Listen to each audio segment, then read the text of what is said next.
Nah, just kidding. It's just a trailer, guys. It's just a trailer. I'm just joking.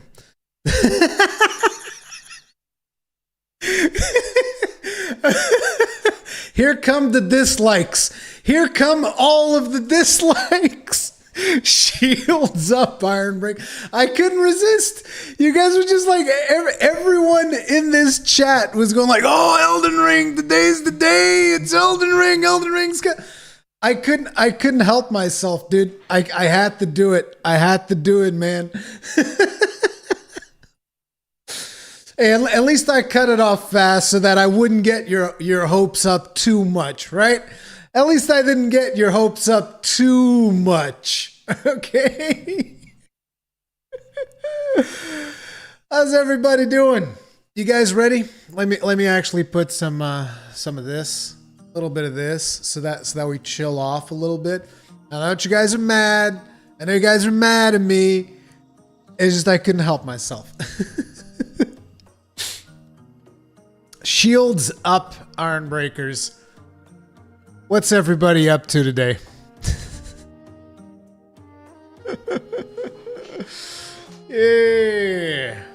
Yeah, I know. I haven't done a lot of live streams. I've been really busy. These past couple days been insane. A lot of you guys are wondering, what's the deal with Cyberpunk? Why haven't I talked about Cyberpunk? I don't have the game yet. It was supposed to arrive today. Did not arrive today. Might arrive tomorrow. I don't know. So when eventually I get my hands on it, then I can tell you guys my opinions on it. But yeah, I'm still waiting for my copy. So there you go. Dedicated to get through Realm Reborn. Dude, that's a good idea. That's a hell of a good idea. I mean, we got a lot of time until March, so you know. The discussion with Gaijin Hunter was really cool. I'm glad you guys enjoy that. Like, it was, to me, it was so amazing that we were able to do that. Because like I was thinking about this it wasn't last week, but it was like 1 or 2 weeks ago. I was thinking about this and I was like, man, it'd be so cool to do a podcast. And it's like the one name that kept coming to my head, like the first name was Gaijin. And so I was like, well, he's probably going to be too busy or whatever, but the hell with it, I'll try it. So we had a conversation. It was awesome. Awesome, dude. Friggin' loved it. Friggin' loved it. You guys can expect more of those. You can expect a couple more of those at least. Because we have a lot of stuff that we want to talk about. I'm glad you guys enjoyed that. So listen, the program for tonight is we are watching the Game Awards. There's actually a panel that's going to be starting here soon. A panel starts in about 9 minutes, and then the show itself starts in about 24 minutes. Like if we go over here, you guys can actually see it. This is the official live stream. We're going to be watching it through here. I already know this stream is going to be completely demonetized and copyright claimed out the ass. I'll be lucky if YouTube doesn't take this live stream down, because we already know it's the Game Awards. There's going to be a lot of like licensed stuff that's going to go on there. So you know, if things go rough midway through the stream, just know that it's not because of me. Okay? If suddenly the screen goes black, that's completely out of my control, because I've had that happen before. So, you know, it is what it is. Just to let you guys be aware. You figured out what weapon you're going to main in Rise. In Rise, I am probably going to still main the gun lance against my better judgment, because I am not smart. I am not a smart man. Oh crap, speaking of being a smart man, I should have turned on stream elements so that I could actually see the donations instead of being an idiot. Is this for YouTube right now? Yes, it is. Perfect. So if I can just do this, activity feed. Sir Swanky Pants, thank you very much for kindling the bonfire. Tip of the hat to you. Appreciate support. Thank you. Don't know if you are interested, but I had a gun lance idea sent to you in Discord from us on a Rise. I don't know. Okay, I'll check it out, Sir Swanky Pants. I'll check it out. Best part podcast was Rhea and Gaijin giggling on how cool Kuliaku is. Dude, it's like a while ago, I recorded something with Dark Hero. We ended up not doing it because it ended up being between the launch of World and Iceborne. And by the time we got around to actually doing this thing that we had recorded, it didn't make a lot of sense. But in that, we also rated all of the monsters based on tiers. And the Kuliaku was like an S tier monster for us. And it's like there was a lot of things in regards to how we, how we scaled these monsters. One of the things is like, how cool is the monster?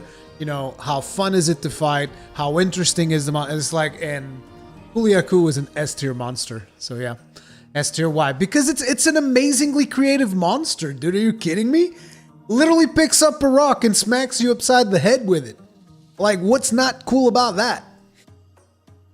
Finally got my Switch when Monster Hunter Rise was announced. Playing GU as well. Aerial Hammer is too addictive. Dude, GU has a lot of really fun and quirky playstyles.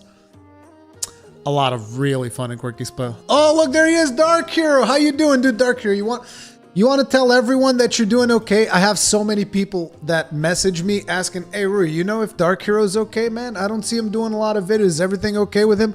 Guys, Dark Hero is fine. He's working his way through college, dude. Dark Hero is doing college things. He's getting an education. I'm off. Gotta grind more tomes and gear for 14. Tank for the static. Lost the tank for the static. Then we got a new one. So making a start. Oh, okay. Don't need you education. You do! He needs to get his education because then I'm gonna hire him as my legal counsel. I'm gonna hire Dark Hero to be my lawyer, dude. It's gonna happen. Who needs an education nowadays? You still need an education, like seriously though, guys. It is important because it develops, if anything, it still develops your critical thinking capabilities.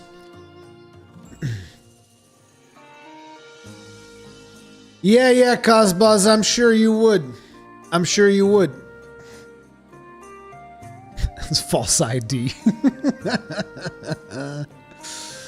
Really searching for Dark Hero news and whereabouts. There's none, even in his YouTube tour, so I'm glad you're okay. Well, see, dude, I'm telling you, there's a lot of people that are concerned about you, Dark Hero.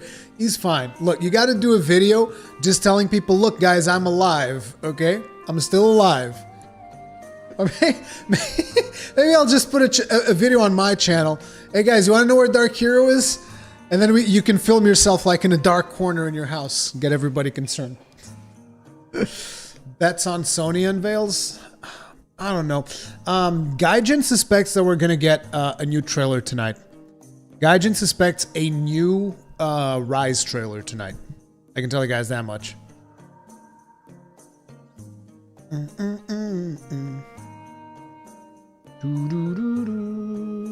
What time did the awards start? Young Ye is scheduled 1 hour after Ruri. I don't know, dude. I have the awards starting in 20 minutes, so I don't know. This is when the show begins.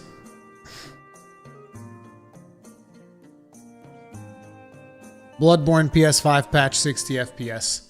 That would be a cool thing, but I don't think that's their priority right now. I don't think that would be the priority for PS5 right now. I could be wrong. I hope I'm wrong because I would like to see Bloodborne at 60 FPS. That would be awesome. What song is this? This is Poke Village. Poke Village from Monster Hunter Freedom Unite.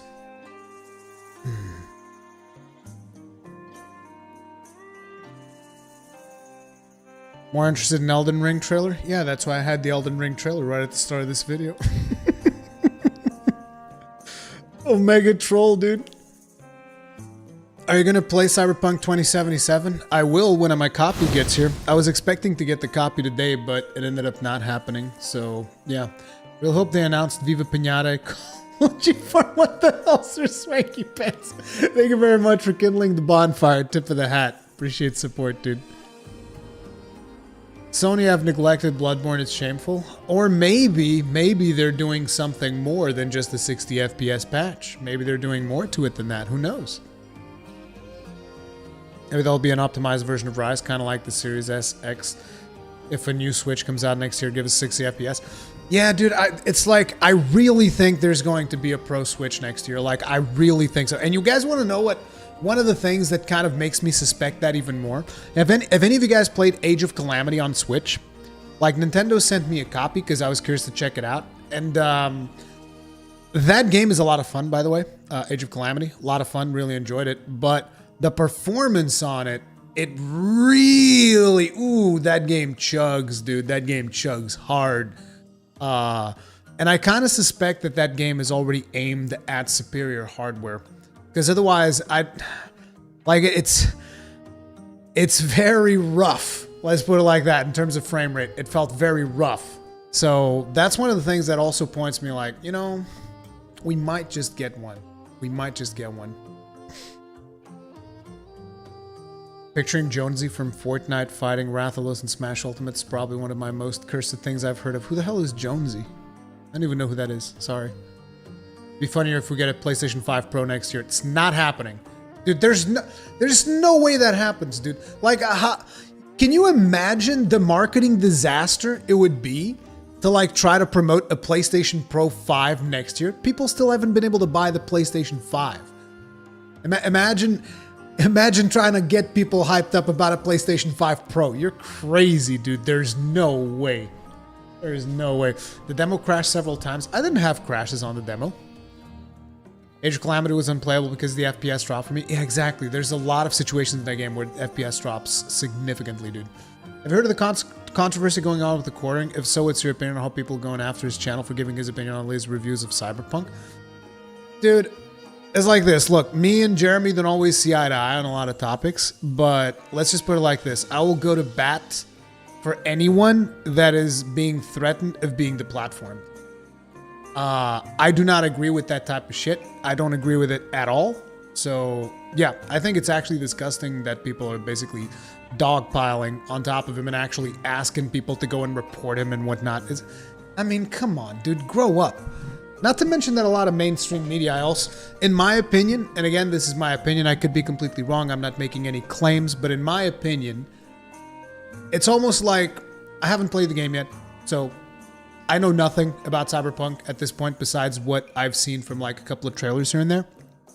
But I do feel like because of the amount of hype there is behind it and because of how much of a pro-consumer company CD Projekt Red has been, I feel like mainstream media almost have a bone to pick with CD Projekt Red. And the reason I say this is not because of some of the reviews that we're seeing.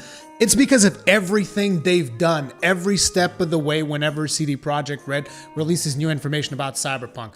First, it's the trans posters. Then it's I don't even remember. There were so many of them, dude. I remember the trans posters. I remember picking on the guy for making like some post on social media. I don't know, dude. It's like they're literally going out of their way to slam on this game. So it's like and here's the thing. Maybe they're completely right. Maybe their reviews are completely objective, whatever. The problem is the way that they've conducted themselves up until this point. I don't agree. I don't agree with some of the stuff that they've done. So, you know, it is what it is. And in regards to Jeremy, it's like, I don't agree that he should be the platform. And I know that these people are trying to the platform. And I know that he's also going to milk them for all they're worth. Like, you know, like he always says in some of his videos, he's like, hey, man, if you guys are going to come after me, I'm going to make sure I'm going to strap you on to some like things to plow the fields. And I'm going to make you work because that's the way to do it. Oh, I can't listen to the premiere sound. Jesus. But yeah, we got a premiere going here. They're going to have like an opening panel for the thing. Gaming journals are the worst thing to happen to video. I wouldn't say that. There's some that are good. Like I listen to the Giant Bomb podcast and, you know, I happen to enjoy the Giant Bomb podcast. I think they're pretty cool. Again, that's not to say that I agree with everything that they say. A lot of times I think that they have some pretty uninformed takes, but I still find them entertaining, and I think that overall I enjoy some of their content. But yeah, there's a lot of people out there that aren't doing particularly good work. So yeah.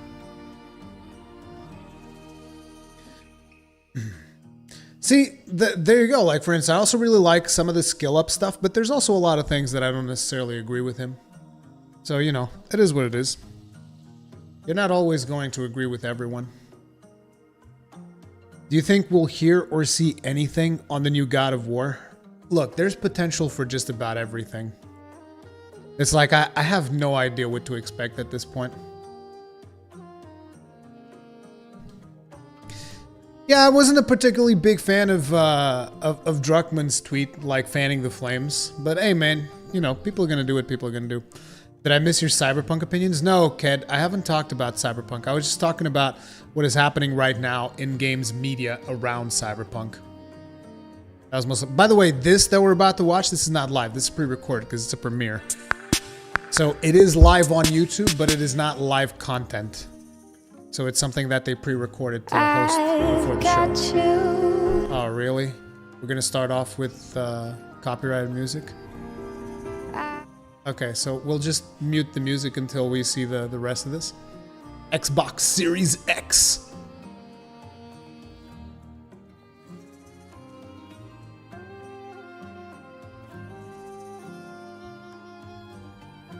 Processor powering Xbox Series X.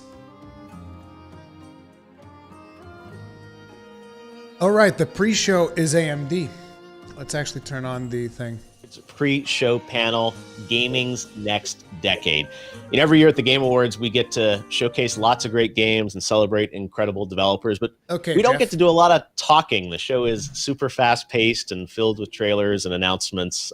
So I was really excited about the idea today to host a special pre-show panel, talk about the state of the gaming industry, where we've been, where we're going. I know everyone watching this is, very passionate about gaming like I am. So I thought we'd sort of have a great conversation before we get into the Game Awards today. And it is a big day for gaming, and certainly it's been a big year for gaming for all of us around the world who've enjoyed games, but I think also appreciate how much gaming has done to comfort and connect the world. So we put together an all-star panel today to talk about the state of gaming. So I want to welcome virtually, of course, Dr. Lisa Su, the CEO of AMD, Phil Spencer, the head of Xbox, and the Chief Studios Officer at Electronic Arts. Hi, guys. Welcome to our virtual panel. Hello. Hey, it's good to be here.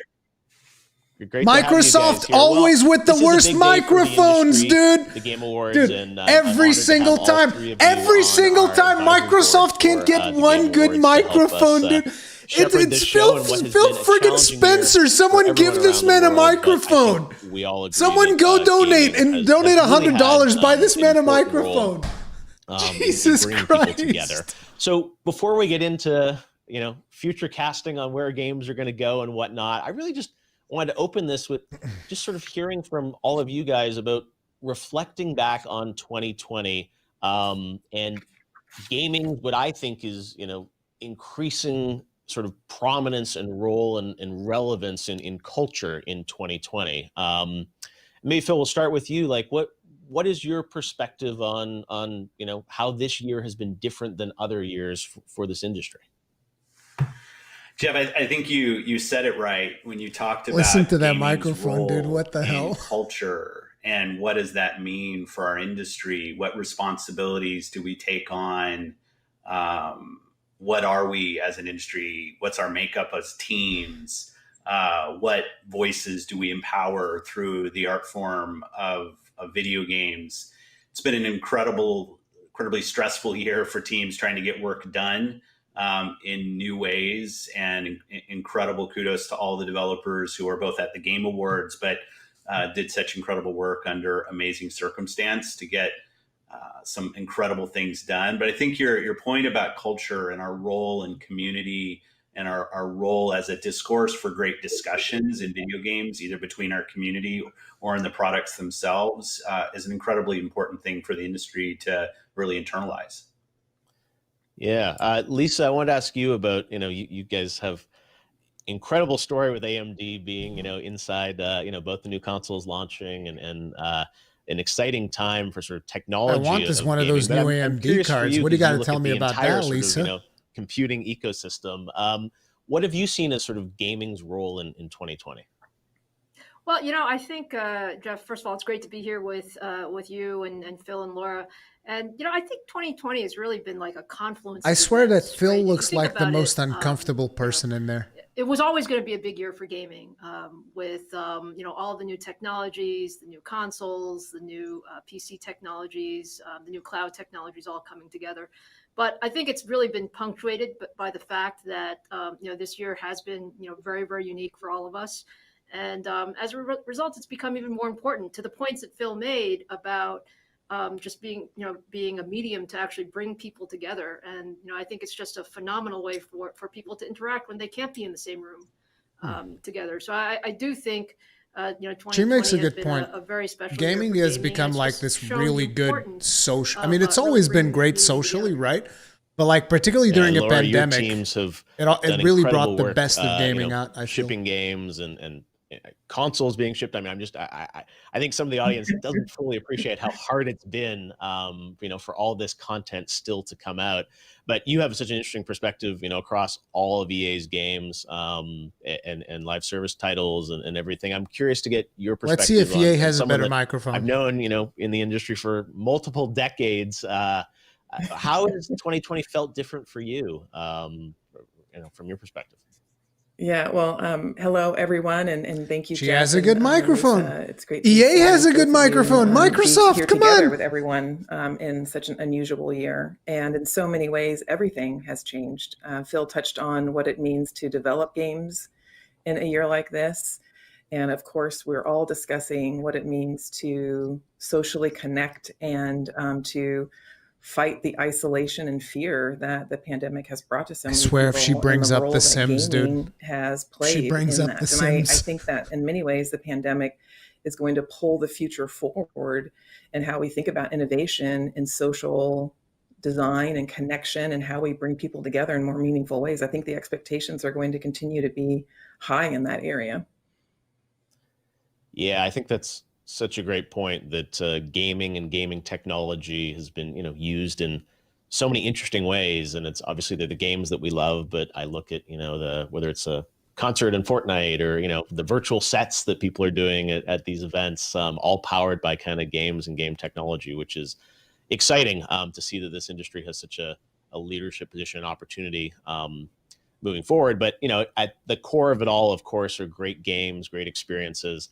And this year, I think I'm still amazed that, a new Xbox, a new PlayStation came out around the world, which, again, is just so phenomenal. Came out special is a relative and a term. Special year, that AMD. That's a big word. Technology is inside both of those machines. And I wanted to sort of move a little bit to this, dawn of a new generation, which, we only get usually every 6 or 7 years. This was one of those years. And I'm really curious to sort of talk about, what we can expect. And I think a lot of people watching this, may be lucky enough to have a system or maybe waiting for one, but get excited about the future potential of this industry. And that's something that I've always loved about games. Generate hype.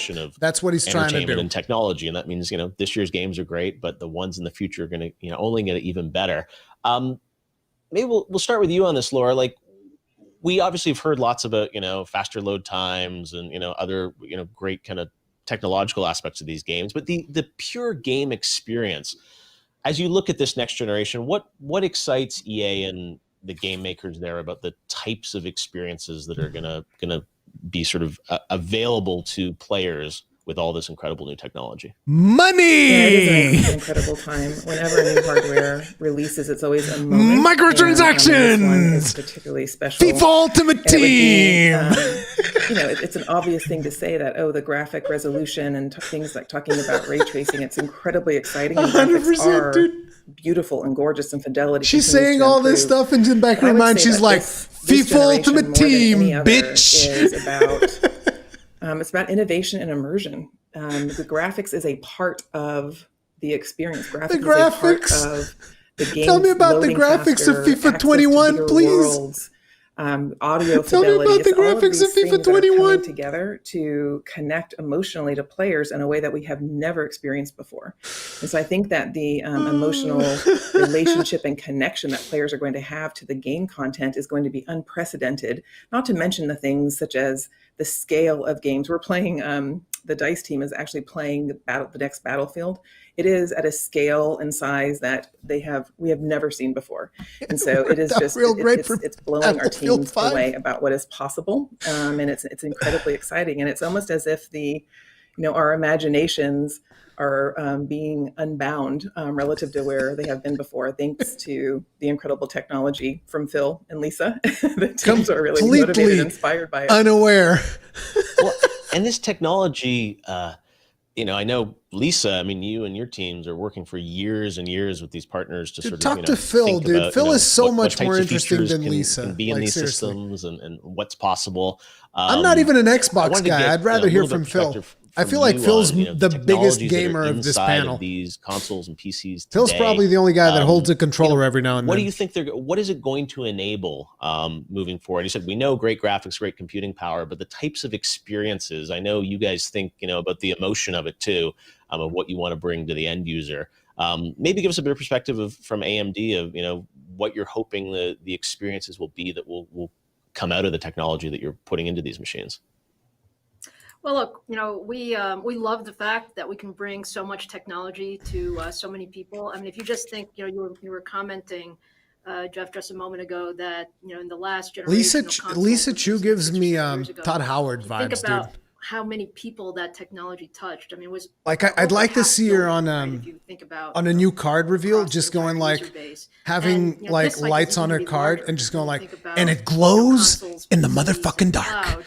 And what we're able to do is really work so closely with our partners, with Phil's team, with Laura's team, and the other game developers to really hard agree, Ninja Frog, hard agree. End experience. So Todd Howard. I mean, I can talk to you about speeds and feeds all Todd you Howard want, of but hardware, yeah. I mean, I think at the end of the day, it is creating that immersive experience that Laura mentioned, and it's also creating it in. I'm going to be honest. I feel like this panel is not really. Way you want, sort of wherever you want, with whomever you want, in different ways, shapes, and forms. And I think that's what we really strive to.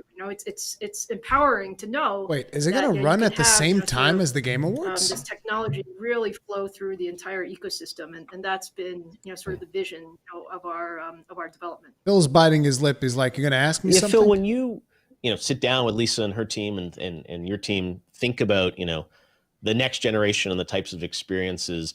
Obviously, I know part of the vision, as Lisa said, is, being able to sort of scale things across multiple devices and platforms to allow, the widest possible audience to experience these games. But how much do you really think about like the big ideas and how technology can enable that for this next generation? I mean, something like faster, load times is a quality of life improvement, but some of those kind of bigger vision things about, the worlds and the characters and those experiences. How do you go about even sort of manifesting? Let me see what the chat is looking like. Chip?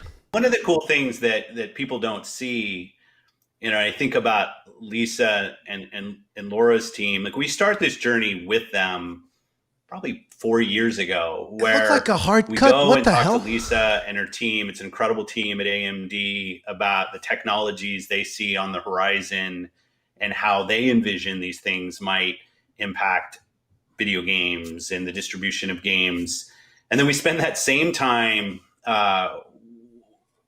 with the game studios and Laura's team and other third-party publishers and studios and our own internal teams, talking to them about what they can envision. Oh my God. And it's this long process, which I think is really just a cool part of the creation of a platform, of getting to spend time with the hardware engineers and the magicians that are there in Lisa's team, and also starting to hear from creators. And creators usually talk about the way they want their customers, gamers, to feel. Right? They'll start like from this here's what I want somebody to be able to experience in my video. This panel feels very disconnected from the event itself. Even load times. Because like we want to talk about games, we want to celebrate games, and they're just like have on their players. And I don't know what's the point of this, to be honest. It's weird when you're at that beginning of a platform and you're iterating these ideas. And I like to say it's like throwing this lawn dart 4 years in advance and hoping that you hit a target, because you don't really know where it's going to land. You don't know what the technologies that will come to bear and some of them that won't,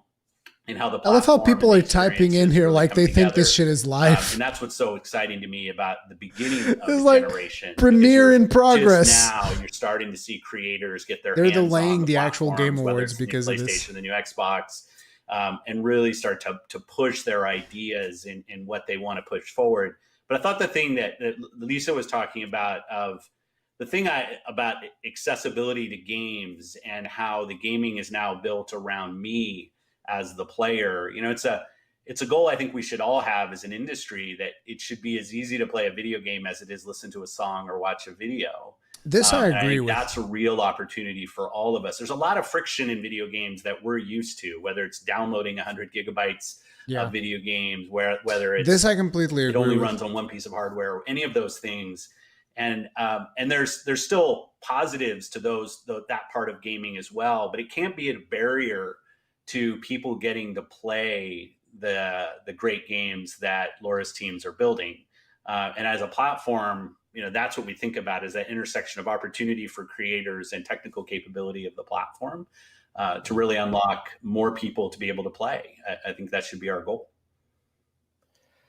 And I know, we're going to talk a lot about this, I'm sure. You said the changing nature, right, of, these traditional console cycles and boxed products that used to go by. And now these games are, increasingly these incredible living worlds and ongoing games that continue to build and build. And I wanted to turn to you a little bit, Lisa, on the hardware side and talk about that. And cloud obviously is a part of this, but I'm curious to get your perspective on kind of how hardware. This is not what I expected. Like software.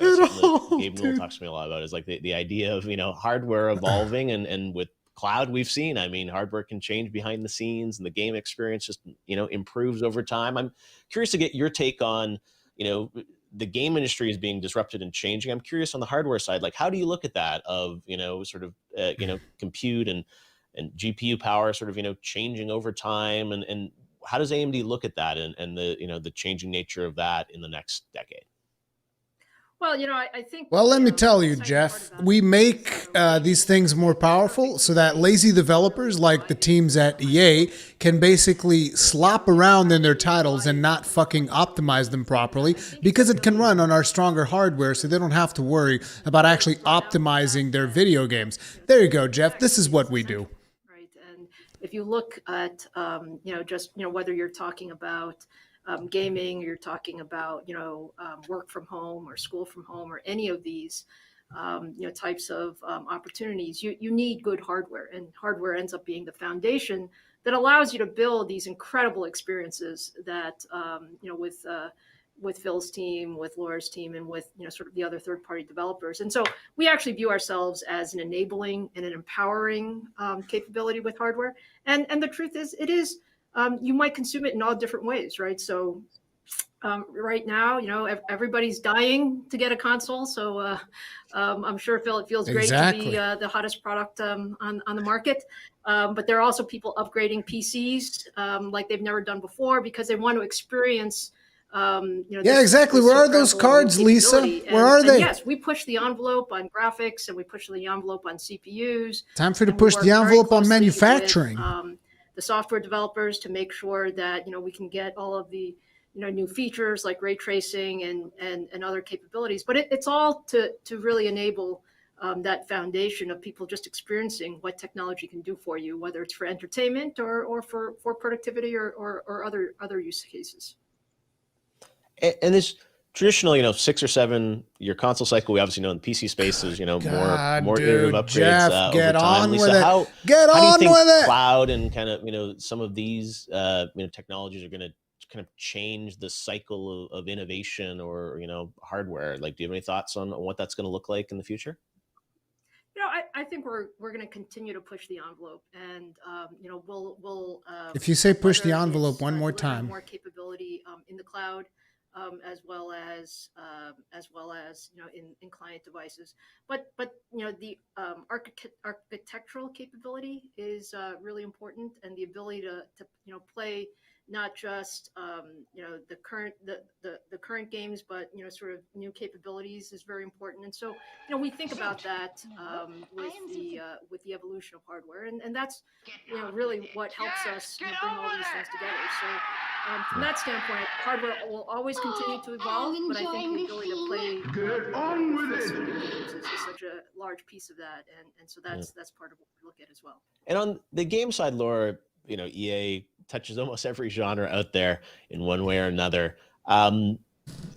maybe tell us a bit about when you think of next generation. You said there's certain, the kind of emotional impact of, a massive immersive world, but also these games are becoming, sort of living spaces, and ongoing, kind of social spaces in many ways, for folks to gather.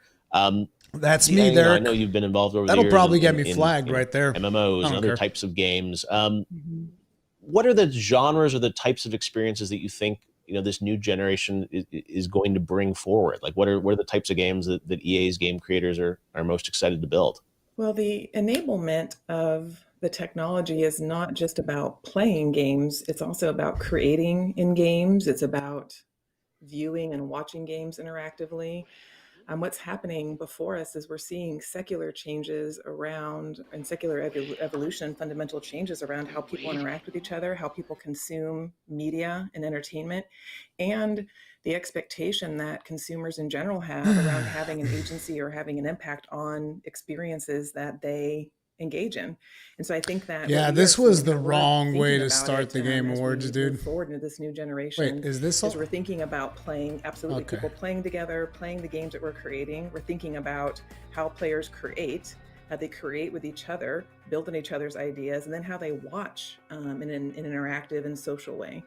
And social interaction and how people engage and play with each other is also a really. I was having trouble sleeping. Glad this panel is here to help me with that problem. Really unique to gaming. Gaming can be at the center of this, and we know that gaming is so big now. It's bigger than movies and TV, and with the unlock of the technology innovation that we've been talking about, the runway is significant. Yeah, I think that's a really good point about the definition of what is a game, and Phil and I of course about of course EA would be the ones. Well, what is a game? If we just make a bunch of microtransactions, put them all together, doesn't that count as a game? Different genres out there and types of experiences. Can we just and make gotchas? Phil, I'd love to get from a platform perspective. I mean, that's what FIFA is. It's a fucking gotcha. FIFA's a gotcha game now, dude. Minecraft is a great example of creation being a part of the game experience. Do the genres and types of games in this next generation, are they going to dramatically sort of shift or change, do you think? Well, I think to some extent they already have. Sir Swanky Pants, thank you very much for I look at kindling the bonfire. Up at Tip of the hat Awards. to you. Appreciate support. Amazing Thank you. Games from great creators. I mean, I'm not going to talk about Gunlands while we're listening to Phil. That are getting most of the play. And there's another set of creators, and there's some overlap between those two things, but there's another set of creators that have really focused on engagement of communities. And those aren't separate spheres of creation. I think that as a platform, what we want is to give the creators the tools. It's like, I'm gonna be real, this feels like pathing, just like straight up pathing. Because what they're talking about, it's just the wrong market, right? Like, gamers, we're here to talk about games, and you guys are like, oh yeah, but the creators and the technology, and it's like, dude, one of the best games of this decade was on the Nintendo Switch. The Zelda Breath of the Wild is one of the best games of this decade on this extremely limited hardware. Yes, hardware is great, hardware is fun, it's fantastic, but at the end of the day, it's about the games. Really grabbed onto that. I think in music and video, they haven't quite been there. That's a nothing burger, dude. As Laura was talking about, that power of community. And here's the thing: I love Phil, right? Jeff, I know you love Phil. About this a lot. Where games I even kind of like Jeff. I think Jeff is a net positive in the industry. Even though I know that a lot of people disagree with that. I think that Jeff is a net positive in the industry. But it's just like the topics that they keep bringing up. But also over time, how do you grow and evolve that platform? And in many ways, building something like Windows or PlayStation or Xbox right now, it's about a platform of platforms. And those gaming platforms that live on top of your platform have their own sense of community and creation. And you've got business models inside of those platforms, whether it's Roblox or Minecraft and all of those. Frankie Cutlass, thank you very much for the souls. Tip of the hat to you. Appreciate support. A ton of thank you. Complexity, but I also think a ton of opportunity of not to define what is one thing that is success for us as an industry, Because with 3 billion people playing video games today, there is not one great game. There's and yeah, I'll bristle a little bit at Game of the Year, not because I don't think there's some amazing games that were created, but rather to highlight one game in a world of so many amazing things that have been brought to market. I just like celebrating the overall success in gaming. And you've done that with the Game Awards. I think you've done a really good job of bringing more creators at different stages in both their career and scale. But also when you think about EA and the work they've done to foster small games and bring them to market. And that Lisa is true. and the teams at AMD, EA does have kind a couple of interesting indies. Game creation platform, both because of its iteration and openness. I think all of that just builds an amazing future for gaming. Well, what's so exciting about what you said, Phil, too, is that it's not just about super seasoned, experienced game developers and creators. It's about the community. Players are at the center, actually, of the industry and the change experience the camera there? far more than they have ever been, and it's just going to continue. This was edited, by the way. I'm not joking. This is an edited video. This is not live. Like someone watched this video and said, "This part, like this, is fine." And it's one of the things that I think we're all seeing right now is the success of Among Us. Right, a game that launched over 2 years ago. Cool team creating a very cool game, but kind of has found its time now with COVID and other things, where it's now providing a service. Not that it didn't have players before, but you've really seen it. You've seen it come to the forefront. The editor fell asleep. Platforms and on PC, really, and other platforms doing really well. And I think it's awesome for us that it is the players, Laura, as you say, that have the power. It's not about what launched today or what has the biggest marketing campaign or even the highest production budget, but players will find professional? Great Yes, games, this is look. There's wherever they are. 50,000 people watching. Platforms as an yes, this industry is professional. to enable those games to find professionally players produced and actually kind of reinflate in certain cases or reach new levels. And I think that's awesome. I'm seeing right now so many people playing Jedi Fallen Order. Like it's awesome to see people coming back to an amazing game that launched, and now I see new people finding it, and that's just something that our industry should continue to push. People finding the right game for them at the right time. Whoa! Because for so long you said there's all this great content, and then it's sort of like 2 years later, you don't think about it. You said Jedi Fallen Order, a great game a year ago. It's up for awards tonight. Even. Okay, being a video editor and watching this, I'm sorry, dude. Well. What the hell, Jeff? Fire your video editor, dude. Lisa, I wanted to ask a bit about the team there, and we're talking a lot about specifics on games and experiences. And I'm curious, how does AMD just conceptually, how do you translate some of those ideas into, the silicon and the hardware that you guys are making? Like, I'm curious, that sort of, dreaming of sort of like where technology and graphics are going to go. Like, what is that process at AMD when you're probably even starting to think about the next generation? Like, how do you guys go about that, and how do you translate some of these big thoughts and ideas into the actual technology that's going to bring it to life? Yeah, no, Jeff, that's always the fun part, right? So, I mean, you can imagine, a team of architects who sit there and think about, hey, what can technology do in 5 years? It starts with what we think the manufacturing is capable of, and then it starts, and a lot of it is frankly manufacturing. The vision of our partners around where are the big rocks that we can move, and then it's putting it into reality. So if you think about just this generation, what we're seeing here in 2020, it's really a culmination of the last 4 or 5 years of effort around how much processing horsepower. I have it running in the background that this one is it's actually only 2 minutes, thank God. That means that this one's probably about to end. And if it doesn't end, then we'll just swap it over, because this Jesus Christ, very iterative, dude. But it starts with the big vision of what's possible, and then how do we make what's possible a reality. And so it is a really, is it really Jeff neat or time Jeff? when we see it all It's come Jeff. together. It's pronounced Jeff, even though his name is whether, Joff. You're it's pronounced a Jeff. console gamer or a PC gamer or you're a cloud gamer. You're seeing really the culmination of what's possible from a hardware standpoint, and bringing in new tech like 7-nanometer technology and RDNA 2 architecture and ray tracing. You're expecting any Monster Hunter? Gaijin was of the opinion that we would get really a trailer today. Closely with technologists as well as our partners to figure out where the world is going. And I'm curious for you guys, all of you, it's like there are always trade-offs, right? When you're, building new games and new platforms, new chips. For this next generation, like, is AI going to be the big leap forward? Is it going to be, you said we're talking, None of these people about know. ray tracing and, new graphic technologies. I'm curious if any of the three of you have thoughts on sort of like in the next cycle, like where we're going to see the most disruptive opportunity, or maybe it is, as you said, with, things working across multiple platforms or the creation engines inside of these games. Like, I'm curious if you guys have thoughts on, out of all the different sort of lanes that teams can pursue, what will be sort of the most disruptive? Is it that, the characters are going to be so amazing, or the narratives are going to be more malleable?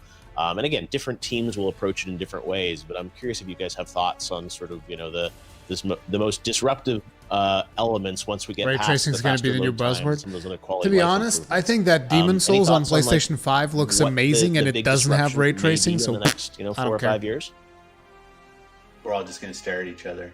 I was going to say exactly. All right, you're up first, Phil. First, you think about this stuff, right? And it's like, I just wonder, you always talk about more believable characters, or Laura mentioned Battlefield. Guys, the second this starts, I'm closing that and never looking back. Watch. As gamers try and 5, get excited, 4, I guess, right? About 3, how 2, games are going to get that much better. 1. Maybe it is just all. Bye. Viewer discretion is advised.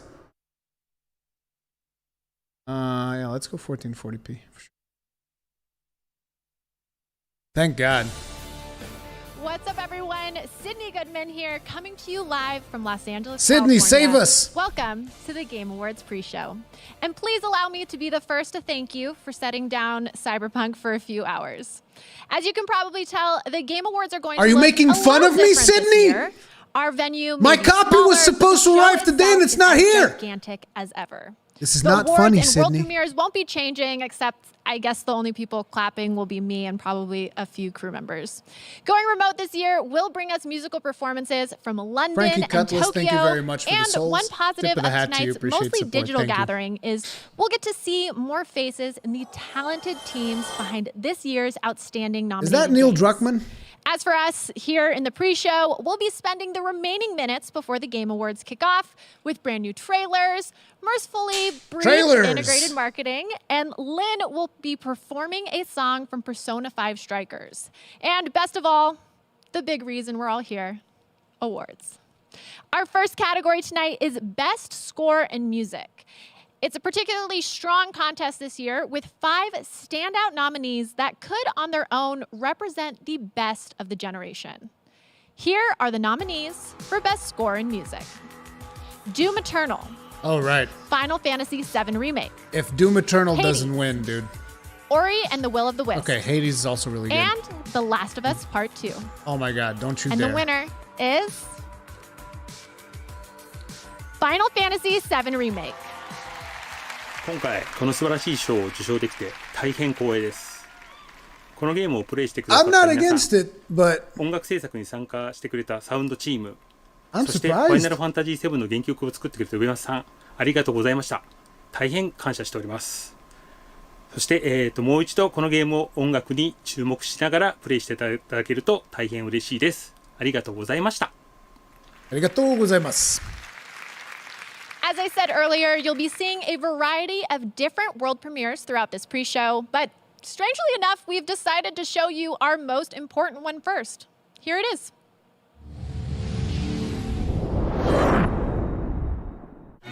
Welcome to the Devolver Digital 2021 Game of the Year Award, sponsored by Devolver Digital.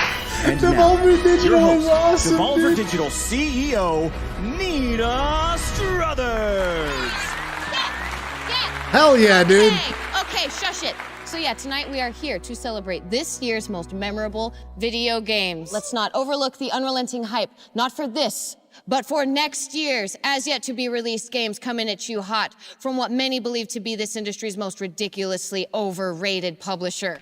While most of these games are months away from release, we at Devolver Digital are strong proponents of awards for awards' sake. And with that, the nominees for the Devolver Digital 2021 Game of the Year are Shadow Warrior 3 by Flying Wildhog, Olea by Skeleton Crew Studio, Card Shark by Nereal, Weird West by Wolfeye,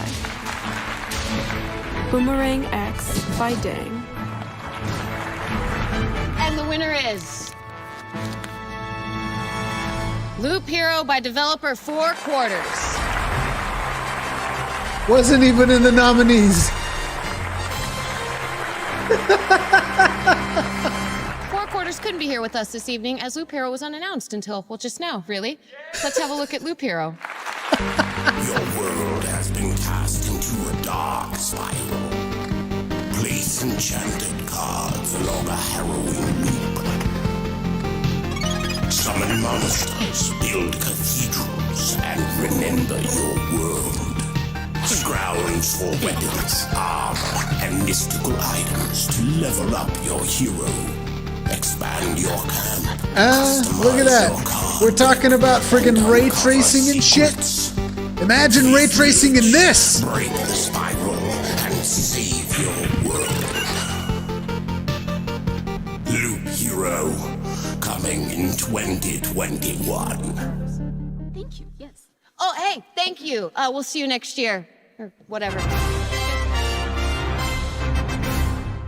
Done. Done.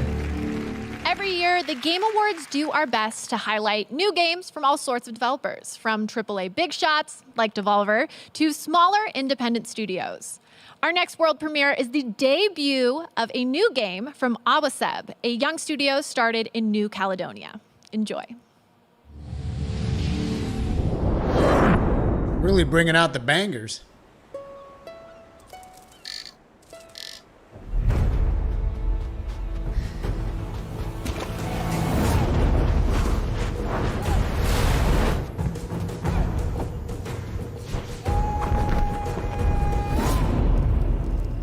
At hapon la ipedi sa cesela.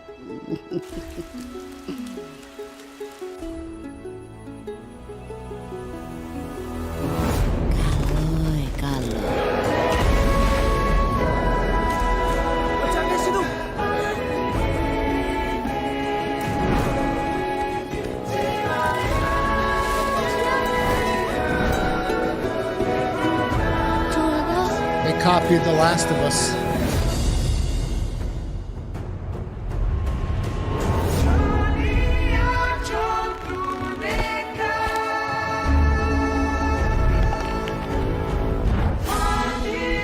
Không ra là hình, và nhịp biểu ca cầu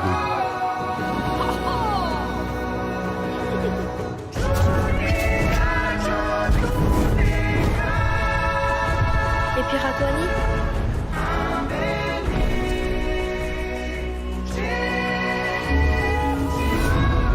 Lapa iyai nikodati. Tia laede. Gia. Not really my kind of game personally, but you know.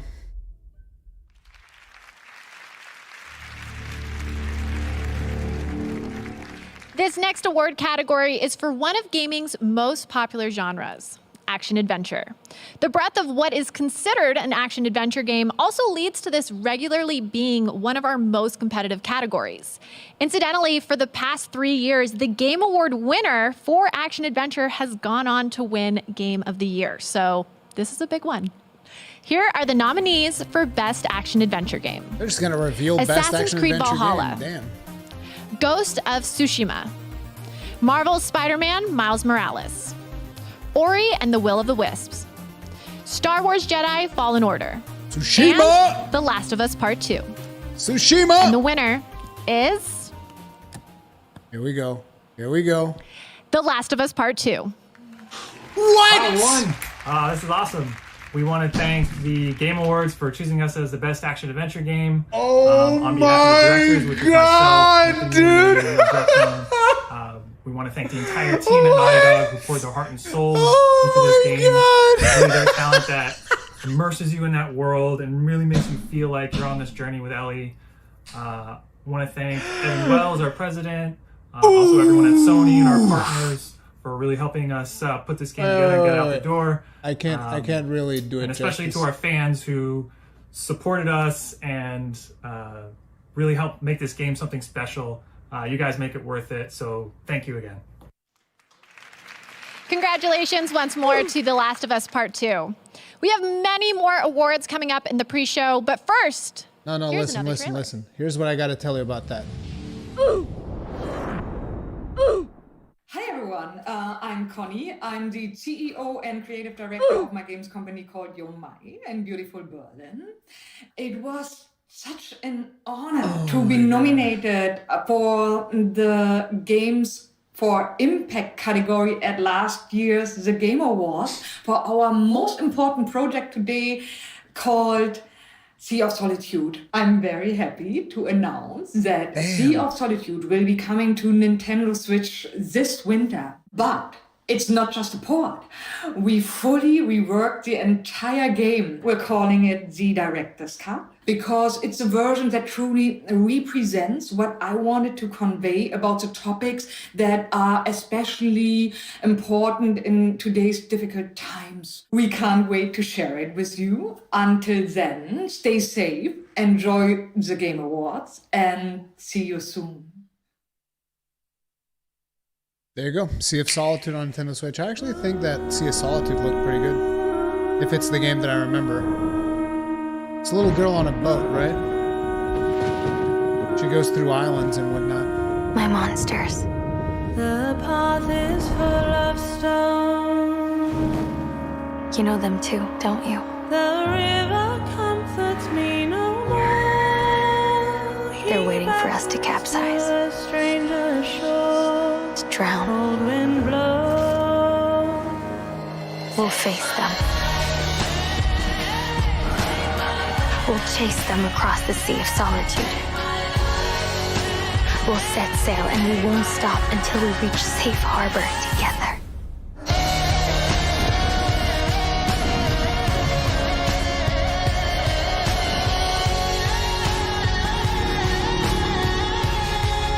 Paulie Pipes, thank you very much for the souls. Tip of the hat to you. Appreciate the support. Thank you.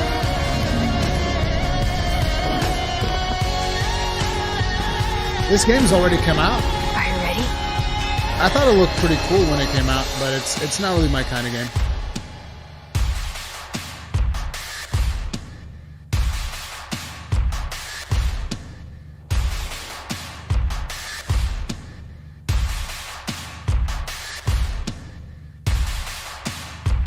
Too close to Monsanto Rise, sorry. We've had some great world premieres already, but we recognize there may be some fans of elegant, shadow-based puzzle games who feel left out. Don't worry, we've got something for you too. That is strangely From Focus specific. Home Interactive, here is Shady Part of Me.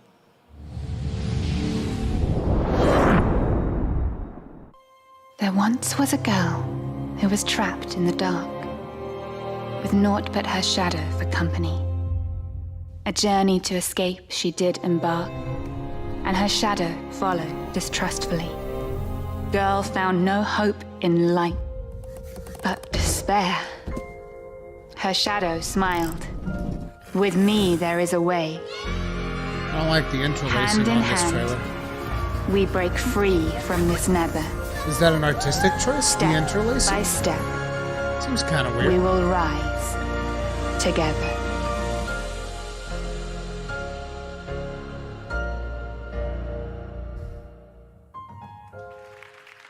Now available. Just launched. If you're just joining us now, welcome.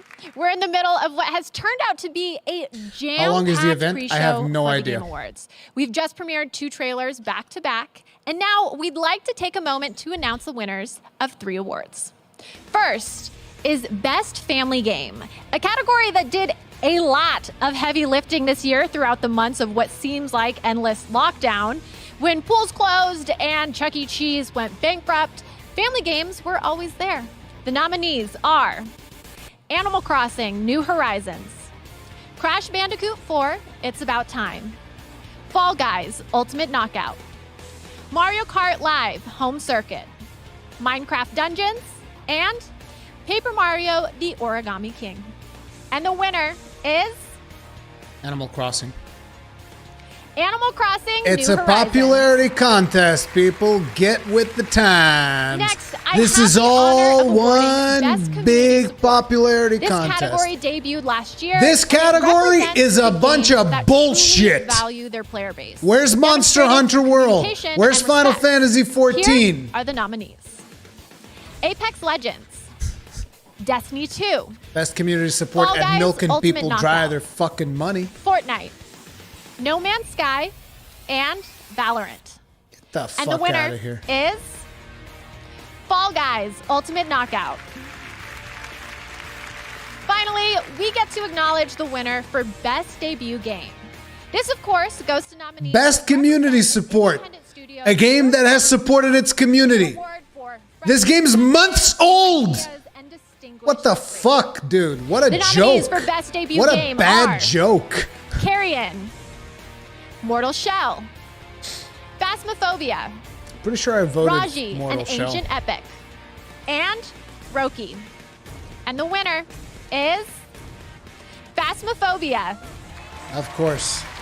Popularity contest That's every 5 trophies single down, time, and the Game dude. Awards haven't even officially Every started single yet. time. As the handy countdown timer says, we are minutes away. So I'd like to take a moment to let you know about a few ways you can interact with tonight's big show. All night long, fans will be predicting the winners on Twitch using a special voting extension powered by Verizon, 5G built for gamers.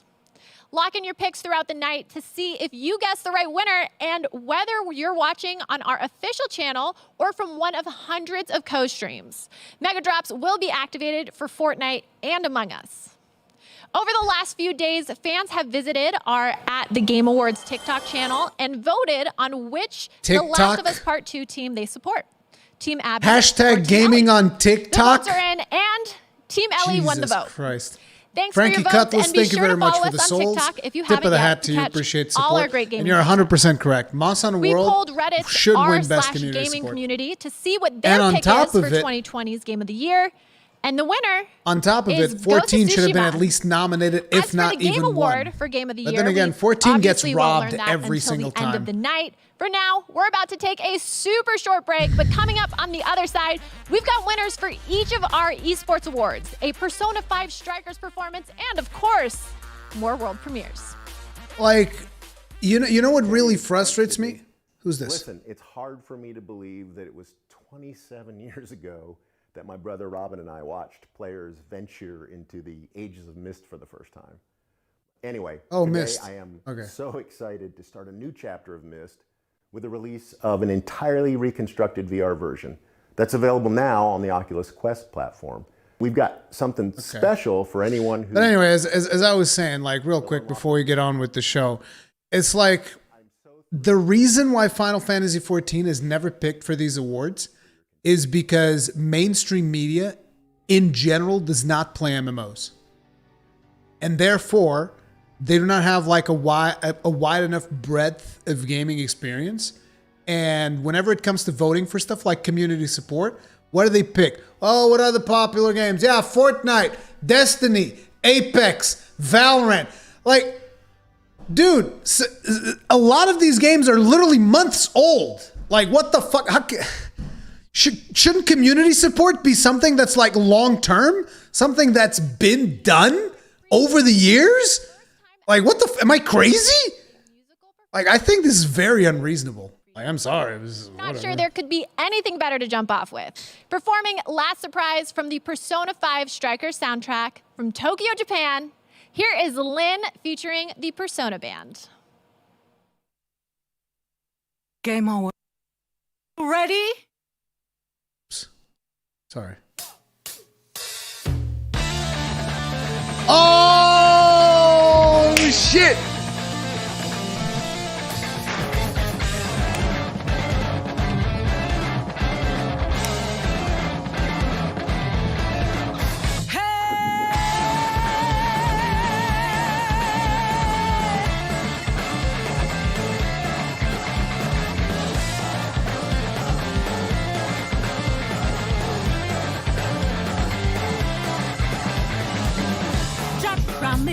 So good! Think again, don't you know what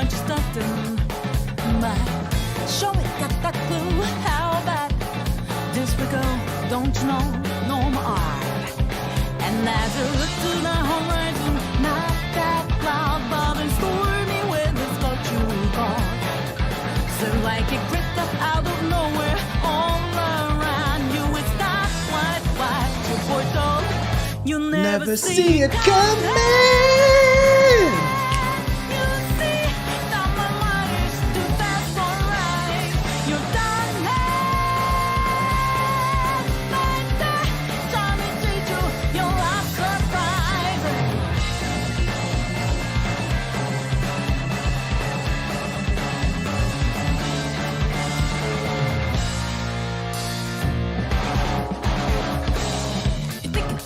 Game found out. So good, dude. I love it. Ahead, yeah. So step to my way, stand out. It's a drop, one step, and you're there. Why does that equal second arrow clear blue sky, but the lightning stick always freeze up? It's not an accident that no one hears your cries until last friend sees the dissolve. You never see it coming. You see that my mind is too fast for right. You're down there. This is awesome, dude. Time to teach you your last surprise. I'm coming for you. My game's so weak, so fast, so fine. You're running like that. Let you fit in, just in time.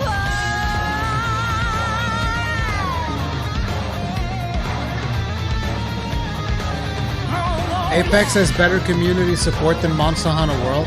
Get the fuck out of here, dude. Get the fuck. Look, dude, there's the door. Get the fuck out. Get the fuck out. What the fuck are you talking about? Better community support to reach for your fucking wallet. You're like, hey, bro, let me sell you on this, on the fucking 20th season pass, motherfucker. Let me sell you on it. Get the fuck out of here, dude. Community support.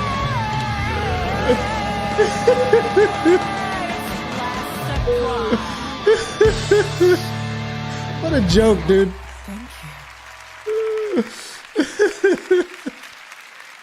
At this year's TGS, Square Enix officially announced an update to 2010's Nier Replicant, the prequel to Nier Automata. The actual title of this remake was, of course, another sick joke from director Yoko Taro. But the Game Awards pre-show will never turn down a challenge. Tonight, I am both happy and unafraid to introduce the gameplay debut for Nier Replicant version 1.2224487139 ... What the fuck were we talking about? Oh, right, the name of the game. Dude, they have interlacing on all of the trailers for some reason. This game is looking hella good. Hella good.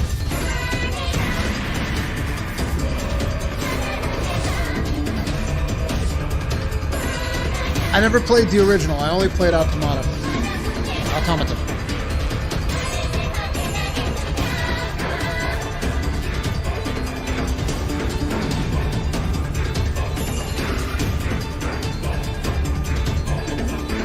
God damn you, Yoko Taro. What the hell is that?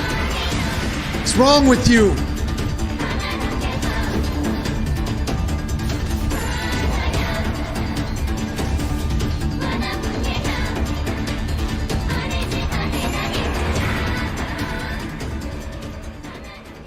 I wish it didn't come out in March. It comes out so close to Rise.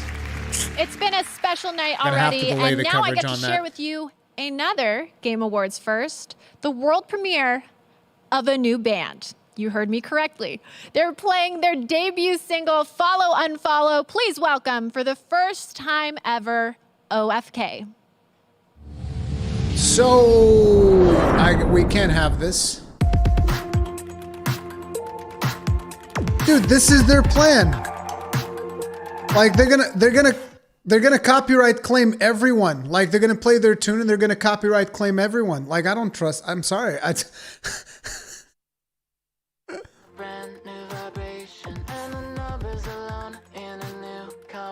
No, we're not listening to that. Sorry, guys. I'm pretty sure that Persona 5 they haven't been claiming, but I'm pretty sure that this will get claimed. 100%. Let me grab this real quick. Here's what we'll do.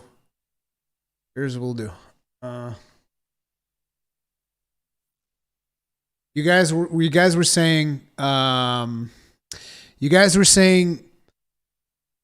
Persona 5 is the best soundtrack of the last generation. I'm not going to disagree with you, but I am going to present something.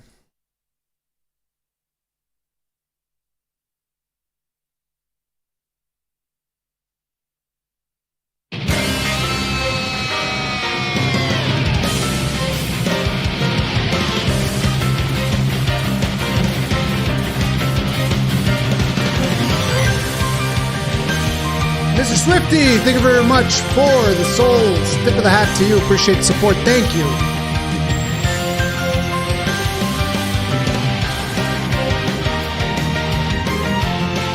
Oh, wait, it's over. Tonight's about celebrating all of 2020's best in the world of gaming. And that would be impossible without honoring esports' best talent, who despite everything thrived and continued to entertain that and inspire. That is Xenoblade 2, by the way. Of the 30 different Game Awards categories, 5 are esports awards. We're about to announce each winner, but I may need to call in some help to get through them all. We'll see. Yeah. Here we go.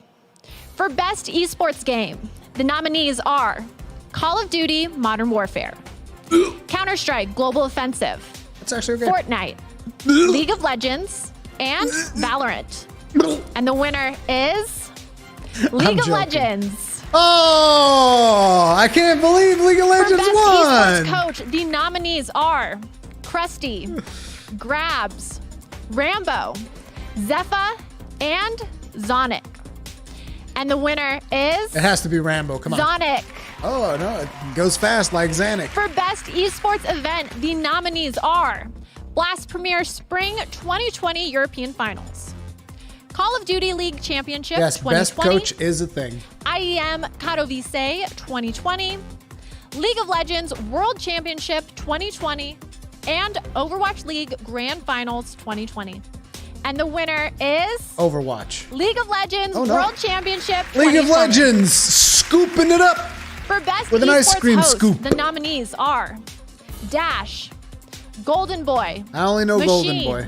Sheever, Don't know any and of these Shox. other guys. And the winner is Golden Boy. Shox. I know, it's Shock. For Best Esports Team, the nominees are Dallas Empire, Damwon Gaming, G2 Esports, San Francisco Shock, and Team Secret. San Francisco and the Shock winner is going to win. Watch. G2 Esports. I know so much about esports. You guys be surprised. Congratulations to all of the winners. And now, to announce the winner of Best Esports Athlete, here's the host of ESPN's First Take and the new ESPN Plus show, Stephen A's World, Stephen A. Smith. Could be so grossly incandescent. I know what y'all are thinking. Did they just bring Stephen A. Smith to the Game Awards in an effort to legitimize esports as something equal to athletic sports? Incandescent. Nah, that's not the point. They're doing their thing. When every major sports league in the nation shut down, esports just kept on going. With that being said, I'll say Salile666, John Coombs, and Odin5. Thank you very much for becoming without grossly question incandescent, more determined, gentlemen. more tenacious, Tip of the hat. and definitely win to more all of than you. anybody on the Thank you Dallas very much. Cowboys. Thank you. Appreciate it. Now for our nominees. Crim6, Showmaker, Kenyon, Shotzi, Zaiwu. And the winner is Showmaker. 일단 이런 상을 주신 거에 대해서 되게 영광스럽고 감사하게 생각하고 뭐 팬분들의 응원이나 진짜 선수들, 감독 코치님 전부 다 노력해서 Better microphone than Microsoft. 열심히 하면서 살겠습니다. Impressive. 감사합니다. You can definitely sense it, right? The Game Awards are about to begin. Stephen A. Smith just handed out the final award of the pre-show. And now it's time for one last premiere before the main show begins. And it's got something we could all use a little more of. The main show's about to begin, Fighting guys. Dragons. Here's Sentry, Age of Ashes.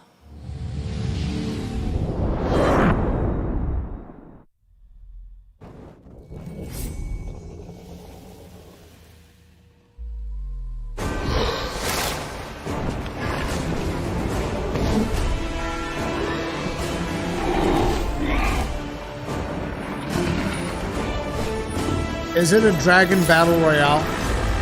Because it looks like a Dragon Battle Royale. Who wants to bet it's a Dragon Battle Royale? Can I play this with a joystick?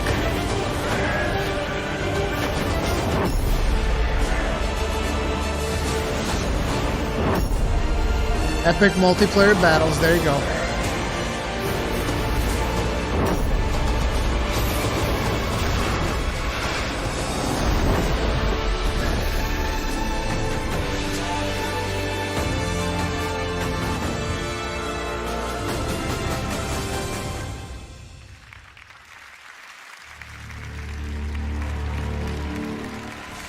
And with that, it means I'm about to sign off and hand it over to Jeff. Look forward to performances from Eddie Vedder and the London Philharmonic Orchestra, who will be playing the traditional Game of the Year medley, as well as a special surprise. I love surprises. There will be world premieres from Fall Guys, Dragon Age, Super Smash Bros. Ultimate, Among Us, huge surprises, little surprises, and of course, awards for the greatest games of 2020. This is Sydney Goodman signing off. The Game Awards start right now. See you, Sydney.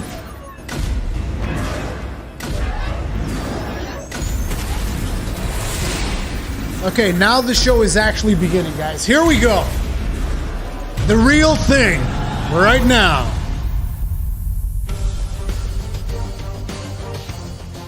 Hey, Jeff. Hello, everyone around the world, and welcome to the Game Awards 2020. We Those are shoes so look happy great to have in that you suit, joining dude. us tonight. Amazing. You know, this year, of course, will be a little bit different. It's been a tough year for everyone, I know, and normally with the holiday season, we'd all be gathering with our friends and family, and I know that can't happen for all of us, but tonight we can gather here and connect around games, something that we all love. Games connect us. And I'm here in Los Angeles, and whether you're watching is important. live People right now in over China video early games, in the morning, in Europe, America, my native Canada, wherever you are. Because like we can all disagree on some of the results of the show, all over the globe, but the show is a cool thing tonight to bring people celebrate together our and just love of celebrate video games. That now, I to agree. keep everyone safe tonight, nominees are going to be joining us live via Zoom from all over the world. You can see them there. Hi, everybody. They're all joining us from their homes and their studios. China, Europe, Los Angeles, far and wide. And we will have all these guys joining us tonight as we get through all the awards live in the show.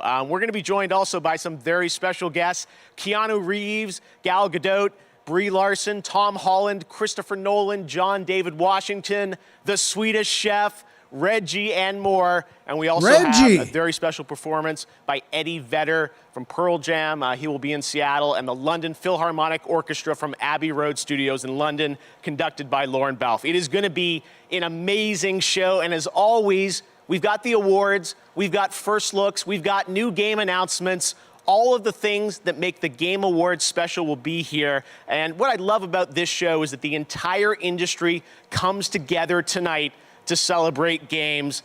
Everyone is here. Or at least I thought everyone was here.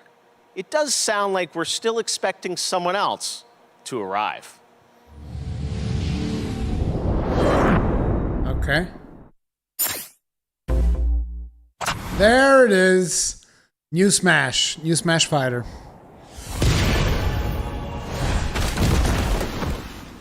Poor Shulk, always getting beat up.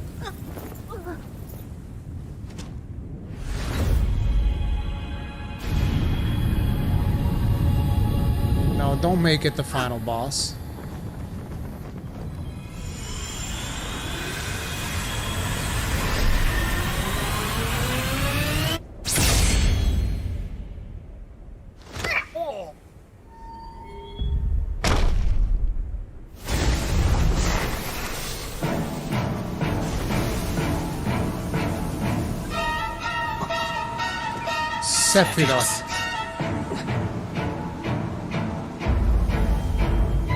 Sephiroth.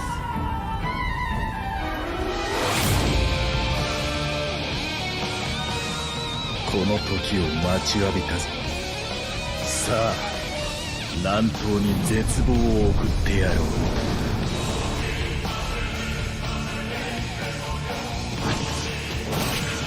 I can only imagine how happy the Sephiroth fanboys are right now. They're probably frothing at the mouth. Sephiroth has like the most fanboys of almost any video game ever.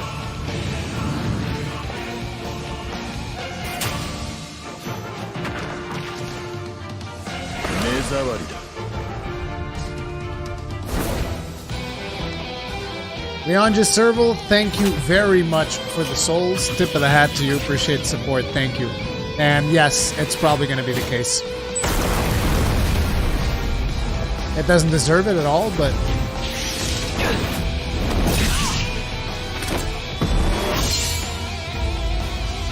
What? Nintendo allowed that? Oh my god. There was no way Nintendo was going to allow that. Get him, Cloud. Beat his ass.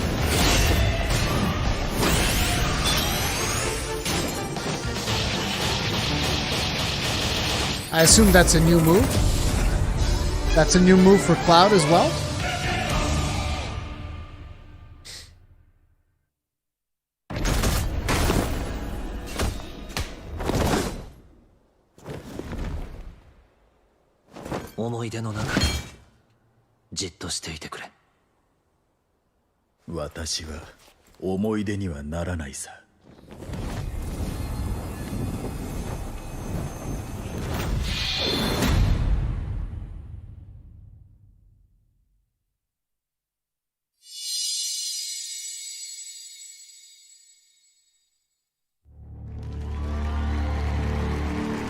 All right, the fun is just getting started. But of course, this show is also about awards. And to present our first award, you probably know her as Captain Marvel. She's an Oscar-winning actor, a filmmaker, and a dedicated activist. And she's joining us now live on Zoom. It's Brie Larson. Hey, Brie. Hello. Tonight, I am honored to present the award for better Best internet, Brie. Come on. Among the nominees is an inclusive group of talented actors filling vastly different roles in games that are nothing alike. However, these artists are nominated tonight for what they share in common: a clear dedication to their craft and an extraordinary ability to bring humanity and empathy to their roles. Here are the nominees for Best Performance. Best Performance. Stop this. The Khan deserves to suffer. Stupid boy. You shall never reach the surface. No, don't look. Wants to bet Laura Bailey's gonna win. Go be a hero, Miles. Okay. Let's do this. Wants to bet Laura Bailey scoops it up. And the Game Award goes to Laura Bailey as Abby, The Last of Us Part 2. Oh my god, dude! Oh wow. Wow. I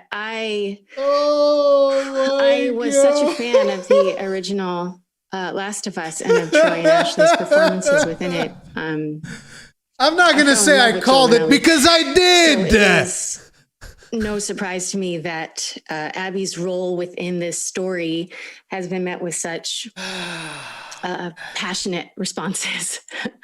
But although I will say one thing, she gets a lot of shit. Such a fantastic, this actress gets a lot of shit for playing her role, and I think that people harassing her. Forgiveness and empathy is. I think that people harassing her over the fact that she had a role in a video game is bullshit, and nobody should do that. I don't agree that she should win. That's neither here nor there. But nobody should harass this woman nonstop. Like she got death threats, she got rape threats, she got like all kinds of bullshit. Nobody should have to deal with that. Means so much. Thank you to Neil and to Hallie and the entire team for giving me the opportunity and for all of the support and the guidance along the way. To Patrick and Ian and Grace for everything you did. The story and Abby would not have been as impactful without you by my side. To Troy, who through our, I don't know, decades of working together in this industry, we've been allies, we've been enemies, and we've been everything in between. And every single time I work with you, I come away better for it. Thank you for always having my back. I can already And tell that to there's going to be a bunch of people who I in her love mentions, so much. unfortunately. I don't know what else to say other than I think you should probably be giving the speech right now. I think you're amazing, and your strength and your power and your vulnerability and your performance left me speechless. I love you. Marry me. To my husband, Travis, who spent countless hours just listening to me come to terms with what this game's journey has been. It's not her phone, it's her email. Obviously, to everyone who voted, thank you for your support and for your love and for your passion and for allowing yourself to go on this journey with Abby and with me. Thank you. I love you. Congratulations, Laura. I think I heard iMessages coming in for people congratulating you as that was going on. It's so great to have everyone here celebrating an amazing year for games. All right, we are streaming on every platform tonight, including Twitch, where we have drops for Among Us and Fortnite, who both have world premieres coming up later in the show. And throughout the night, we will also be interactive on Twitch. You can predict who you think will win using a Twitch extension. And first up, best ongoing game. So go and vote now. Lock in your predictions. All right, well, even with everything going on, it's been one of those special years that sees the launch of new next-gen consoles. And with that brings a whole new generation of games. Tonight, we are honored to have one team, a new team of veterans, reveal the very first details about their ambitious and exciting new project right here at the Game Awards. Enjoy. Yeah, ultimately, I didn't like the character of Abby, and I didn't think it was particularly well written. Pretty much since the day I started, but the actress has there's nothing to do with that. Clear player fantasy. I think the thing that makes it different from a lot of first-person games is it's not just about shooting. Eco-sci-fi is a term that we use. Future fiction, but from an ecological focus. There's been this ecological disaster. These corporations came in and they developed new technology, and on the surface, everything's pretty great. We're still early in development, but we're really excited with where things are going. We wanted to share a cinematic piece that helps set the tone for our world.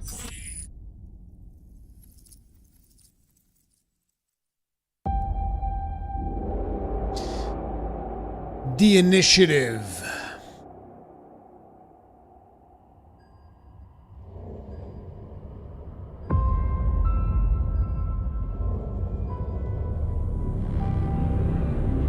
I remember when everything changed. The floods, the storms, the fires, people dying in the streets.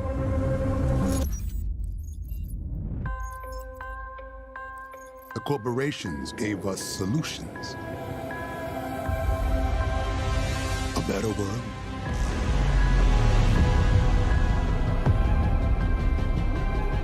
And we welcome them into our lives. But the laws of nature aren't meant to be broken. We need to know what they're hiding. Cruel world.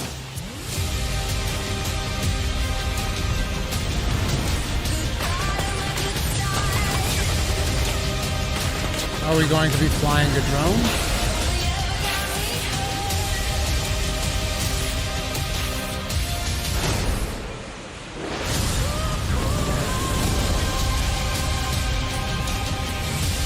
This is just CG, like, what's the point of this?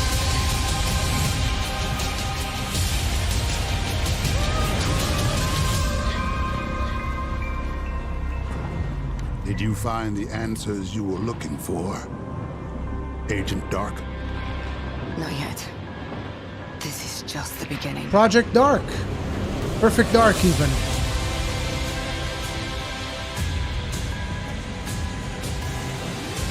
That's actually pretty cool. Oh man, only on Xbox? There you go. Perfect Dark from the Initiative, Xbox. Very exciting to have that announced. All right, well, we're going to go right into another game announcement for the first time right here at the Game Awards. Check it out.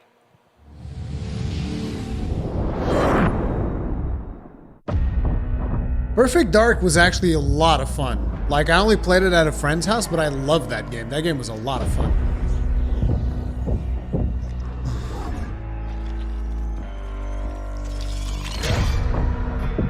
Civilians are required to stay in their own homes for their own safety.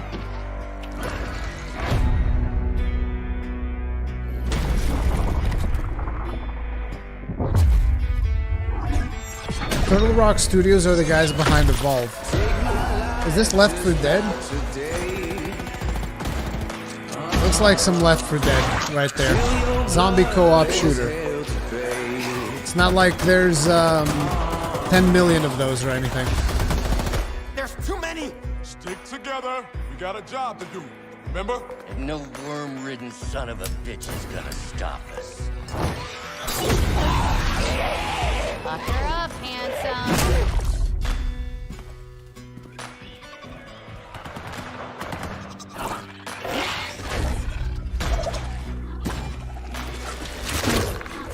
This might as well be called Left 4 Dead 3. Cover me!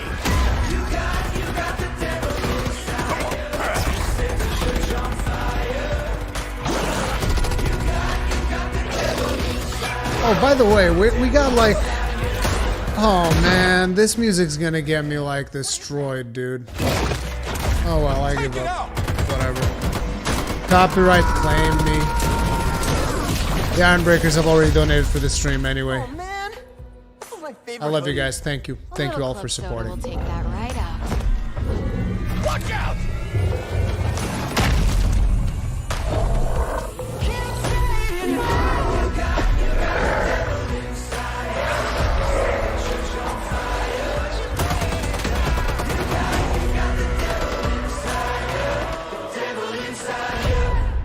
Back for Blood. Okay.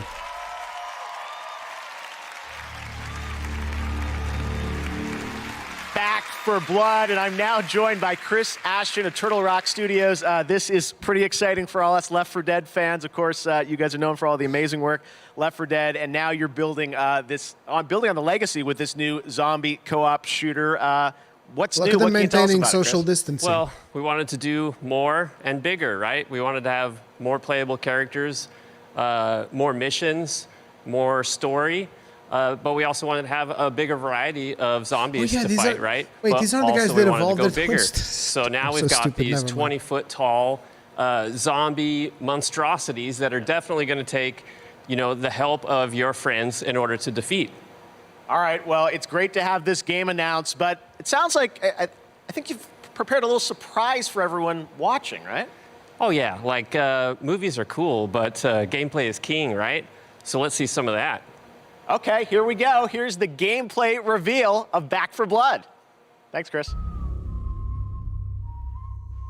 Pre-alpha gameplay. Oh boy.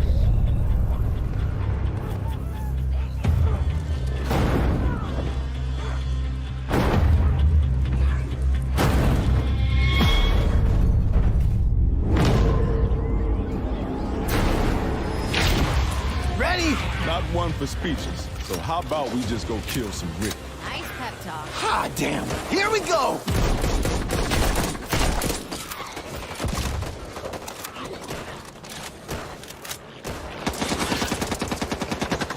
Watch out!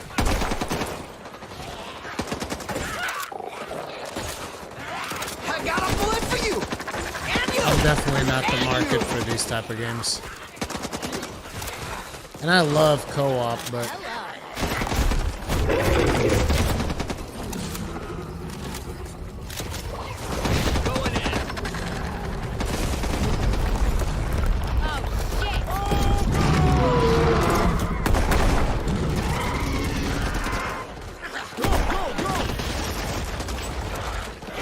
Cover me, reloading. Thanks, Holly.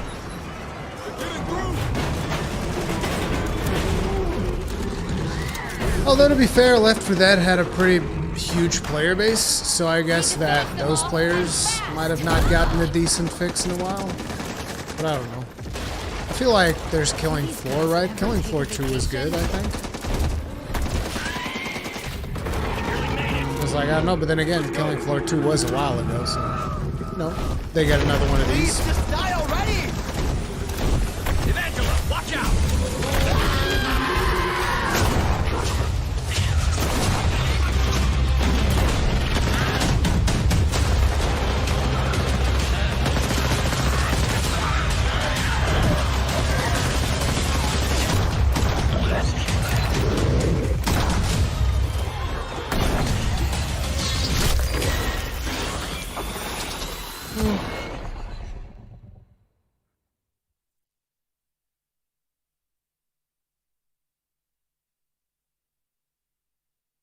Haven't had a decent Left 4 Dead replacement since 2. Okay. I thought Killing Floor 2 was pretty good. There you go. Back for Blood. But that just shows June what I know next about year. those games. Alpha next week. Crazy. All right. Very exciting. Well, tonight we're celebrating games, and we've got awesome discounts on many of tonight's nominees with the Game Awards sale across Xbox, PlayStation, Nintendo eShop, Epic Games Store, and Steam. And we also have the Game Awards Festival, a chance to play upcoming games like Little Nightmares 2. And some of the games are also available instantly with GeForce Now. So make sure to check that out. You can stream on any device with no downloads on GeForce Now. Well, we also have a lot of great stuff coming up. We'll have performances from the London Philharmonic Orchestra and Eddie Vedder. But right now, 2 years ago, we announced at the Game Awards Scavengers from Midwinter Entertainment. Everyone has been wondering when they'll get to play it. For news on that, let's hear from Midwinter's Josh Holmes. Thanks, Jeff. I do have a really exciting update for you, but first, I just want to thank the many thousands of players who've been testing the game with us over the past year. Your feedback and your support means the world to us. We couldn't do this without you. Today, I have big news to share. Okay. Explorers, it's time.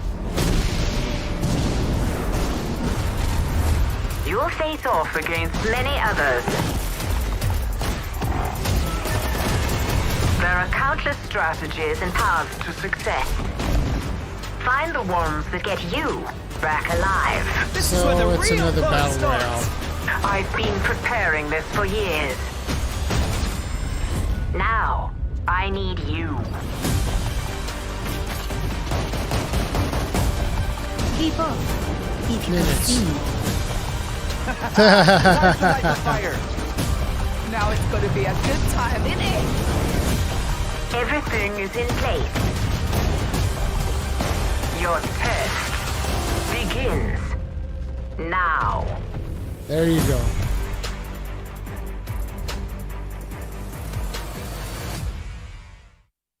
All right, so there you have it. The PC closed beta for Scavengers starts right now. If you're part of our community, you can play with your existing Steam key. But we're also opening up 50,000 slots for new players. So go to playscavengers.com, sign up for free, and we'll see you in the game. And they're gone.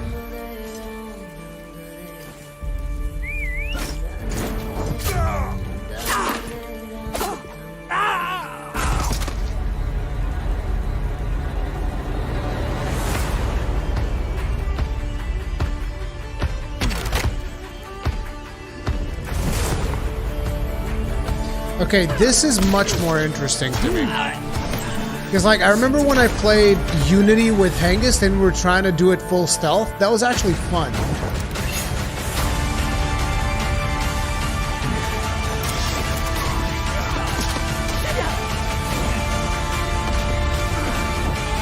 Oh, wait, but is it multiplayer? As in, is it player versus player? Or is it, Outlaws and Legends? Yeah, I guess it is going to be PvP. Still could be interesting. 3-day early access. Why the games keep doing this? Stop with the 3-day early access bullshit!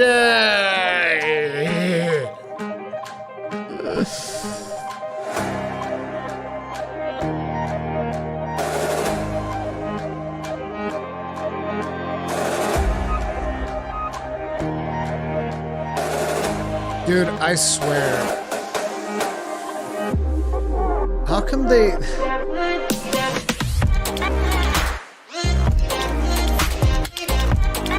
there's just some artifacting that I'm seeing on the editing of this video. Like a lot of videos have interlacing and artifacting and whatnot. It's kind of weird.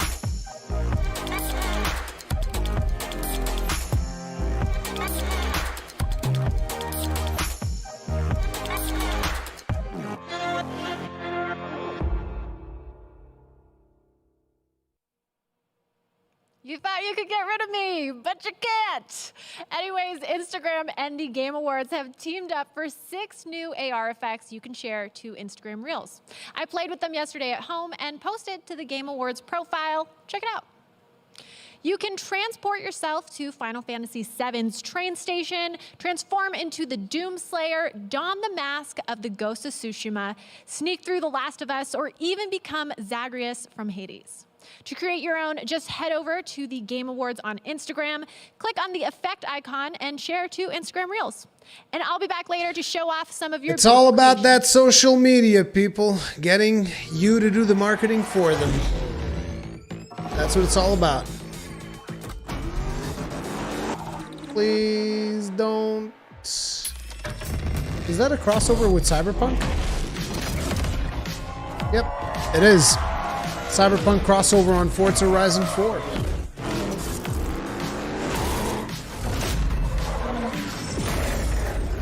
That's pretty cool. There it is.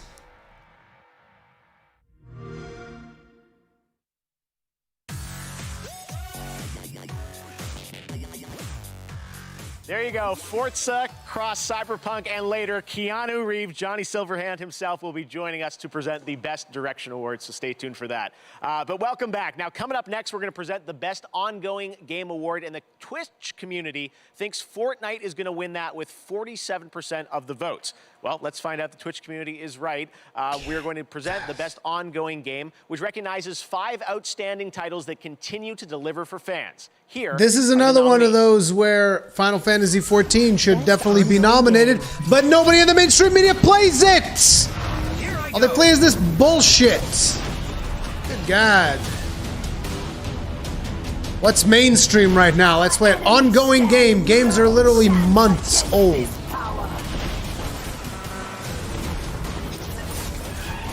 And Fortnite's gonna win it, of course, because of course it is.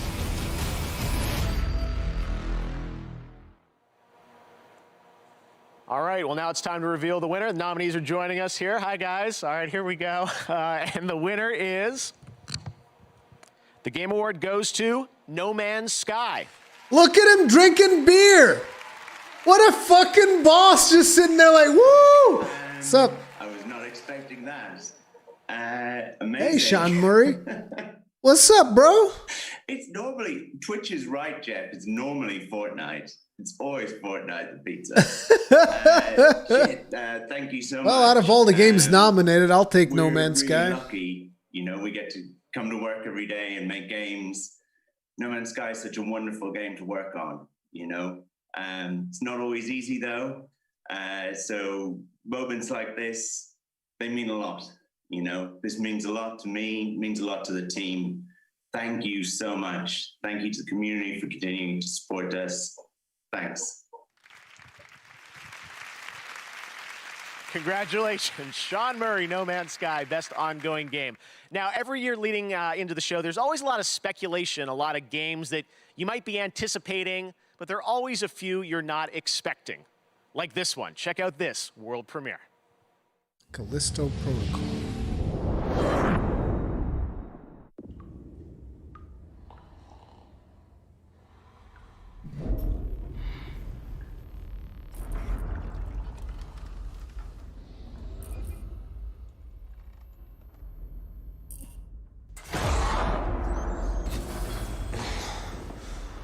Ooh. No, wait, I thought it was somebody else.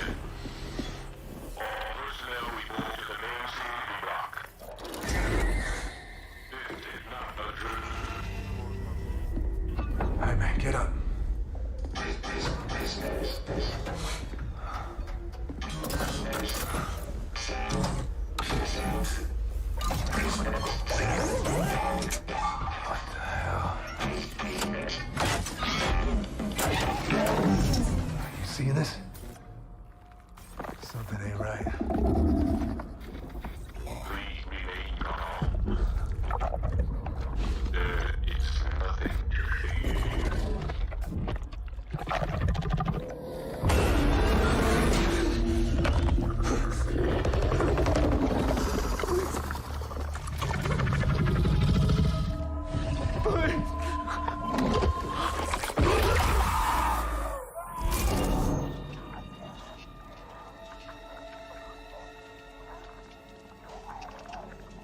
Resident Evil?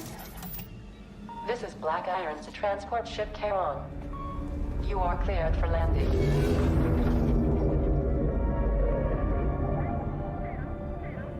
No.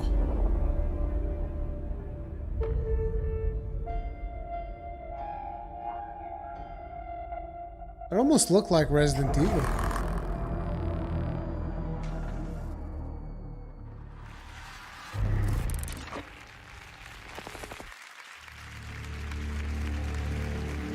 I'm feeling some Dead Space vibes, and there's little wonder why. You know him from his work on Dead Space and Call of Duty. It is Dead Space. Here's the there you CEO go. of Striking Distance Studios, Glenn Schofield. Hey, Glenn.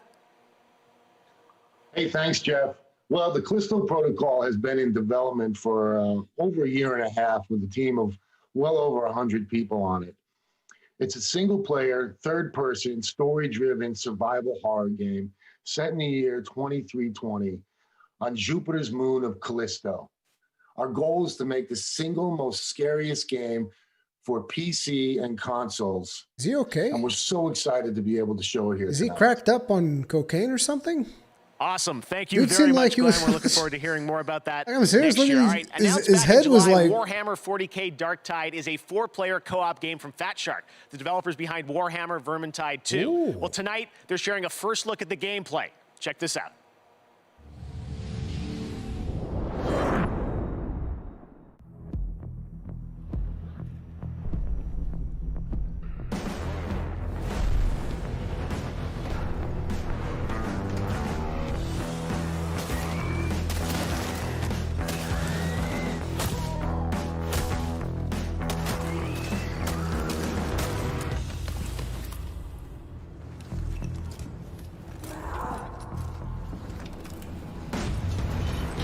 That's a big boy.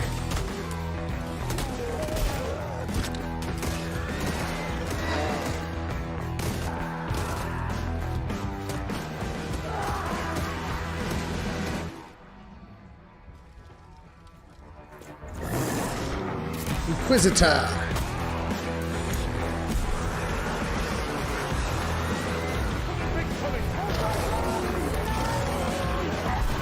Where's the Space Marine, though? We need a Space Marine! Space Marines!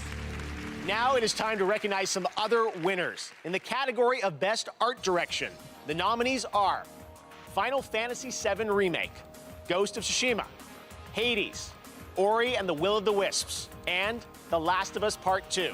And the Game Award goes to Ghost of Tsushima. Congratulations to Sucker Punch. Thank God! For Jesus! Best Action Game, the Frankie nominees Cutlass, are thank you very Doom much for Eternal, the souls. Hades, Tip of the hat. Half-Life Appreciate support. Alyx, Thank you. Thank you Neo very much. 2, and Streets of Rage 4. Neo and 2. The winner is Hades. Congratulations, Supergiant. That's cool.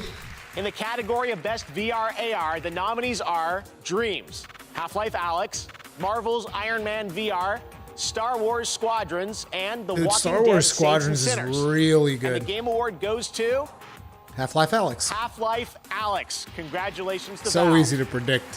For Best Sports Racing Game, those nominees are Dirt 5, F1 2020, FIFA 21, NBA 2K21, and Tony Hawk's Pro Skater 1 and 2. And the Game Award goes to Tony Hawk's Pro Tony Skater Hawk's is 1 and good. 2. Tony Hawk's is good. Congratulations, Tony. And for the most anticipated game, All of the other ones are voted garbage, on though. Twitter this year, the nominees are Elden Ring, Hey! God of War sequel, Halo Infinite, Horizon I didn't Forbidden remember West, seeing this one. Resident Evil Village, and The Legend of Zelda Breath of the Wild sequel. Elden Ring! And your most anticipated game is You're Elden goddamn Ring. right, Jeff! You're Congratulations, goddamn From right! Software. All right, Woo! this next game comes from the creators of Gone Home and Tacoma. The Fulbright Company and Annapurna Interactive present one part road trip, one part mystery, with 2 familiar voices. Check it out. You're goddamn right, Jeff.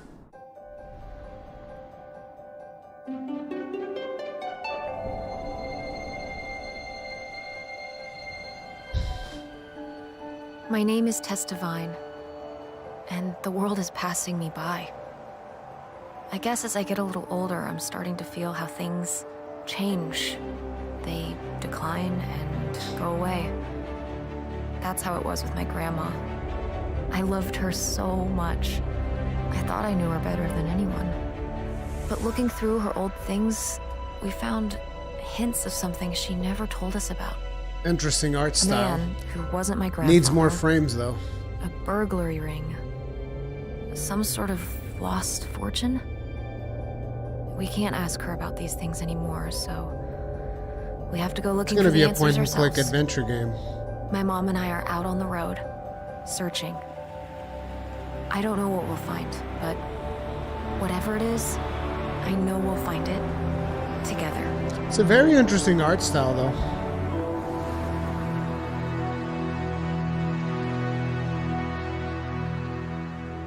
Yeah, this looks like 100% point and click.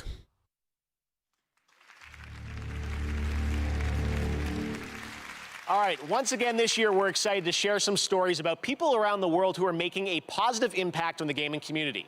These are They're gonna global talk about gaming me. citizens in partnership with Facebook Gaming. Our first honoree never tonight mind. is Latinx in gaming. Check out this important story.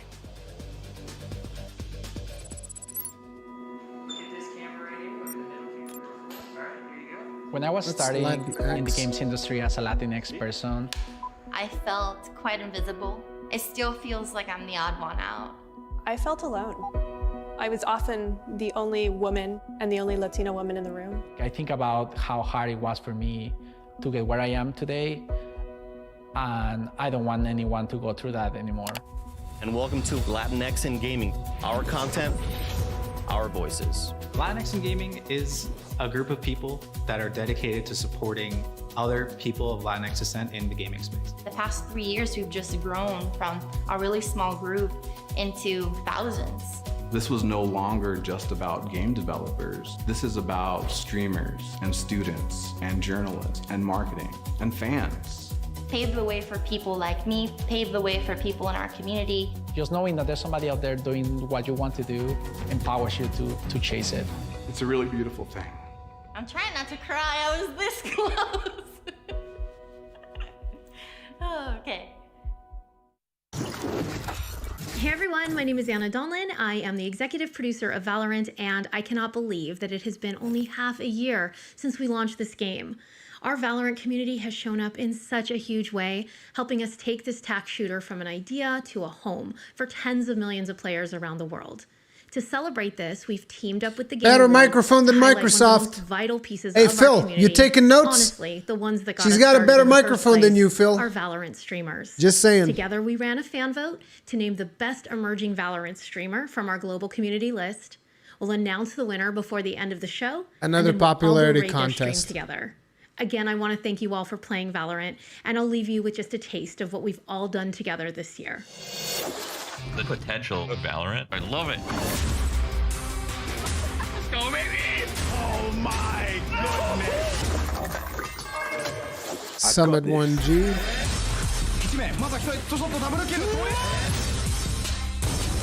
Oh my god!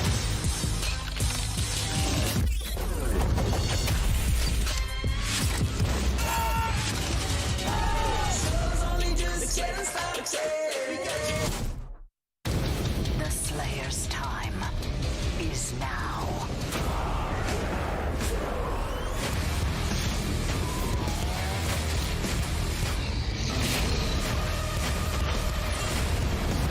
I'm surprised nobody from the mainstream media is complaining about the poor demons. Think of the demons! Won't anybody think of the demons?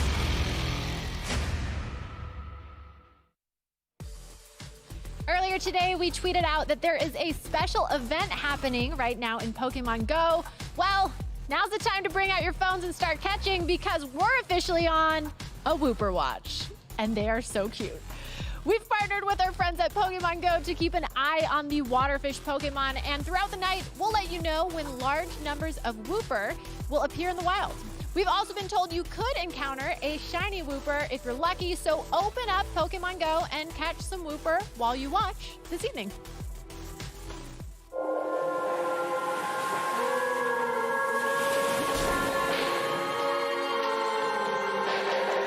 They broke me, guys. I hear really good things about this game. Get up, Detective. One. This is Disco Elysium. The great city at the end of the world is waiting. Did they bring in a Switch version? Solve the murder with a Oh no, wait, it's not on consoles yet, so it might just be the console version. Carve your own path across an award-winning open world. And uncover even Did he just punch that kid? groundbreaking role-playing game. Meet and get to know more of the locals. Welcome to reality, baby. Sure thing, champ. Lead the way. If you could only find your gun. It's okay. With full voice acting for every single one of the city's beautiful people. Yes. I'm going to unplug the microphone, okay? And leave a bigger mark behind you in new quests. You're big boys. You can handle it.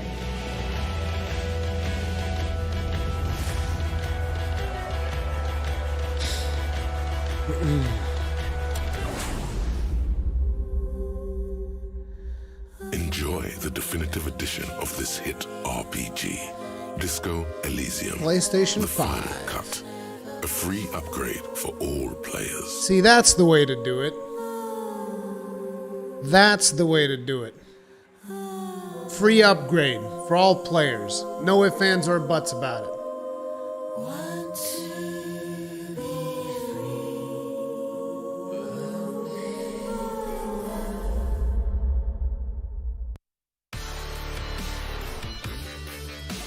Welcome back to the Game Awards. That's so exciting. Disco Elysium news. You may remember last year they won the most awards out of any game last year at the Game Awards. So awesome news. All right.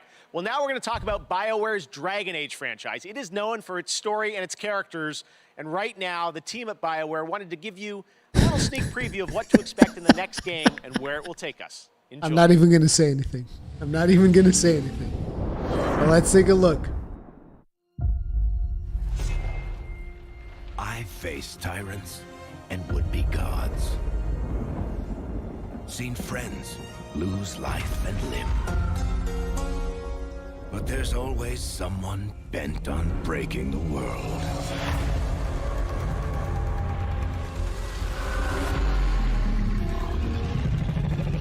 It's time for a new hero.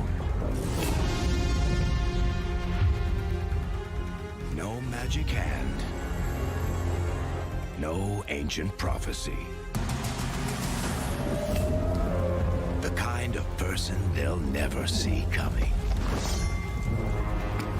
We've got your back. I've got your back.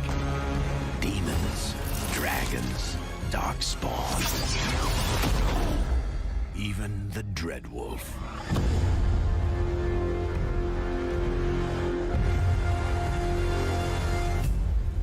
This is your story.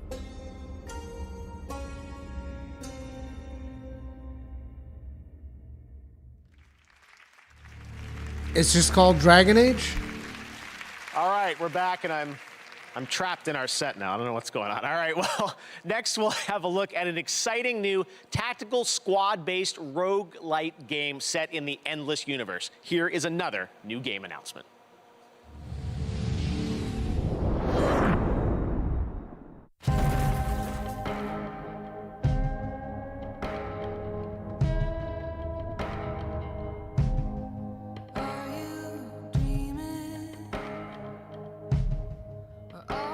The strong transistor vibes out of this one.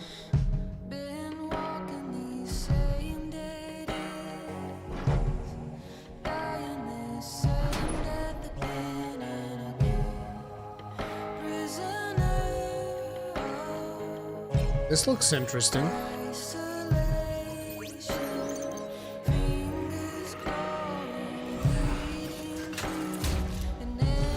Four-player co-op roguelike.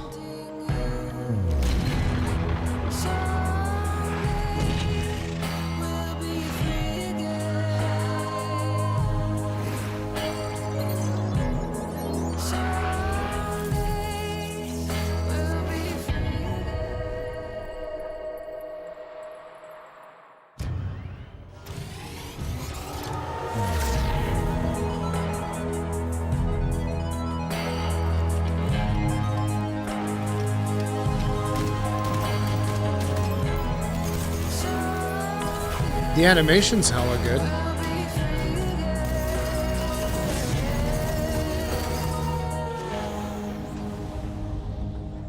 Endless Dungeon? Ooh. Wait. There already exists a game called Endless Dungeon. Endless Dungeons, very cool. Our next world premiere comes from South Korea. Crimson Desert, the new open-world action-adventure game from Pearl Abyss. This next-gen game offers in-depth, story-driven single-player content in an MMO setting. What you're about to see includes actual gameplay footage. This is the beautiful and merciless world of Crimson Desert.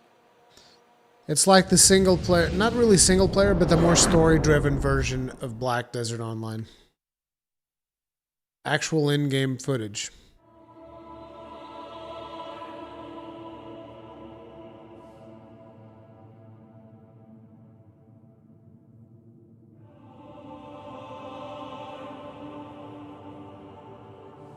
The world actually looks really good.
These visuals are very impressive for a multiplayer game.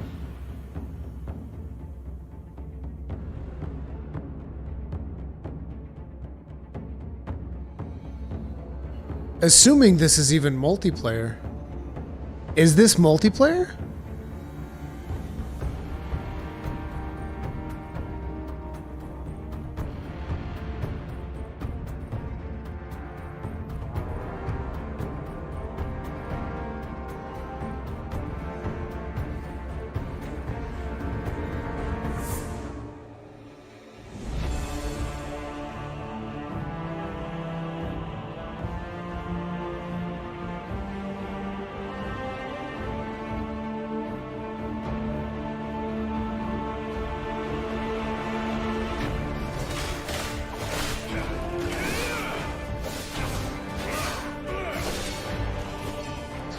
They can barely run the game to shoot a trailer.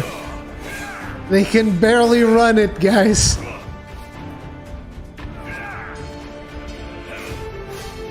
Oh my god.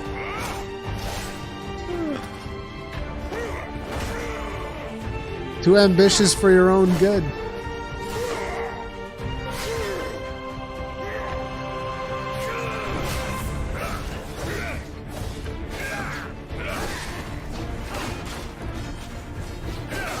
It looks impressive, but you guys can't even get a supercomputer to run it.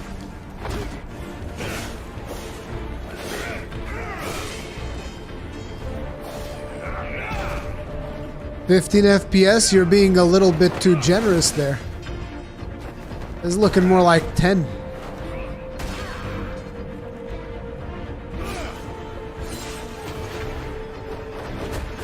But here's the thing, what the characters are doing does look impressive.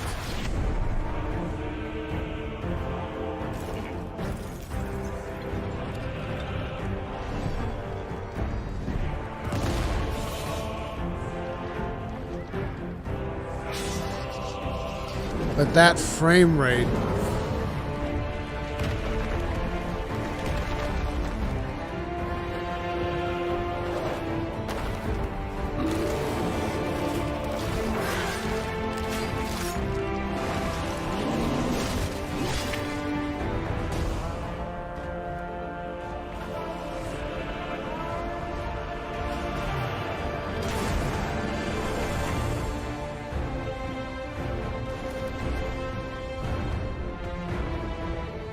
No way, dude.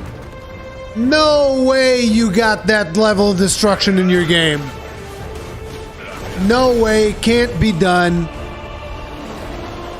You're just in fantasy land now. That's just straight up fantasy land, dude. I don't believe you.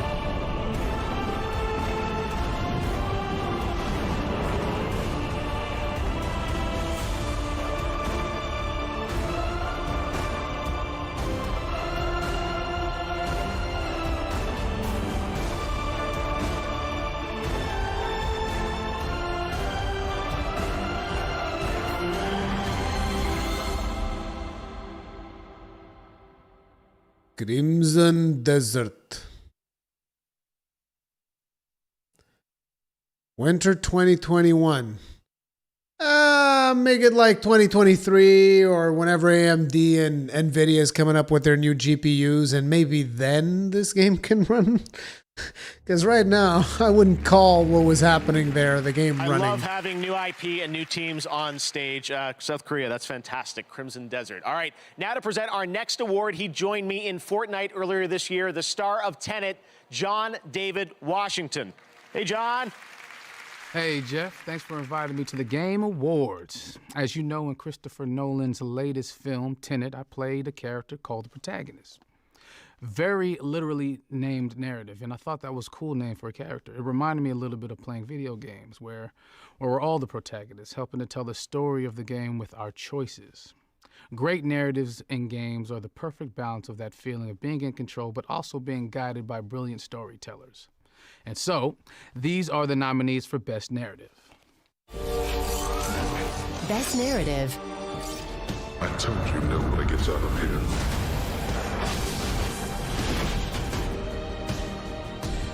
Last of Us 2 is gonna win. Here we go again, boys. Sacrifice everything. Get ready for the F's in chat, even though Ghost of Tsushima's story is a million times better. Literally a million times better. This can't be real. But here we go. Get ready. Here it comes.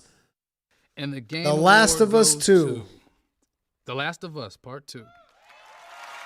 Okay, you can say whatever you want. The story, no. That's why I wrote it down so I wouldn't mess it up. But this is amazing. First off, it's such an honor to be nominated. F's in chat, boys.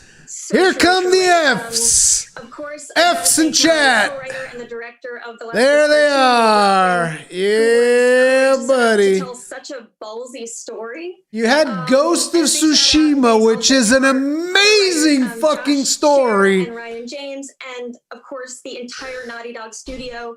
This game is what it is because of the collaborative nature. It's what it is, all right. Love of narrative, and of course. Thank you mostly and always to the fans. These characters meant Where do I so keep the much to crystal us, and ball? we It's really up touched my that they ass. resonated with you as well. So thank you.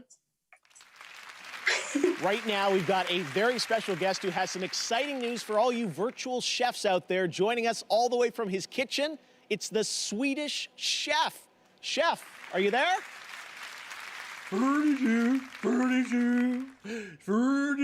Picking the number one.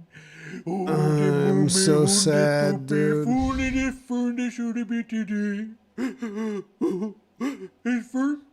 The super duper spoon. Ghost of Tsushima is legit so good, dude. It's for the chickens. You're gonna tell me The Last of Us 2 is a better story? Did you play the game? Like, I played it. Sharp in that I played it. My Swedish, it's a little rusty, but I think there's been That was not a good story. Like, I'm sorry. Like, I enjoyed about 60% of the story of The Last of Us 2. If we're taking all the shooty froggy from the sheen, No, Chef, I'm so sorry, but you didn't actually win a game award. That trophy you've got, honestly, it kind of looks like leftovers. Anyways, you're supposed to be sharing. Lady has nothing to do with it, about a Water co-op Truck. game. I don't agree with that. No, co-op game, like a fun, cool new game with a playable character named Swedish Chef. Me? For the Play-Doh? Yes, that is why you're here for a world premiere. Let's take a look. Okay.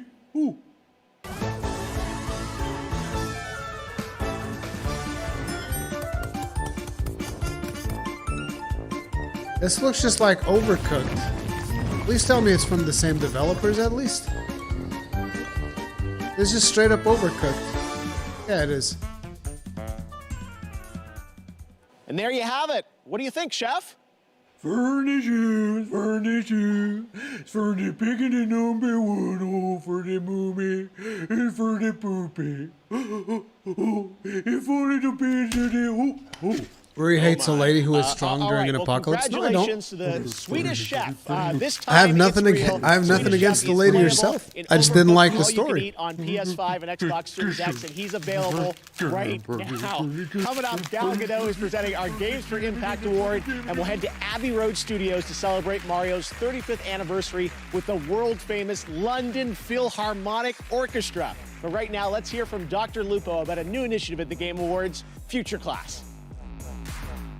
Hey y'all, I'm Dr. Lupo, and tonight I'm honored to partner with Gillette to introduce the Game Awards. Gillette! A group of thinkers, Gillette. dreamers, and pioneers who represent the best a man can get. Ooh, Gillette. Games have really changed my life, to be honest with you.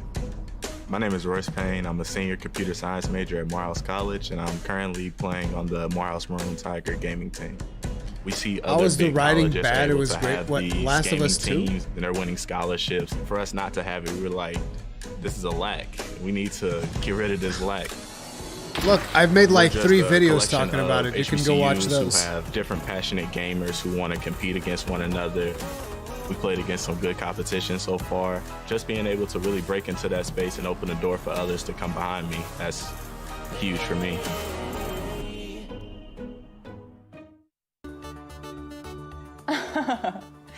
Hi everyone, I hope you're enjoying the Game Awards. I'm Alana Pierce, coming at you live from my mansion. As someone with a chronic respiratory illness, I've had to find some unique ways to deal with the 2020 situation. Like maybe I go for a swim in my Olympic-sized, but that's not Olympic. The Olympic one is indoors, so. But I know that there are some people out there watching this that are depending on things like vaping to try to calm themselves down. However, the high levels of nicotine that you can be inhaling can actually worsen your anxiety and just kind of fight against the mental health battle that is this Are they year. really going to do the whole vaping thing again? You know. But that doesn't mean I'm not trying to look out for you. For those of you who are looking to quit vaping, which I hope you are, This Is Quitting is a free text-based program with a free built-in support system. Text Game Awards to 88709 now.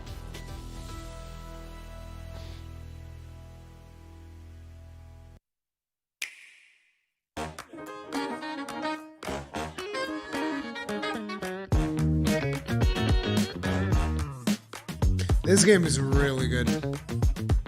I played this on the Wii U. It's really, really good. And it's got co-op.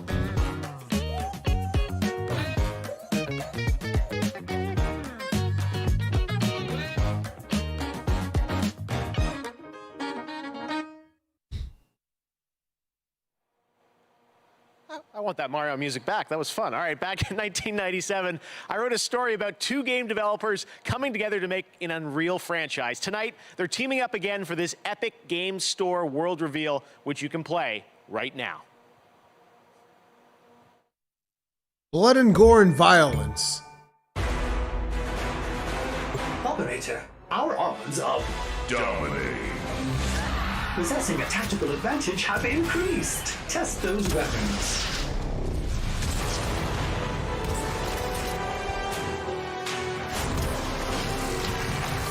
Accuracy is ultra kill, otherworldly.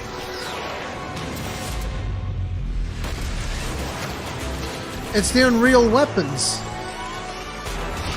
The Unreal Tournament weapons. Enemy casualties are enormous. Your progress unstoppable. In line with projections.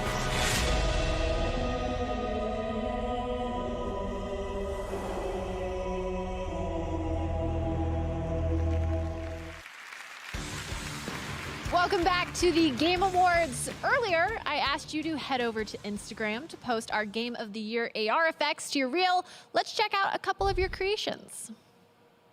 Looking great. Keep posting on Instagram, and I'll share some more in just a bit. Now back to your host, Jeff Keighley. Thank you very much, Sid. Last month, Call of Duty invited players to unravel a conspiracy decades in the making with the release of Black Ops Cold War. On December 16th, Season 1 kicks off. Free multiplayer maps, more weapons, and more operators. And for Warzone players, a massive update of content, including a new close quarters map, Rebirth Island. Here's your first look at the gameplay of Season 1.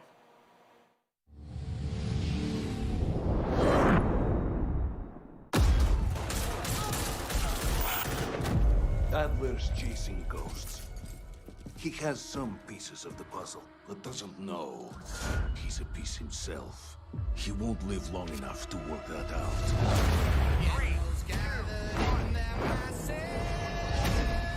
Oh, God. Oh, God. No. That one is too much. That one is like guaranteed. I'm sorry, guys. That one's guaranteed snipe. Here, we'll do it like this.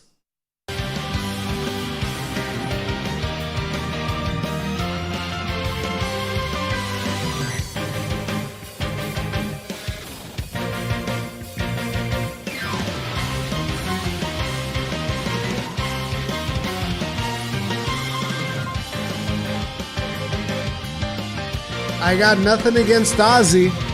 I got something against a copyright strike on my channel.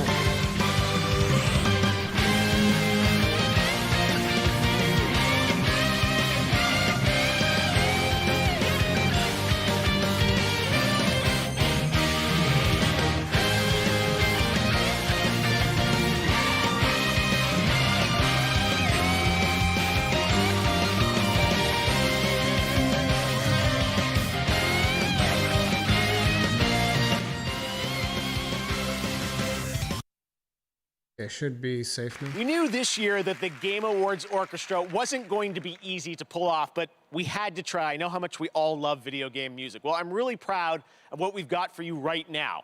This is an anniversary year, the 35th anniversary of Nintendo's all-time classic Super Mario Bros., originally released in 1985. Here to perform a medley of Mario songs from the legendary Abbey Road Studios in London, this is the world-class London Philharmonic Orchestra, led by conductor Lauren Balfe. Enjoy.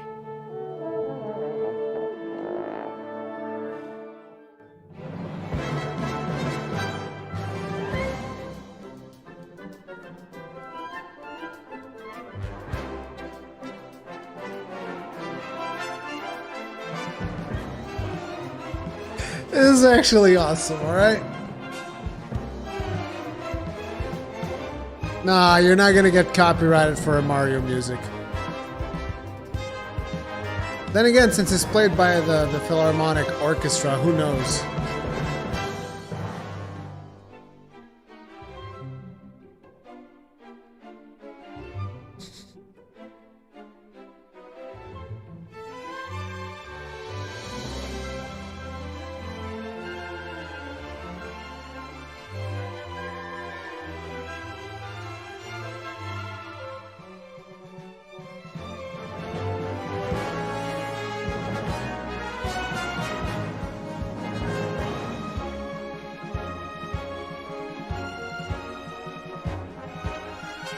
This is very wholesome, dude.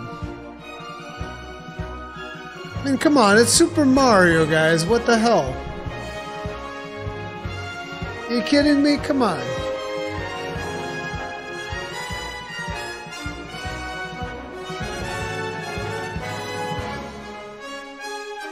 Super Mario Odyssey is the best one that I've personally played, but I don't play a lot of platformers.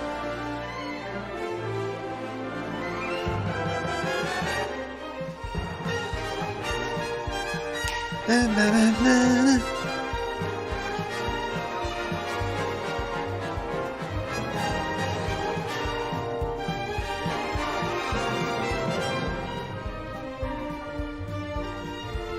This one was so good. I really love this game. And it's like, I don't like platformers, right? And I loved Odyssey. Odyssey was friggin' amazing. Man, she was having fun. That kind of makes everything better, doesn't it? Wow. Thank you to Lauren and the London Philharmonic. They'll be back again later in the show. And Eddie Vedder's coming up too. So lots of shows still to come. Lots of us are in lockdown right now. I know it might feel normal tonight to see all these games, but we're all in lockdown, and I know we all can't wait to go back outside, to travel the world, meet new people. Well, until then, here's a game where you can do all of that as you explore and record disappearing cultures in a strange, beautiful world. This game is just stunning, and it's coming to PlayStation 5. Check it out. World premiere.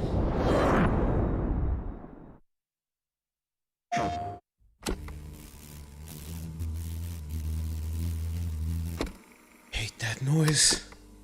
I hate that noise. I hate mosquito wings. Why would you do that? Why would you record the sound of mosquito wings? Good God. Our grandparents lived for 1,000 years.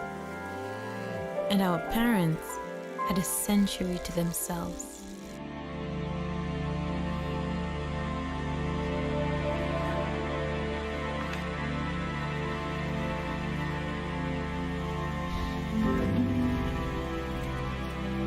But us,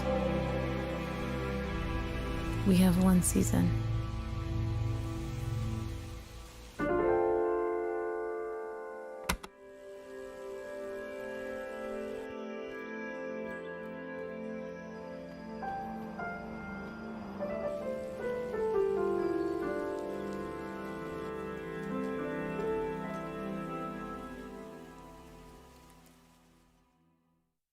PlayStation.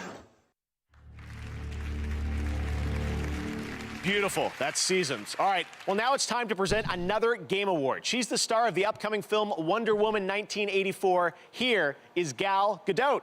Hey, Gal. Gal Gadot. Thanks, Jeff. I'm honored to be here at the Game Awards. Lots of video games are fun to play, but each year, a select few games deliver a deeper message. They focus on subjects that can be historical, political, or deeply personal. The Games for Impact Award honors socially progressive projects that have the potential to inspire real change in the world. Here are the nominees. Games for Impact.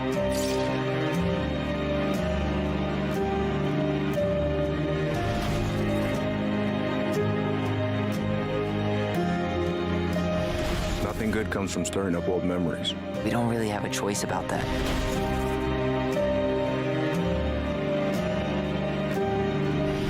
We knew we had to resist, no matter the cost. And the Game Award goes to... Tell Me Why. She was already smiling. She knew she was going to win. I'm Hall, the community manager of Tell Me Why, and on behalf of she knew she was going to win. Did you see her smiling ahead of time? She gave it away. Thank you so much for this award, and thank you so much for all the love that you've shown Tyler and Allison and their journey. I'd like to express our team's deep admiration for all of tonight's nominees, especially those that have used their platforms to tell stories about trans and queer people with sincerity and heart. Here's to a future where even more marginalized people can see themselves and their experiences truly reflected in the games they play. Thank you so, so much. Congratulations. Everyone's joining us live. The tech is working. This is amazing, and it's so cool to see everyone.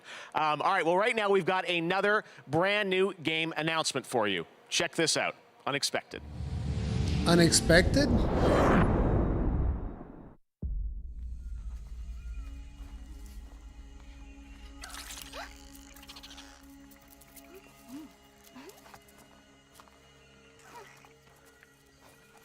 It's time to go. Vin Diesel?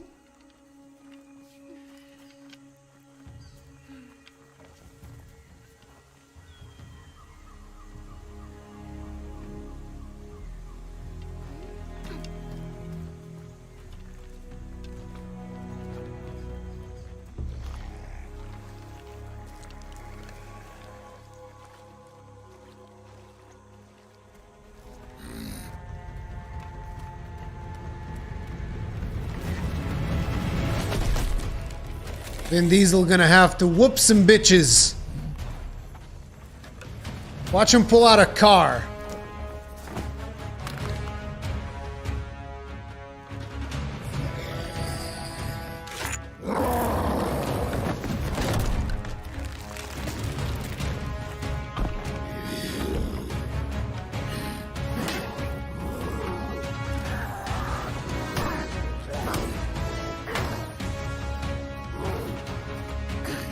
Those animations are rough.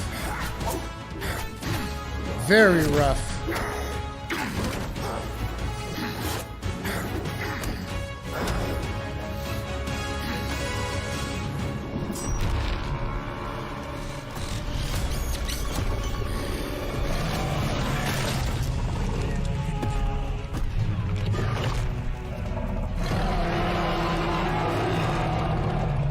Is this Monster Hunter Vin Diesel edition?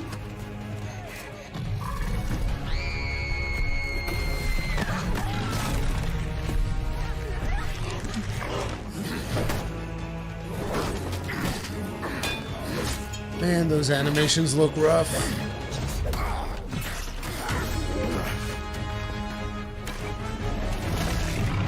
This looks like clay animation.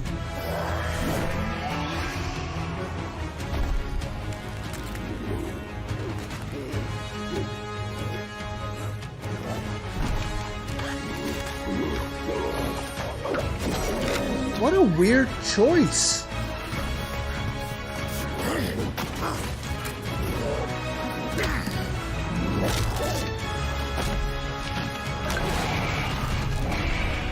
It's claymation. Like, this is legit claymation. For those who don't know, it's like when you animate clay. Like, this is just straight up claymation.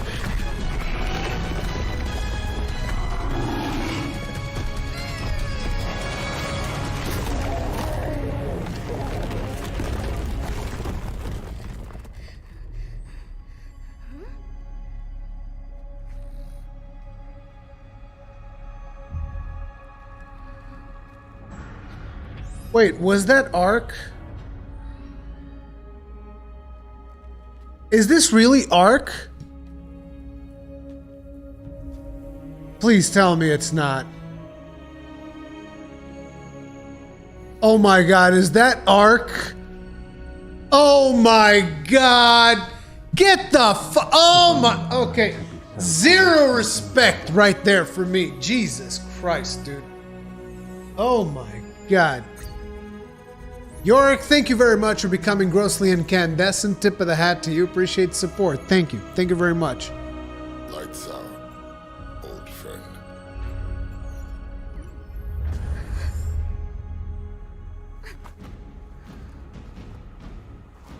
Yeah, no wonder the animation is garbage. The whole goddamn game is garbage if this is Ark. Let me guess, it's another DLC? Oh my god, dude. Get the fuck out of here, dude. Get out! Get out! Out! Get that shit out of here, dude. Jesus fuck. Yeah, oh, that's god. right. Arc 2 starring Vin Diesel. And the team at Studio Wildcard god. has one more announcement for all Arc fans. What a bunch of fucking scam artists. Literal scam artists, these guys. These developers right here, literal scam artists. Who could lead us out of the darkness? Hey, where's Atlas? Wasn't Atlas supposed to get content for like 10 years? Oh, it's dead. It's fucking dead. Why don't you finish Arc 1, pieces of shit?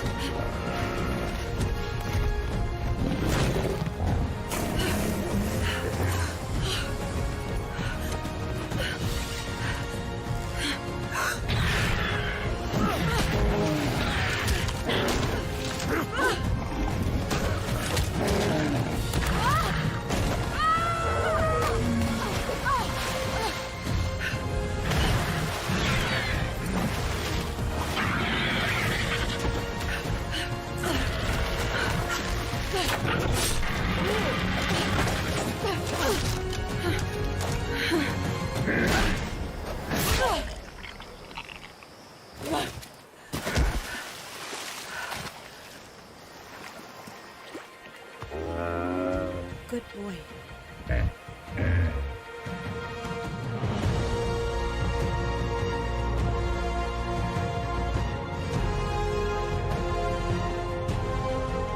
You can't even animate your own goddamn video game. What makes you think you can do an animated series? Sorry, dude. I'm sorry, but you'll find no respect for Ark here.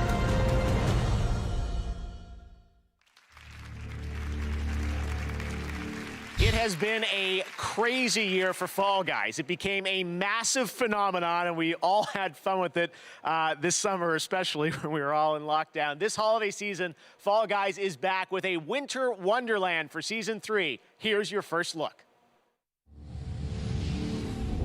I can't believe that Vin Diesel did a promo for Ark.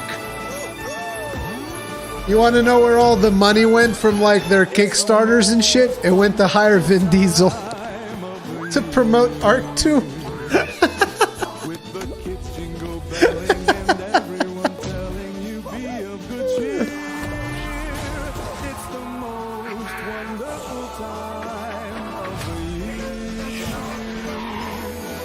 It's the happiest season of all. With those holiday greetings and gay happy meetings when friends come to call. It's the happiest season of all.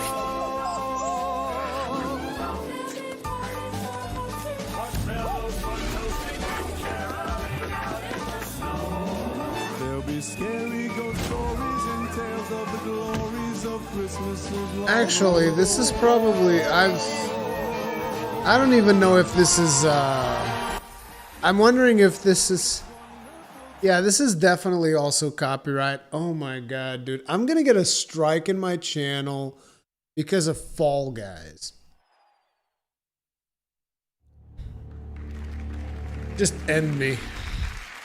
The Game Festival is going on right now, and you can stream all the Game Festival demos using any device you own with GeForce Now. You can check that out. The Game Festival, lots of amazing games you can play all weekend long. All right, coming up next, Tom Holland, Nolan North, and the award for Best Multiplayer. More awards and announcements, and later, we've got Reggie, Keanu Reeves, plus Eddie Vedder from Pearl Jam playing his song from The Last of Us Part 2. But right now, Elite Dangerous is a space sim MMO from Frontier. Players have been exploring the galaxy for Elite Dangerous! Space legs! The gameplay reveal of Odyssey, which lets you explore on foot for the first time. Oh, something good, yes!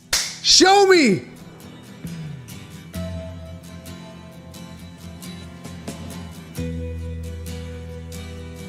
Like, you don't understand. This game is so fucking good. Elite Dangerous is an amazing game. Ground control. Oh no, I can't. Oh man, don't torture me.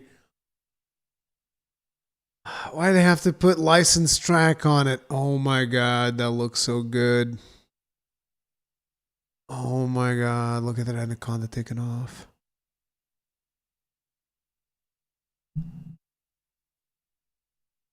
What? There's gonna be FPS mode? Oh my... Before Star Citizen released, by the way. Just saying, you know, just one of those things before the release of Star Citizen. You know, it's just one of those things, you know. Now, I'm not saying Star Citizen is a fucking scam, but hey, it is what it is. Arriving early 2021. Fuck yeah, dude.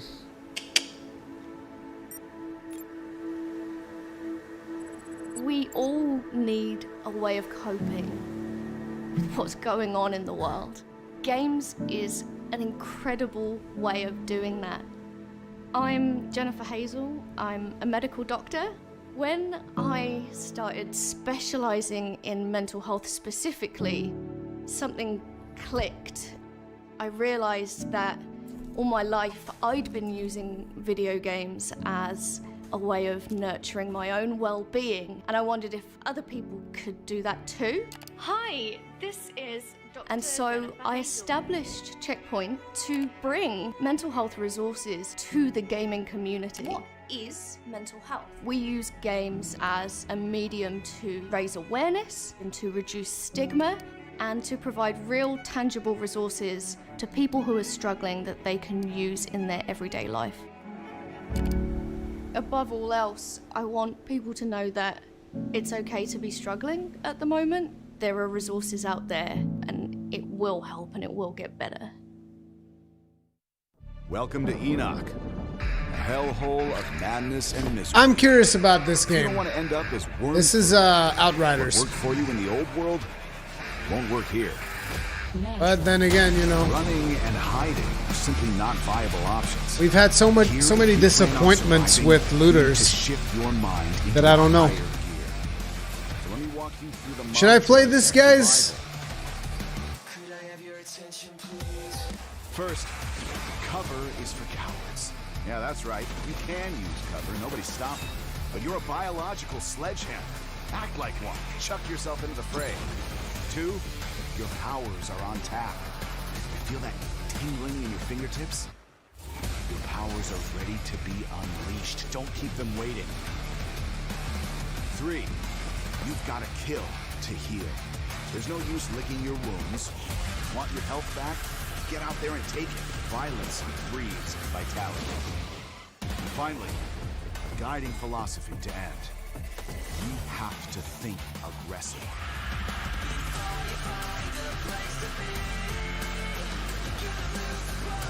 And yep, there's another the MCA. There's another the MCA right there. I wasn't expecting it. Why why do you do this to me? I'm gonna have to delete this video. I'm gonna delete the fuck out of this video. Once this live stream is over, this thing is gone. The Tinder could be a threat. You'd better think twice before you hand it to them.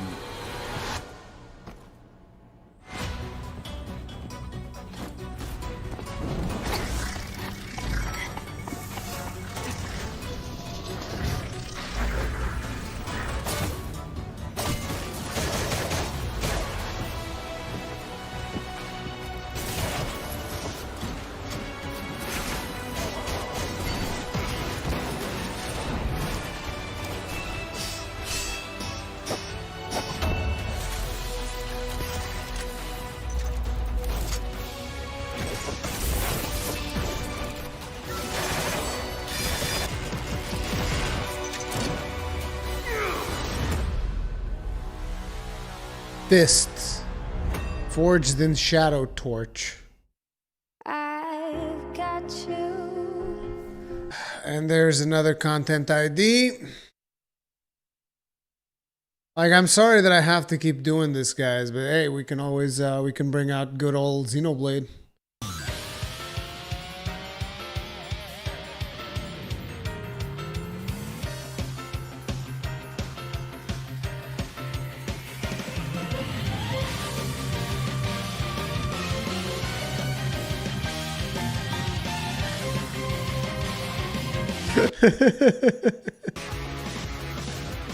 Hey, what's up, guys? It's Tom Holland here. Hey, I am Tom in Atlanta Holland. on the set of the next Spider-Man film, but I am honored to be a part of the Game Awards tonight. You know that for the past few years, I've been working on the Uncharted movie, which did involve some extensive research playing the games. I'm honored to be playing Nathan Drake. What I can assure you is that we really want to honor Naughty Dog's amazing games. So this film tells you how Nathan Drake became the character we all know and love. It is now my honor to introduce my good friend, Nathan Drake. Please welcome Mr. Nolan North. Hey, the man, the myth, the legend. Thank you, Tom. I could not be more proud of you. You know, someday when someone searches for Nathan Drake on IMDb and you are the first result, I will only be remarkably bitter. You know, video games allow us to connect with friends, family, and complete strangers. We can share memorable experiences beyond the confines of our own his homes, voice or even is travel like, to vast new worlds with our buddies. he on the really couch gives next it to his us. all. Of all the years I've been grateful for multiplayer games, they've never been more important to us than they were in this historically crappy, rotten, no good, cursed year. These are the nominees for Best Multiplayer. Best multiplayer game, presented by Instagram. This is the mocap of Nathan Drake. This is the voice of Nathan Drake.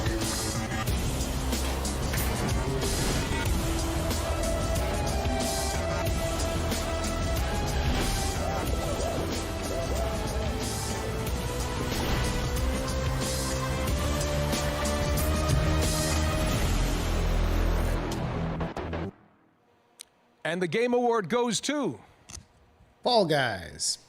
Among Us. Oh, right. Among Us was in the run. I didn't even notice that Among Us was amidst them. Thank you so much. Oh my God. Oh, I can do this. All right. Thank you, Game Awards, and everyone who voted for us. And also congrats to all the other games nominated. It's an honor to have won Best Multiplayer category. Our goal with Among Us from the beginning was to create a fun experience amongst friends. 2 years ago, Among Us started with local mobile, and then online and PC, and the rest is history. Now more than ever, finding ways to connect with friends is increasingly significant, and we're so happy many of you turned to Among Us to play with friends and family. Big thank you to Robot Teddy, Jewel Studio, and our other partners for helping us navigate all the excitement. Thank you to our moderators and the fans who have been on this journey with us for the past 2 years. And big thank you to our friends and family. You've helped us test and been incredibly supportive through it all. Thank you so much. Thank you. Tonight, you've been using Instagram's custom Game of the Year AR effects to add a stop it snazzy with the trophy to your Instagram reel. nonsense. Let's check out a couple of those. You're all winners in my book. Keep making those trophies, and I'll be back with more later. Now back to Jeff.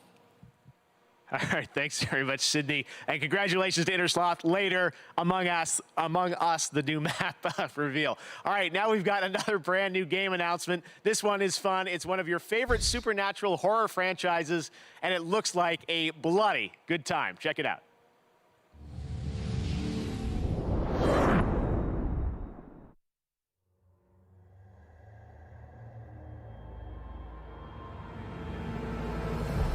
I had a real life once. I had a wonderful girlfriend. Is this Dead by Together we drove Daylight to a 2? small cabin in the mountains. Necronomicon Ex Mortis, the Book of the Dead. It seems an archaeologist had come to this remote place to translate and study his latest find. It was never meant for the world of the living. The book awoke something dark in the woods. It took Linda. Why is there a knight? Oh, look! For me. It's the guy from, yeah, Evil Dead.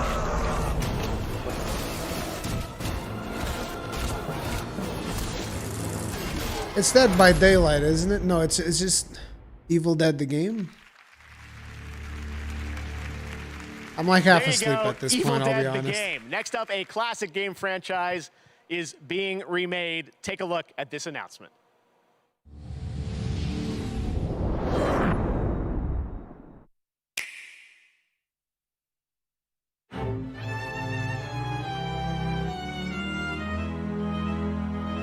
Ghouls and Goblins. Or Ghouls and Ghosts. What's the name of it? Isn't it Ghouls and Goblins? I forget. I don't know if it's Ghouls and Goblins or Ghouls and Ghosts. I think it's Ghouls and Ghosts.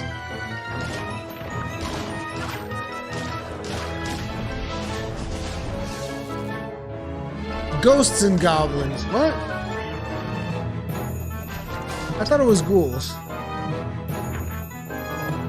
Okay, it's Ghosts and Goblins.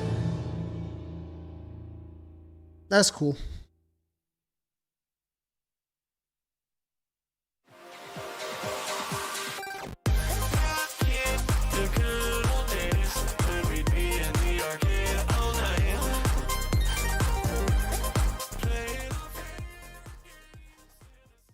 Capcom Arcade Stadium.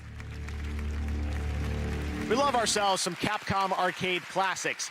We're now going to recognize some more winners. In the category of Best Independent Game, the nominees are Carrion, Fall Guys Ultimate Knockout, Hades, Spelunky 2, and Spiritfire. And the Game Award goes to Hades. Congratulations, Supergiant. Good Best job, Audio Greg. Design. Those nominees are Doom Eternal, Ghost of Tsushima, Half-Life Alyx, Resident Evil 3, and The Last of Us Part 2. Last of and Us our Part winner 2. is The Last of Us Part 2. Congratulations, Naughty Dog. The Last of Us For Best Part 2 role-playing awards. game, the nominees this year are Final Fantasy VII Remake, Genshin Impact, Persona 5 Royal, Wasteland 3, and Yakuza Like a Dragon. And the Game Award goes to Persona 5 Royal. Final Nope. Fantasy Yeah! VII Remake. It actually In the category of Best Simulation or Strategy Game, those nominees are Crusader Kings 3, Desperados 3. It actually won. It's a really good Flight game. Simulator and XCOM Chimera Squad. And the winner is Microsoft Flight Simulator. Congratulations. And in our fan category, Player's Voice, you voted tournament style to pick your favorite games. The final 5 nominees were Doom Eternal, Ghost of Tsushima, Hades, Marvel's Spider-Man Miles Morales, and The Last of Us Part 2. If Last of Us wins, as you may know, we announced it online. Congratulations to Sucker Punch. Ghost of Tsushima, of course. You kidding me? Now we've got one more for you. This is for Best Fighting Game. And here to help us out from Netflix's Cobra Kai, 2 great rivals from film history. Oh, that's awesome. I love Cobra Kai. That series is friggin' amazing, dude. What's up, Game Awards? Game Awards, what's up? Hey, Ralph, you know who wins this? No, how would I mean, we haven't even read the nominees yet. Not you. Because I'm not in a game. Oh, come so- on. You were in a game? Karate Kid for Nintendo 1987, and your karate was weak. All right, Yuji, listen, whatever, okay? Why don't we just read off the list of nominees, huh? Right. Best Fighting Game, Grand Blue Fantasy Versus. Mortal Kombat 11 Ultimate. Street Fighter 5 Champion Edition. One Punch Man, a hero nobody knows. One Punch Under Man Night is so in bad. Burst. And here we go. The Game Award goes to... Sorry, this thing is stuck. Somebody glue this thing? I got you, Macho. And the winner is Mortal Kombat 11 Ultimate. Congrats, guys. Awesome. All right. You guys seen Cobra Kai, by the way? Cobra Kai is Ralph and fucking Yuji. amazing. One of the things I have really been missing this year is flying around the world. But luckily, we have one of the most beautiful games of the year to help fill that void a little. It just won Best Simulation Strategy Game, Microsoft Flight Simulator. And next year, it's coming to Xbox. Here's what that's going to look like. It's an airborne view of our wonderful world. Please don't play copyrighted music.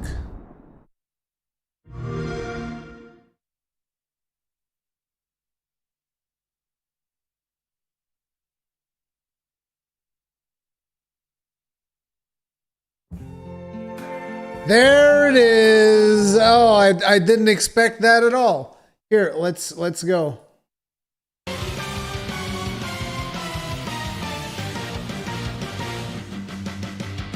I was ready for it, dude. I had my finger on the trigger.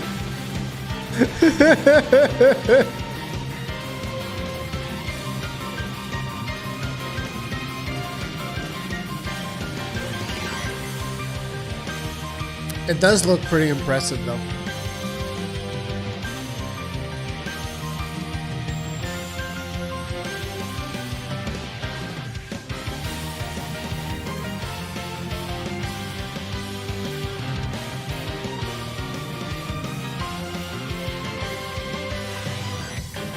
Yeah, I thought so too. I thought so too. When I saw the Wonderful World comment, I was like, well, get your finger on the trigger. It's happening.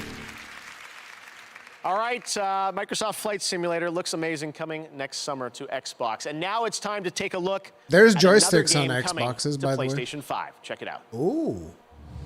World premiere. PlayStation Studios. My end is waiting at the beginning. I will go there now. Wait, this is the... Yeah, the Housemarque game. Crash! Every time! What is this cycle I'm trapped inside?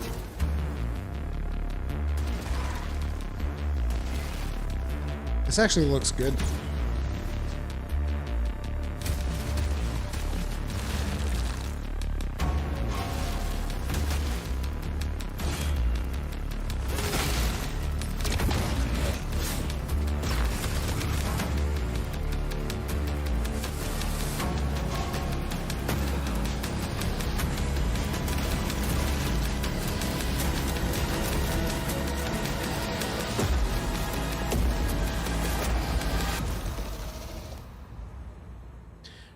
Returnal. Another end, another beginning.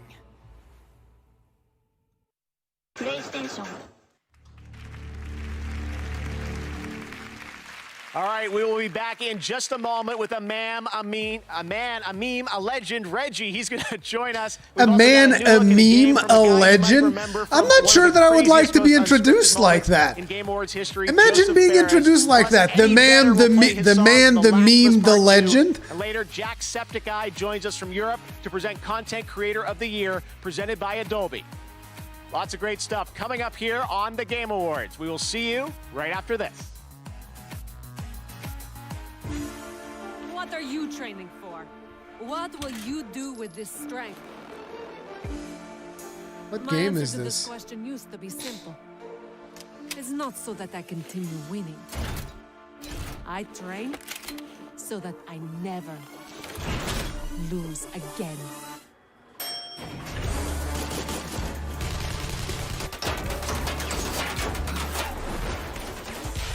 Why does nobody ever shoot the legs? One of these days, someone needs to explain this to me. They never shoot the legs whenever someone has a shield. Super Meat Boy! I'm not sure if this one's allowed as well.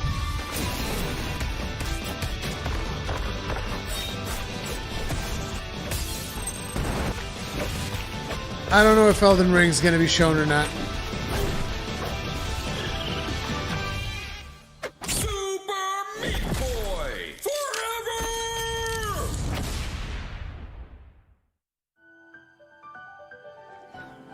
Gotcha Impact. Oh, at that frame rate, that has to be the PlayStation version or the PC version.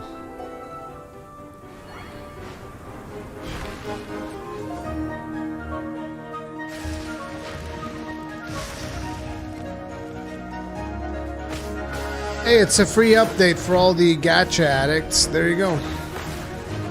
Interestingly enough, what burned me out on the game wasn't even the gacha. It was the traversal. Because I actually really liked the gameplay.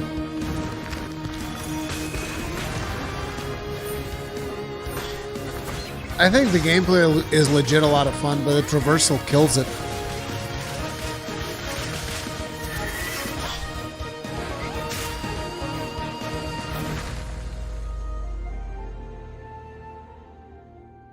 Oh, it was just an ad? That was it? Hi, I am Mary Mauser along with Peyton List from Netflix's Cobra Kai. We're here to settle one of the great rivalries in gaming. This is Abby versus Ellie from The Last of Us Part 2. I am Team Ellie. Ellie is probably one of the greatest game characters of all time. Yeah, and Abby can beat her up, so that makes Abby better. Team Abby, all day. What? Oh, yeah, she's like a perfect physical specimen. If she gets a nap and some food in her, she could probably deadlift a small car. And she's nice to dogs. Well, Ellie is an artist and a beautiful singer. Abby could be a good singer, you don't know. Yeah, you can tell she's not a good singer. Coin collectors don't make good singers. Okay, fair enough. You win this round, Mauser.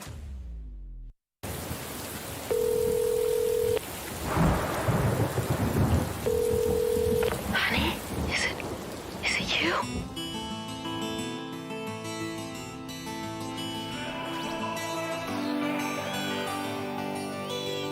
How far are you from the border? Be careful with the people that give you a ride. And don't travel with someone you don't know. We love you, honey.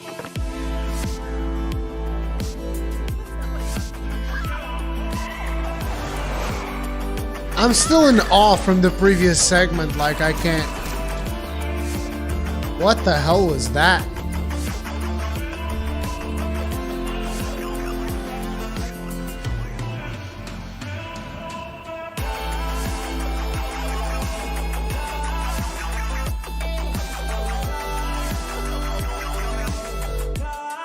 You tuned out that segment? I don't know what happened, dude. Don't ask me. Whatever it was weird as hell.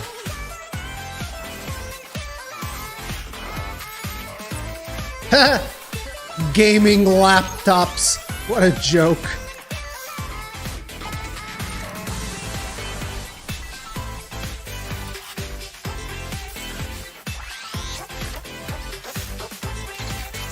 One of these days, someone's got to explain to me what is it about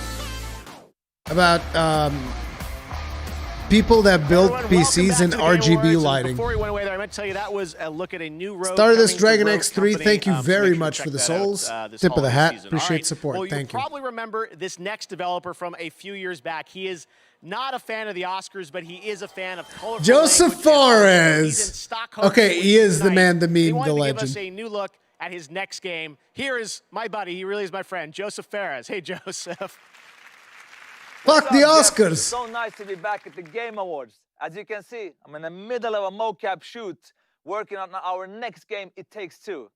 Trust me when I say this, Hazelight's next co-op only experience, It Takes Two, is gonna blend narrative and a huge variety of gameplay never done before. And today, we're gonna have a gameplay reveal, a word exclusive. I know you like word exclusive, but this one is even extra exclusive, my man.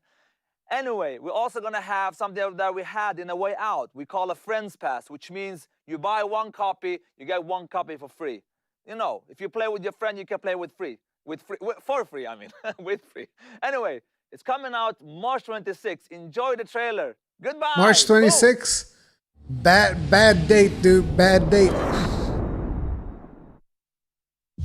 This is the story of a magical kingdom. One of wizards and warriors. It's an epic tale set upon the high seas. An odyssey through time and space. Pew, pew, pew, pew.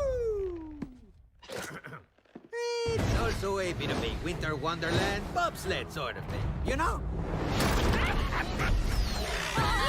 Oh, wait a minute. Did I mention the big explosion?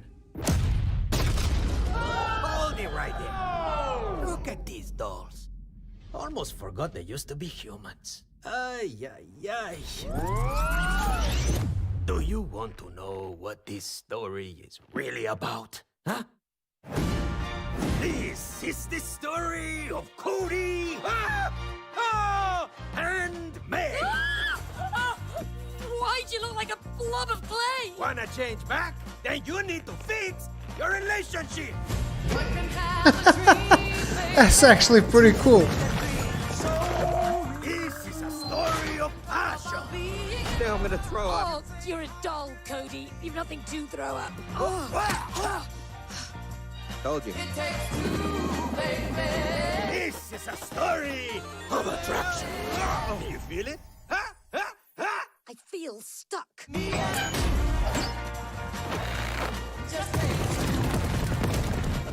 It was a spell, I am telling you. If it is a spell, how do we break it? Okay, I got this. Give me some space, I need to think. This is a story of collaboration.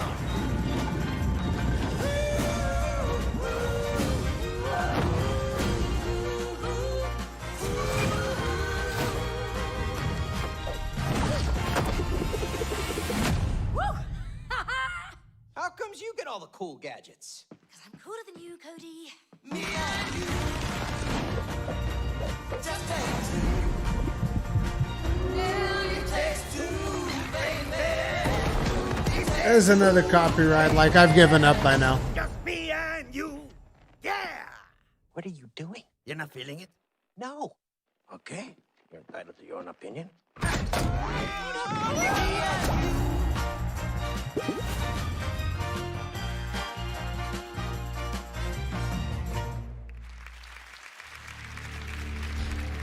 What an absolutely crazy game. Joseph showed that to me last summer when I was in Stockholm, and I'm like, we have to show this off. There's so much gameplay there. Thank you for that, Joseph.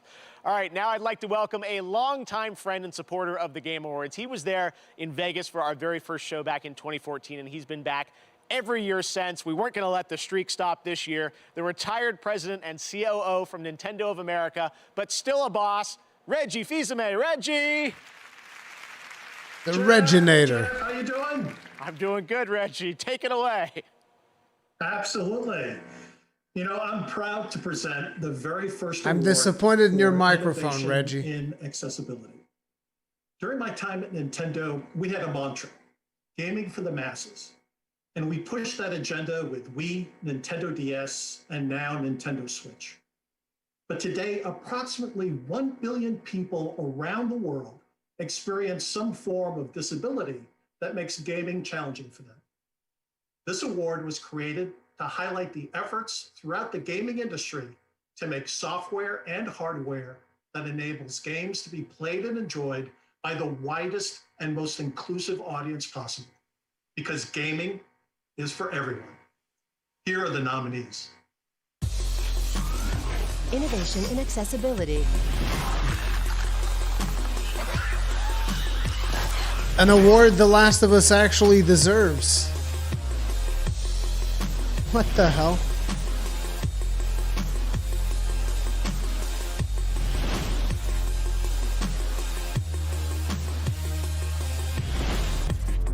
This is actually one where I will say The Last of Us deserves it.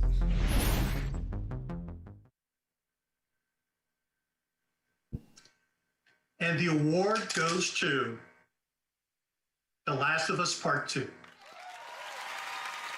This is one of the few ones they do deserve. Hello, I'm Matthew Gallant, and this is my fellow designer and neighbor, Emilia Schatz. And from everyone at Naughty Dog, we would like to thank you so much for honoring us with this year's Innovation and Accessibility Award. Thank you as well to the Game Awards for choosing to add this category, and to all the other developers who have designed and advocated for accessibility in our games. We hope that together we can continue the momentum to push our industry forward. As developers, we know how one small design decision can unlock the entire game for a player. Games are special for their ability to blur the line between player and character, providing a means for personal engagement with narrative that is unrivaled in other artistic mediums. It's up to us to ensure that everyone can experience that for themselves. We'd like to thank our terrific group of accessibility consultants, and we absolutely could not have done it without your insight and your detailed feedback. Thank you.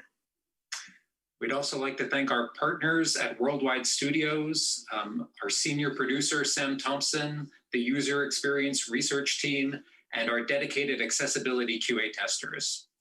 And we'd also like to thank everybody at Naughty Dog. This was truly a team effort, and every department had a part to play in removing barriers for players with disabilities. Lastly, we'd like to thank you, the players. Nothing makes us prouder than hearing stories from players who were able to experience The Last of Us Part 2 without assistance, using our accessibility features to remove barriers that would have otherwise excluded them. From both of us, thank you so much. Thank you. Who's already getting Congratulations emails? to Naughty Dog. Such an important category, and I'm proud that we're able to recognize innovation and accessibility here at the Game Awards. We're going to do that every year moving forward. This next world premiere gives us our first glimpse at next year's big adventure for the Elder Scrolls Online. Enjoy.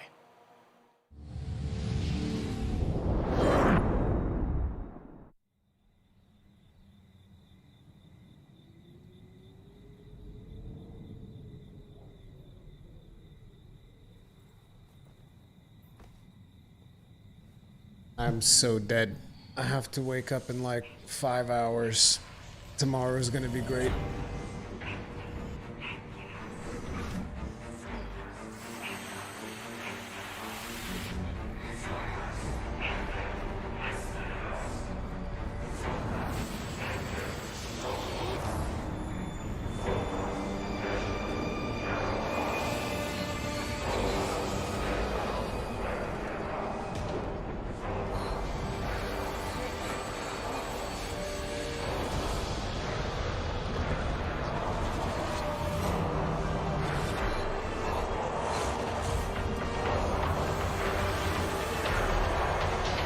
It's Oblivion.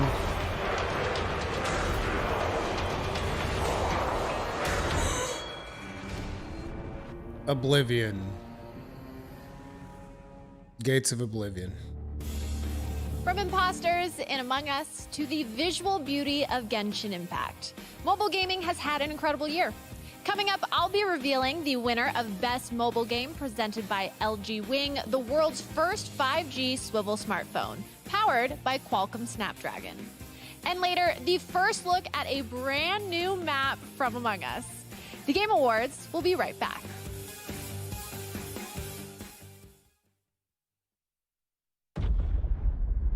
line between light and dark is so very thin. Let's cross it together.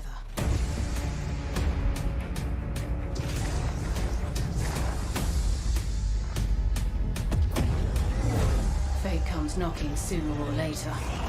With this power, we make our own fate.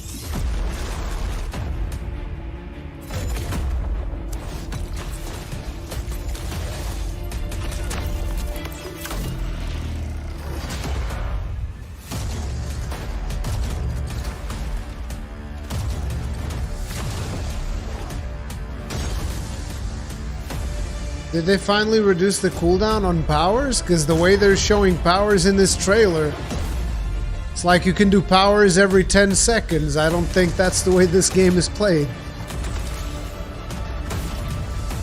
All right then, load up.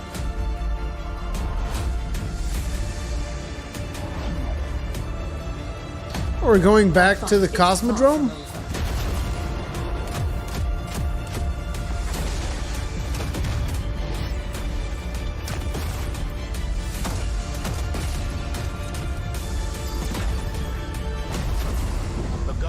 Will come through.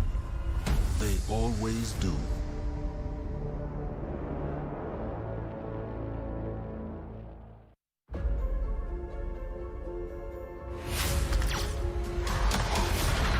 Stay alive and meet me in Caesar Slack's cantina. The thing I love about Black Spire Outpost?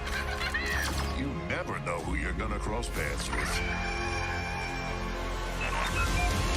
I am a highly trained resistant spy. There's something wrong with this place. Received your distress call. The council did.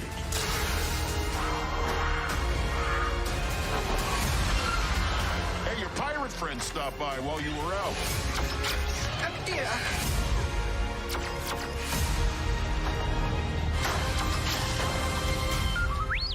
Don't be silly. You'll never make it.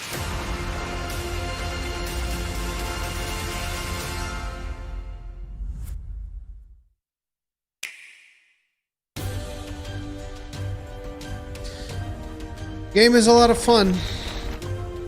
This game's a lot of fun. I gotta play more of it. Go now.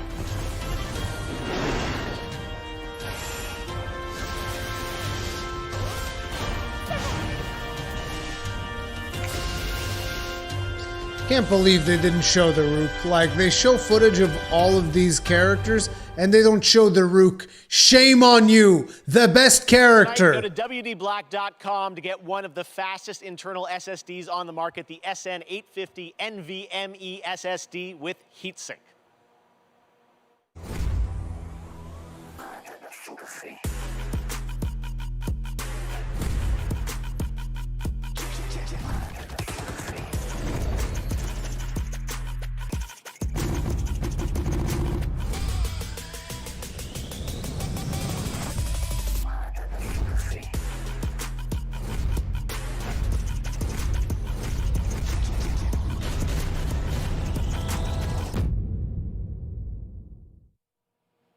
We've just heard from our friends at Pokemon Go that there is another surge of Wooper appearing, so we're implementing another Wooper watch. Stop! Bring out your phones and get to catching. No. And if you haven't heard, Pokemon Go recently implemented its Go Beyond update, which introduces quarterly seasons, raises the level to 50, and makes earning XP easier for everyone.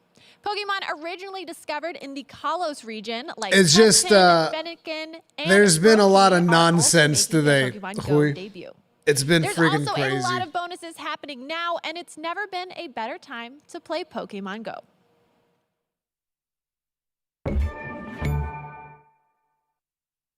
They've always known you would come. Oh, Oddworld. Do you know why you have? Secrets, lies, dangerous things. If you are to face what's coming, you must find your full voice.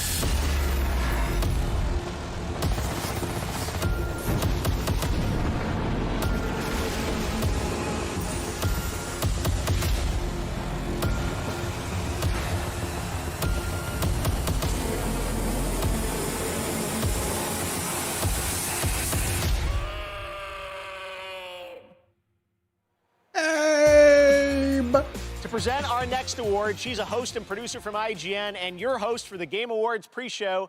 This is Sydney Goodman. Look at that social distancing. Mobile games were once defined by their limitations. In a way, we celebrated. What do you mean once defined? Despite their platform. They're still defined by their limitations. Releasing on phones is no longer a limitation, it's an asset.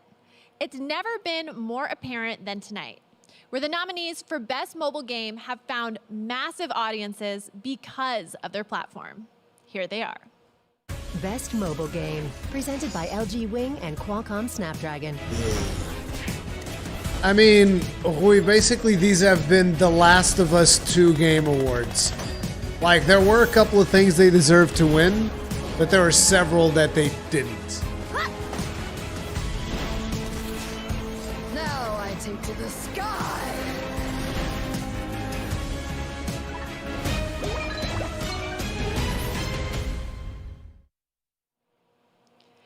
And the Game Award goes to Among Us. Are you ready to clap? Who's surprised? Thank you again. Oh my gosh. Thank you again, Game Awards, and everyone who voted for us. Make sure to thank all of those drama streamers that play the game. We originally designed our game Among Us to be played on mobile devices. So if you found yourself with a group of friends, you could easily set up a game. Look, there's Jeff's face on one of those beans. That's Jeff Skilly's face in the background. Whoever. We want to thank our players first and foremost. Among Us would not be where it is today without you. Whether you played Among Us when it was mobile, local only, or played for the first time just yesterday, thank you from the four of us. Again, big thank you to Robot Teddy. She already cried earlier. Partners for helping us. Split screen, she cried earlier, dude. And thank you to our moderators. She's probably out of tears on now. this journey with us for the past 2 years. And a big thank you again to our friends and family. We love you and miss you. And thank you for being so supportive. Thank you, thank you, thank you. Thank you so much. Congratulations to Among Us, second win of the night. Next up, the Monster Hunter franchise is coming to Nintendo Switch in 2021. Oh, shit! This is a new look. Here we go, boys!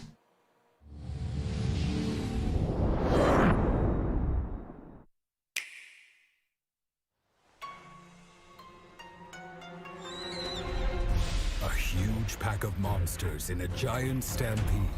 They attack the village in a frenzied rage. That's a siege. Nobody knows why this happens, but it came close to wiping out our village last time. Rathalos? The Rampage.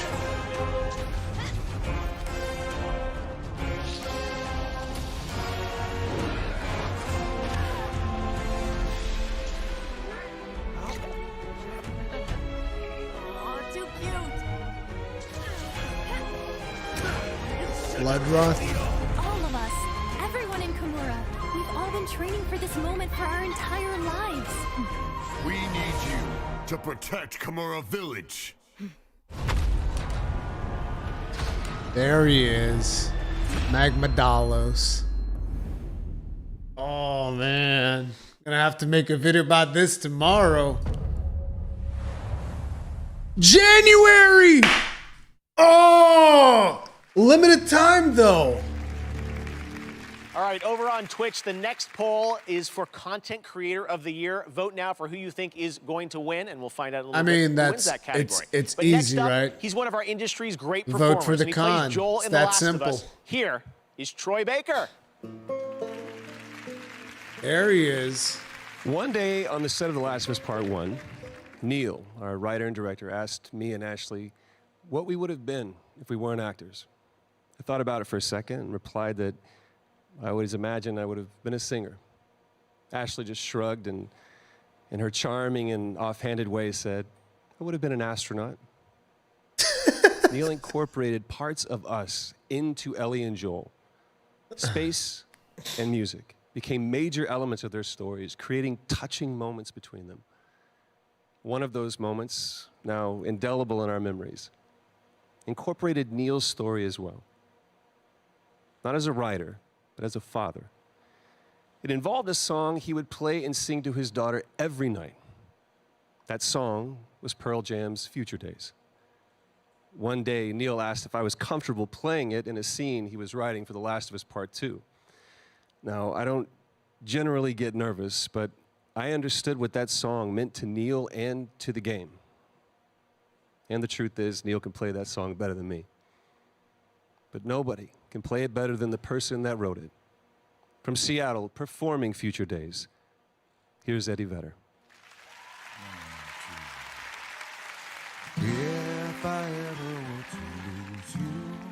Sorry, guys. I'd love to, but we can't.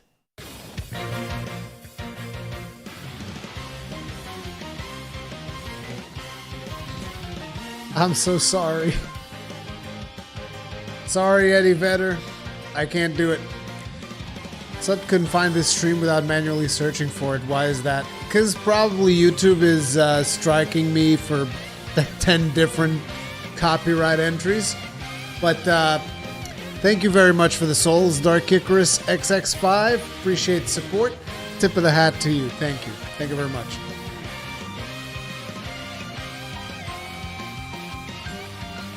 Eddie doesn't do copyright strikes. I believe he won't, but the label for whom he wrote the song will do copyright strikes. Because let me tell you something. Artists in the music industry are generally respectable people, but labels in the music industry are some of the worst scum on the planet. Sorry.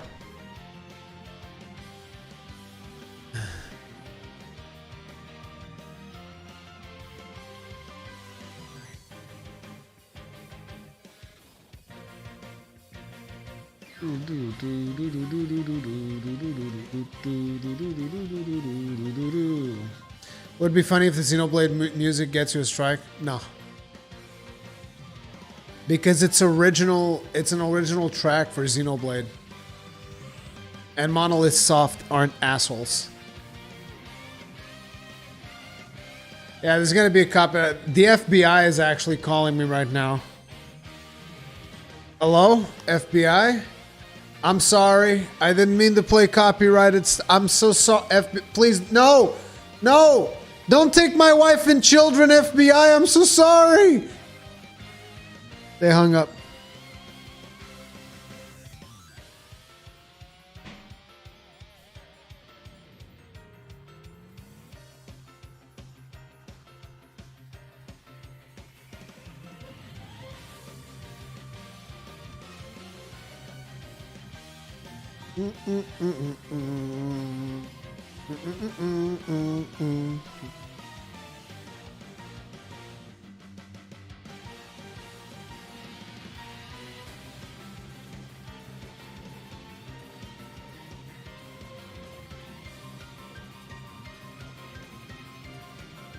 Oh, and by the way, me and Gaijin will probably be talking about this in the next episode of the Third Fleet podcast.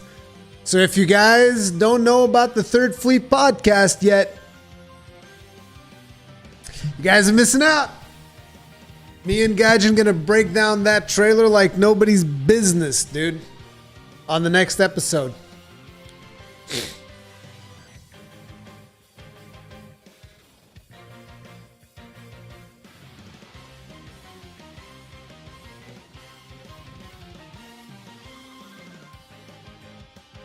FBI gun lance minus 40% damage. Gaijin doesn't like gun lance. Says who? Here's the coolest thing. Gaijin was inspired to play gun lance because of me. I'm so happy. That made me so happy, dude. I really appreciate the way that was used, especially bringing Joel and Ellie together, connecting through music. And I thought maybe it was cool too that it made you want to perhaps pick up a guitar yourself and write a song for your loved one. But it is nice to be part of this, show my appreciation and be part of this year Game Awards.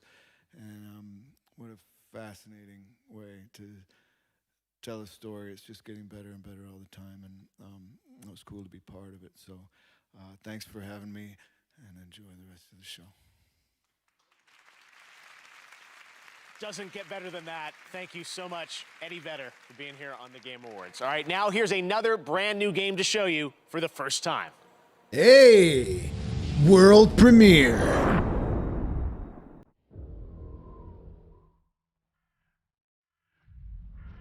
Flying Wild Hog.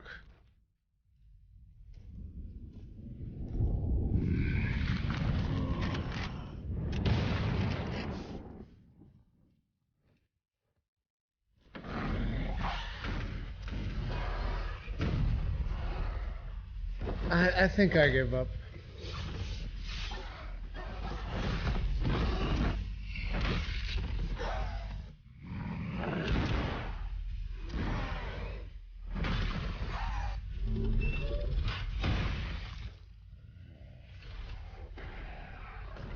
I doubt that lowering the volume is going to make a difference at this point, but wish developers wouldn't use content copyright written tracks in their videos.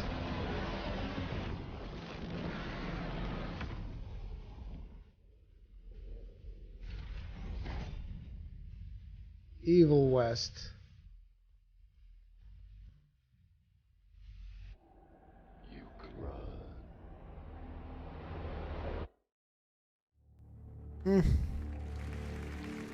There you go, Evil West. All right, on Twitch, we asked you to predict the winners in Content Creator I'll of the see Year. it, Malaki, and the relax. Twitch audience said Valkyrie with 44% of the vote they think is going to win. So the award for Content Creator of the Year is coming up next. Presented by Adobe, and artist Boss Logic used Adobe Creative Cloud to create tributes to the nominees. You'll see those in a minute. And we've also got announcements from Among Us and Fortnite. But right now, Scarlet Nexus is an upcoming action JRPG from Bandai Namco. Here's a look at the brand new trailer. Scarlet Nexus. The virtual brain link cable will now be connected. This will hurt much more than it did in training. Be strong. Beginning SAS cable connection.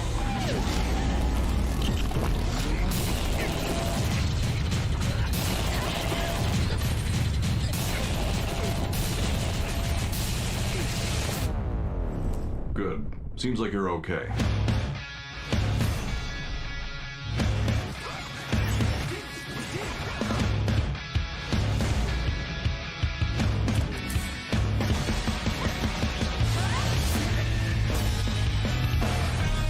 Connect your minds and become one. Use the red strings to save the world.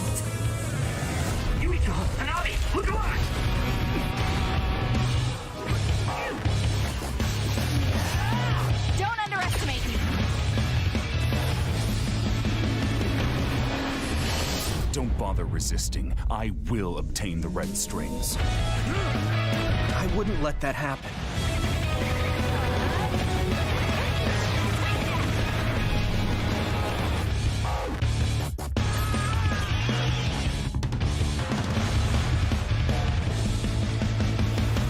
Focus.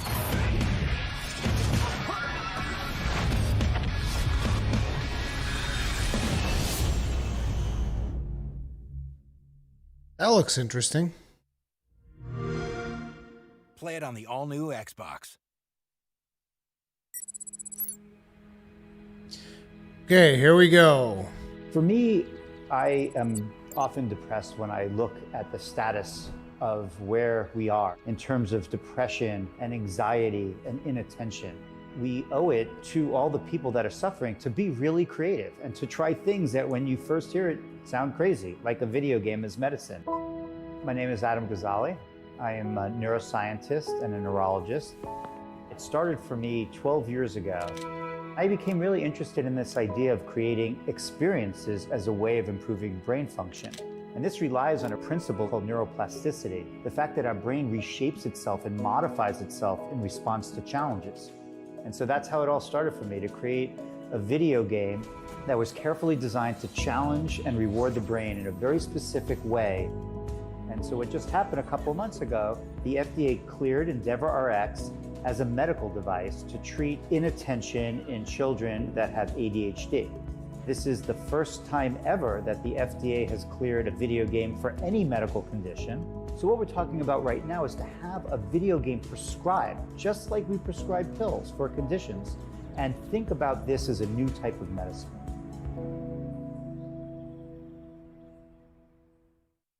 The world is a dangerous place. Only the best can keep it safe. Become a Tier 1 operative. Plan, position, and execute. Do whatever it takes to neutralize the threat. Join the elite. Bring the thunder. Thunder Tier 1. As gamers, you are just generally better humans, and the world needs you. Here at the Peak Humanity Procreation Facility, gamers from around the globe are donating their superior DNA. I'm donating. I'm donating. I have powerful swims, and it can be yours. What the hell? Transcend humanity through gaming. The fuck was that?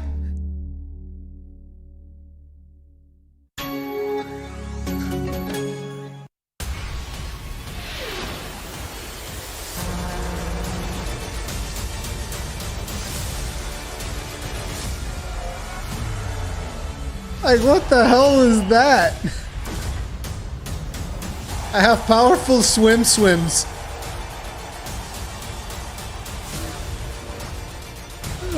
Hey, Yorick, thank you very much for the souls. Tip of the hat to you. Appreciate it. Thank you. Thank you very much, dude. And don't worry too much about it, dude. We all get upset from time to time, but don't worry. We really appreciate it. Thank you.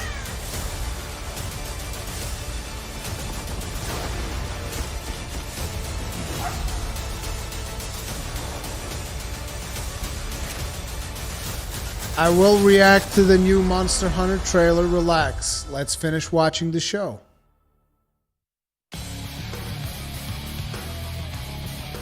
Welcome back, and as you just saw, EA Play is available now on new consoles, Steam, and Origin. It includes Star Wars Jedi Fallen Order, one of our nominees tonight, and a great game.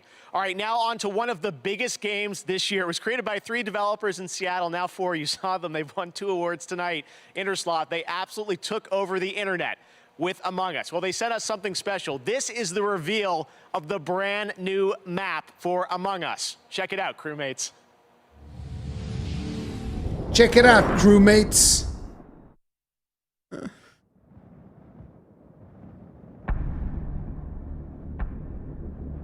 I will do it live. Relax, but first we finish the show.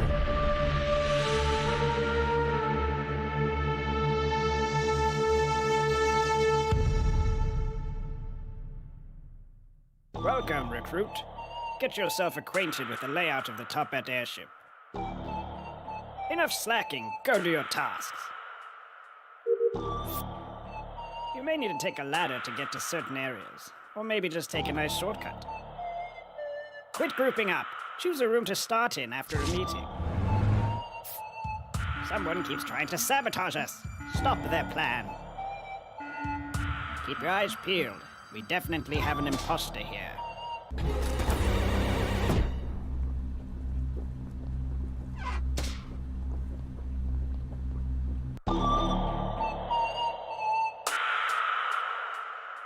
Christopher Martinez, thank you very much for the souls. Tip of the hat to you. Appreciate the support. Thank you. You guys are amazing. All right, thank you very Among Us much. team has another surprise. They've turned my face into a mask, and that drops right now on Twitch for the next 30 minutes. That's right, the Jeff Keighley mask. Have fun. Don't be sus. They came to me and said, all right, we can do this. Wasn't my request. Anyways, Among Us Jeff Keighley match now available. All right, he's a hilarious content creator with over 25 million subs and over 13 billion views. He's joining us now live from the UK. Jacksepticeye. Hello, Jack. What's up? Hello, Jeff. How's it going? Hello, everyone at the Game Awards. In a year when so many of us were separated from our family and friends, one thing remained the same: Our favorite content creators were Like, still there. this guy They're streaming, gaming, is and like sharing 15 helped us years fill the younger hours than me. Look and at feel how old connected, he looks. unifying us all with our shared passion for play. Jesus Here are the Christ. nominees for Content Creator of the Year. Like, how old is he? Creator of the Year, presented by He is Adobe. way younger than me. Are you proud of me, Dad? Who is this man in my face?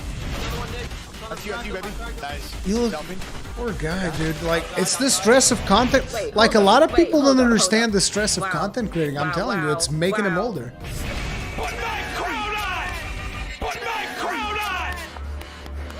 Yes, I did! Bad piggy, bad! Look out! Okay, looking down.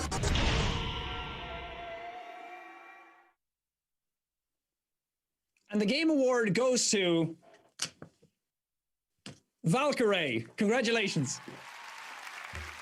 Thank you so much to the Game Awards for nominating me, and to all of my friends and family and fans and my loving community for being so supportive of me the past 7 or so years. He's actually of 30 years and old. now I thought he was a lot younger.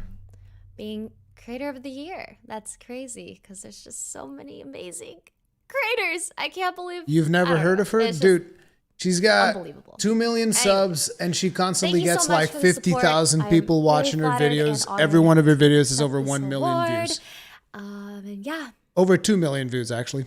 thank you. Adobe salutes the nominees for Content Creator of She's the Year at the Game massive on Awards YouTube. and all gaming creators around the world. Tonight, celebrate your creativity by downloading a free trial of Adobe Creative Cloud at tgaxadobe.com and get creating. Joining me right now is the Chief Creative Officer of Epic Games, Donald Mustard. Donald, it is great to have you on the show. It's a yearly tradition, new Fortnite season. What can you tell us? Oh, yeah, man, bring on so the awesome to be Fortnite. here. So awesome I'm to 38. see you. This is amazing, Jeff. You did this yet again. I was so excited right now. New season just started. We just all battled Galactus together with our favorite Marvel heroes, and what that's done is it's left the Fortnite 0 point exposed, and Agent Jones is looking for all these hunters throughout all these different realities that can help him stop anyone from escaping from Fortnite. And we've already seen several characters come in, and we have one more that he's bringing in right now.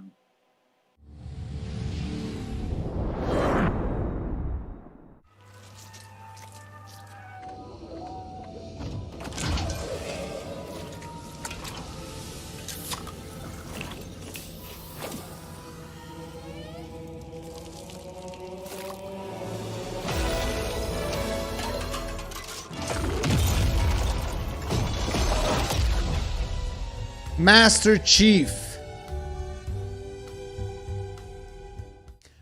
Master Chiefs is coming to the Fortnite. Master Chief comes to Fortnite. You're getting them all, Donald. Isn't that crazy? Like, Master Chief is just one of my most favorite characters ever in anything, and we're so thrilled that he can join the ever-growing cast of characters in Fortnite. And the coolest thing is he's going to be available tonight in Fortnite. You can go and get Master Chief. You can go and buy Master Chief, I would imagine. You can go and get you can go and buy him right we now. wanted to stop right there, and so there's something else I think we should check out. Well, hello, sir. It's an honor. Hey, Sarge, did you hear? Oh, I guess you already got the news. What news? Master Chief is coming to Fortnite. Well, what now? It's only one of the most popular video games in the world, but more obviously, it's where we are right now. Huh. Wait a minute. If you had no idea that we're in Fortnite, then why do you have a cardboard cutout of Master Chief? Perfectly regular reasons. Whoa. You guys new around here? No! The Chief got eliminated by a sneaky blue. That's no blue. That's Ninja. It's such an honor. I'm a huge fan of yours on Twitch. Twitch? Is he twitching because he's blue? Stop making us look bad in front of Ninja. We're Sergeant Griff from the popular web series Red vs. Blue. You probably watched it about 10 years ago. What are you doing here? Well, it's more than just the Chief coming to Fortnite. This map is too. It'll be in creative mode starting at 10 a.m. Eastern time tomorrow. Oh, Oh, so that's what we're doing in Ragnarok. You mean basin. I'm pretty sure it was called something else. Either way, you can start reliving your favorite Halo memories here in Fortnite, and maybe add your own personal touches to the map. Hey, wait, does that mean we can have dance battles?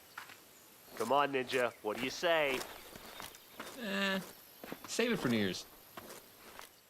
Save it for New Year's. What a meme. Red versus blue, Donald. Yeah, isn't that so awesome? It's so funny. So what's awesome about that is I left it how bad it Blood was. Gulch was recreated in Fortnite Creative by this awesome creative team that called themselves Atlas Creative. And tomorrow at 10 a.m. Eastern, you'll be able to go into Fortnite and you can play Capture the Flag in a recreated version of Blood Gulch. Oh my God. It's going to be fun. Everything is in Fortnite right now. So are you done for the season? You know, I mean, Agent Jones is actually just kind of getting warmed up. So I think there's actually one more thing that we should show you.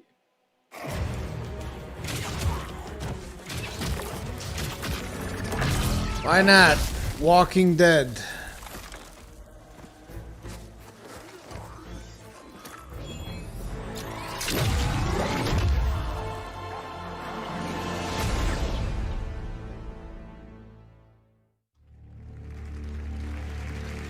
Thanks, Donald. I have no idea where Can we're we going get next, some but more? I'm on Can we board. get some more time on Fortnite, Thanks, please? Jeff. Yeah, All more right, Fortnite. Donald Mustard from Epic Games. All right, coming up in a moment, Keanu Reeves is going to present the award for Best Game Direction. We've still got a few more surprises. Don't go anywhere. Right now, let's hear from Rocket League on their new God, season. I'm gonna die. Tomorrow I'm gonna die. This is Cascade, and I am stoked to be welcomed into Rocket League's vibrant community in such a big way. I'm excited to work with Psyonix and Monster Cat to put together an EP for Rocket League's music season, Season 2. Starting tonight, you can get the featured anthem in the item shop and grab my free banner all weekend long. Let's check out the Season 2 trailer featuring my brand new track that I made just for you guys, and I call it Flip Reset.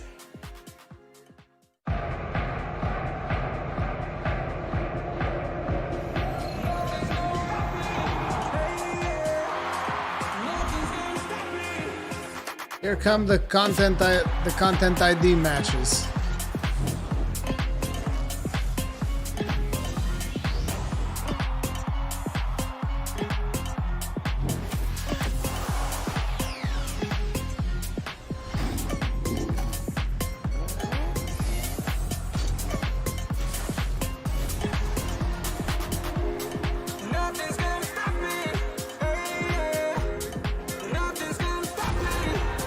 Rocket League is legit though. Rocket League is an amazing game.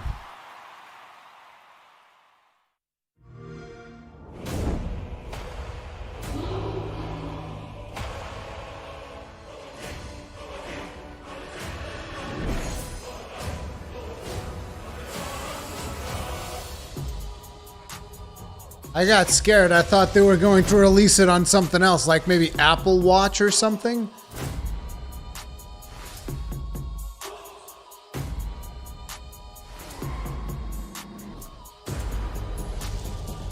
Game Pass is legit really good. It's a really good proposition for people that game on a budget or that don't have a lot of a big game library. It's really good.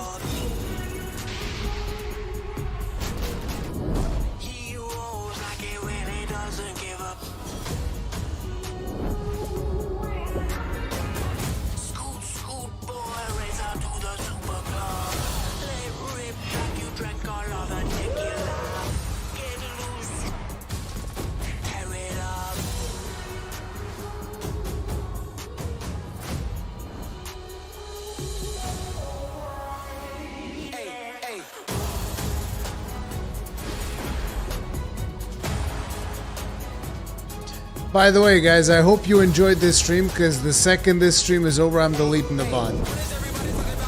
I'm taking no chances.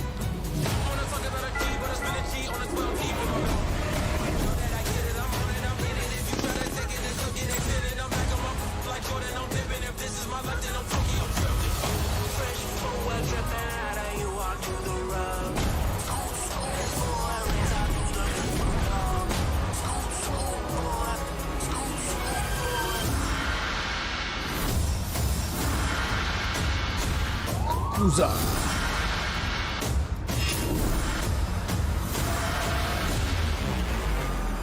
Masaka. Sonna.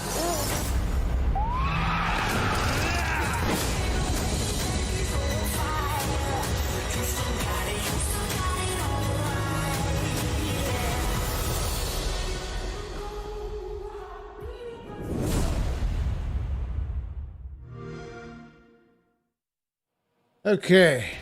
Just checked Pokemon Go on my phone, and there's Wooper everywhere, so we can officially declare another Wooper Watch. Team Go Rocket Grunts are also appearing in balloons and at Pokestops, and you can save Shadow Wooper from their villainous clutches. Make Wooper your buddy, take photos of it with Go Snapshot, and battle with it in Go Battle League. If you're enjoying Wooper Watch, you'll love Pokemon Go's December Community Day, happening this weekend. And be sure to check Twitter after the show to see how many Wooper have been caught globally during Wooper Watch. Whoop, whoop. Doom didn't win anything? No.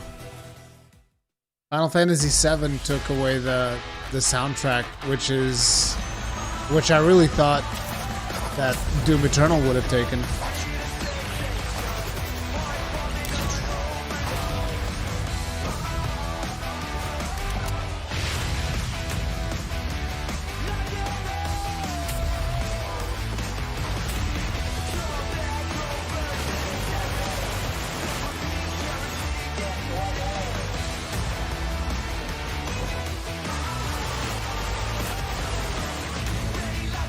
Doom can still get Game of the Year? Oh, right. Yeah, it's also nominated for Game of the Year. Is it? I think it is.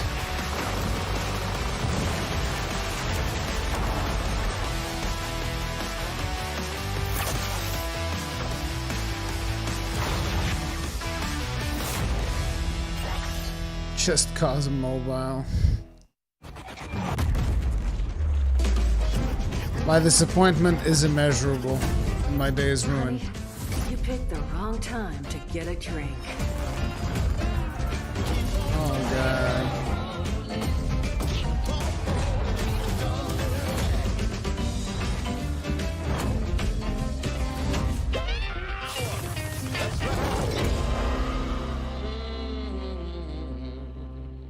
Mm-hmm.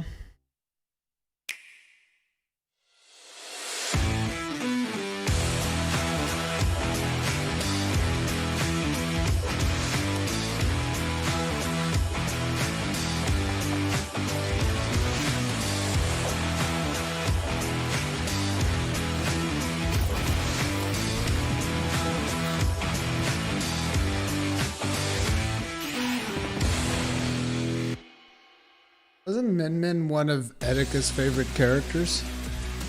The Game Awards is back. We've got a lot of great show. Keanu Reeves still to come, Christopher Nolan, and so much more. And of course, we've got the Game Awards sale happening on all the platforms, including an awesome discount on Destiny 2. So make sure to check that out. I never understand why he stretches the show so much. I bet he's lost a lot of people already. For Fortnite, there is a Twitch drop happening right now. So check that out too. I think he this had next like game was announced last year right here at the Game Awards. 490,000 earlier. And supported by Riot Forge. And now they're back to give you a first look at the gameplay from this indie stretches title, it the so first ever long, single-player dude. console game from the League of Legends universe. This is Ruined King, a League of Legends story.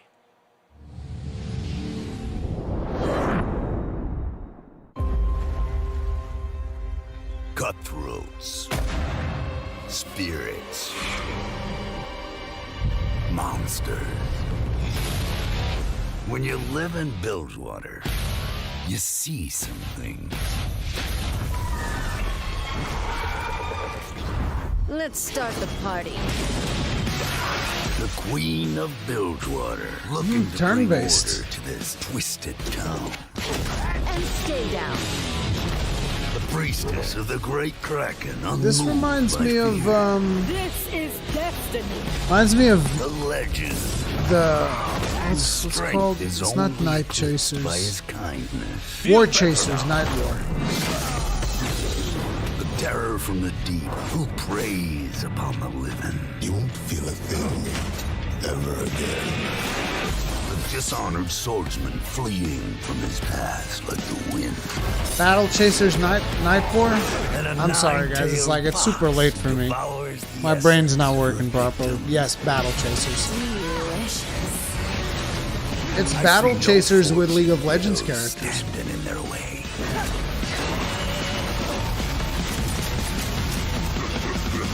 Can't match my blade.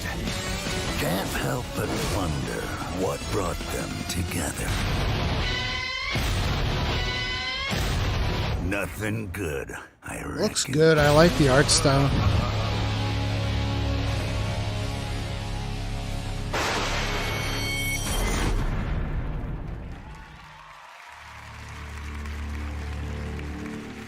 All right, Ruin King available on console and PC in 2021. Now to present our next award, a man who absolutely needs no introduction. Please welcome Keanu Reeves. Keanu? Jeff, thank you. Greetings, everyone. I'm honored to be here to present the Game Award for Best Game Direction. This category recognizes the studio that demonstrated superior creative vision, setting an even higher bar for the entire gaming industry.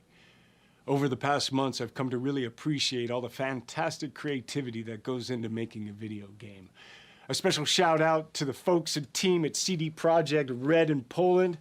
I had an amazing experience playing Johnny Silverhand in Cyberpunk 2077. Thank you.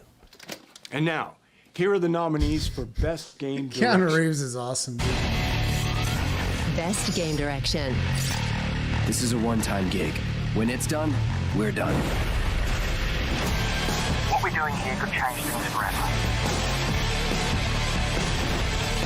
I am a samurai. You are the ghost. You'll have a better home where you belong, here on Olympus. I know you wish things were different, but they ain't. Don't you and dare. The Game Award goes to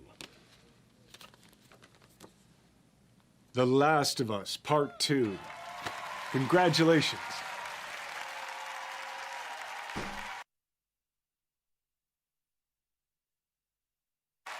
Man, thank you, Keanu. That's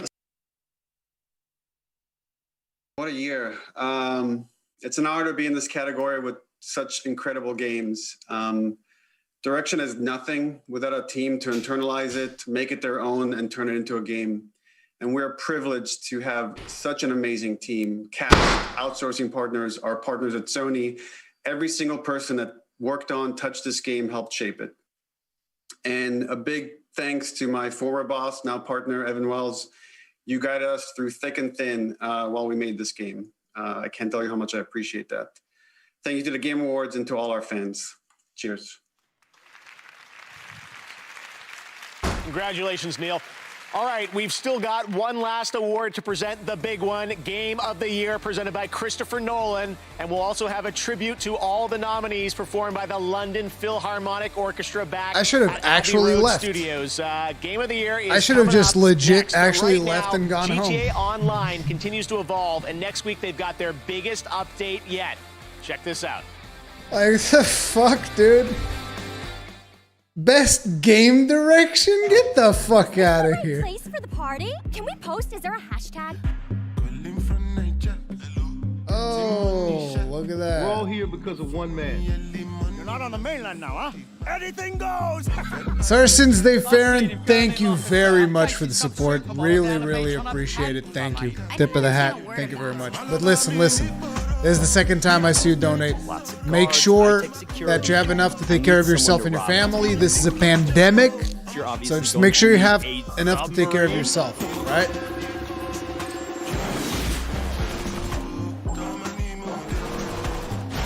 Let's try and come out of this with all of our ears and a bit of suntan.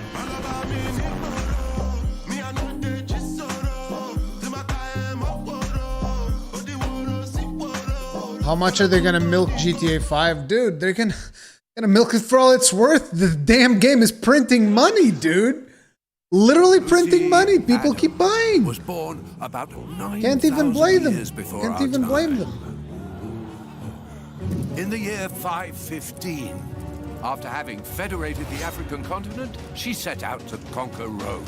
It was on witnessing the consequences of this terrible battle that she decided to impose upon her people a strictly vegetarian diet.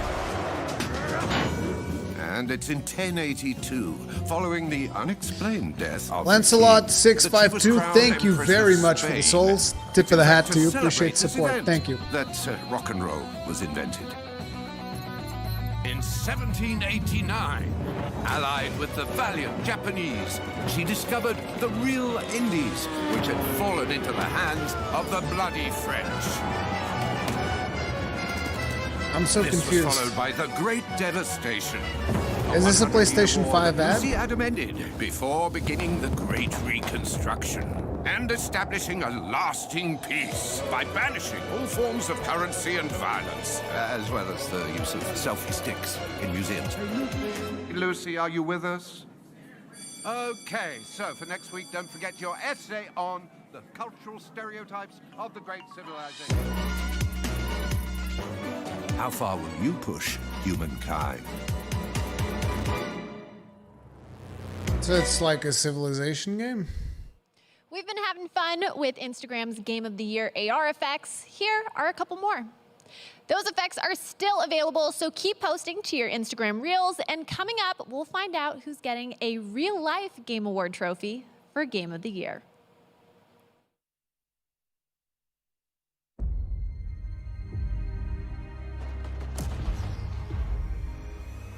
It's the VR Medal of Honor. Well, shit. How bad have things gotten?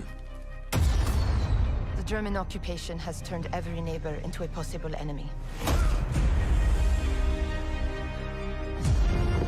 We need more resistance members, but that's much easier said than done. Drop your weapons. Make any move and we shoot. Please tell me you brought bazookas. Boom.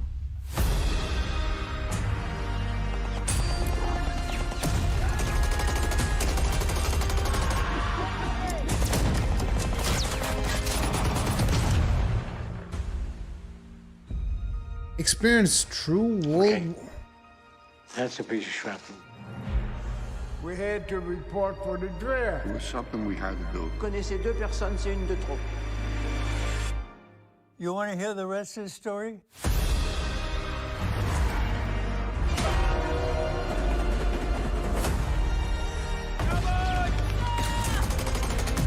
Oh, this is going to be out today? We all know it's going to be a tough job ahead. Where's my sister? But it's good for us to be together. That's all we can ask for.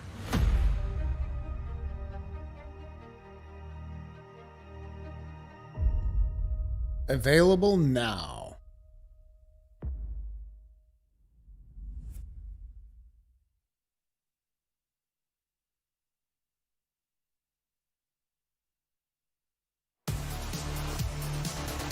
Welcome back to the Game Awards. I'm so excited about that Medal of Honor from Respawn in VR. Surprise, it's out right now. What an incredible trailer and game. I can't wait to play that, hopefully this weekend. All right, when the show ends, the games continue with the Game Awards Festival. You can play upcoming games and stream them on GeForce Now, which means no downloads on PC, Mac, or phones. Make sure to check it out. We got playable games available all through the weekend. All right, we've got one last world premiere to share with you. Check this out.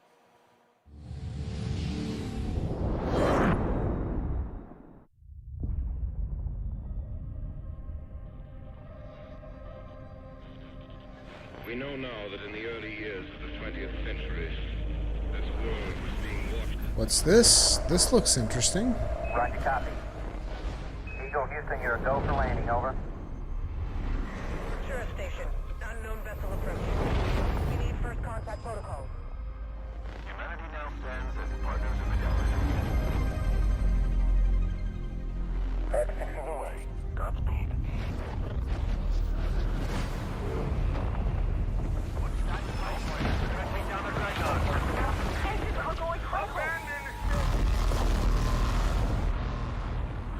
Is anyone receiving this?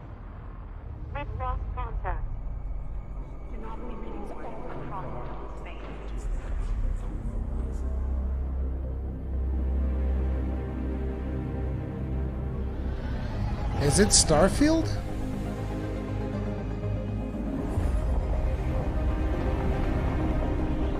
That doesn't look like Starfield.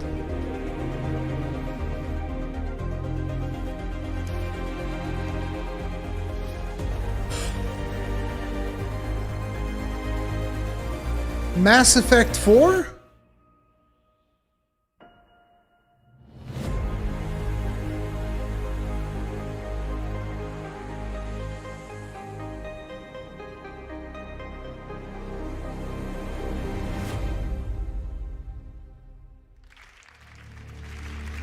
I remember another game that was revealed like this. Mass Effect. I can't wait to see where BioWare It's called Mass Effect Andromeda. Very exciting. All right, well, to present our final award, this man has created some of the most iconic films of all time, some of which screened this summer in Fortnite. And on December 20th, I'll be sitting down for a conversation with him on YouTube to talk about the home release of Tenet and his illustrious career. And if you've got questions for him, which I'm sure you do, send them our way using the hashtag AskNolan on Twitter. But right now, without further ado, to present Game of the Year, it's my honor to introduce Christopher Nolan. Hey, Chris. Thank you, Jeff. It's an honor to be part of the Game Awards.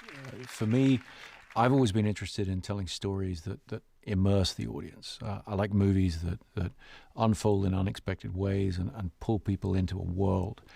When I look at the way he's going through his speech, you already know The Last of Us 2 is one. Agency and choice intersect with more traditional storytelling methods. It's exciting to see and really quite groundbreaking. 100%. Last of Us 2. All 6 nominees for Game of the Year are true masterworks in immersive storytelling. To pay tribute to them, please welcome from Abbey Road Studios the London Philharmonic Orchestra, conducted by my old friend Lorne Balfe.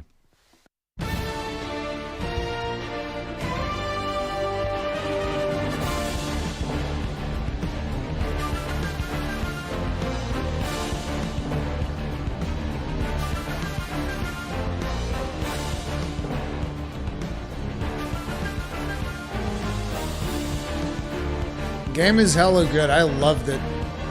I friggin' loved it. I don't care what people that love the original say. I fucking loved it.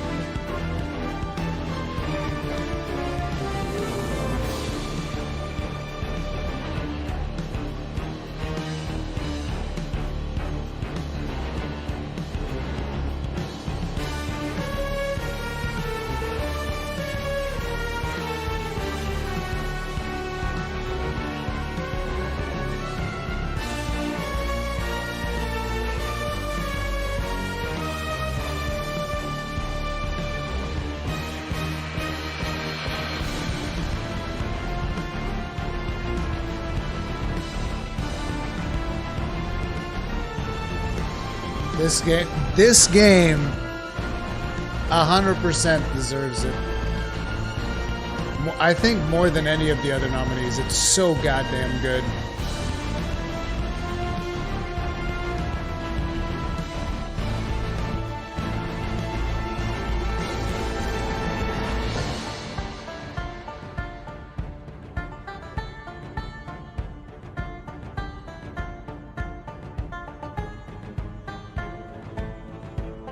Here's the important thing about The Last of Us 2.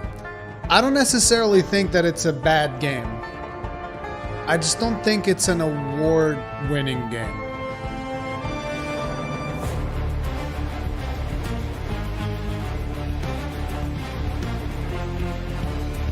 It's so cool to see Supergiant Games up there, though.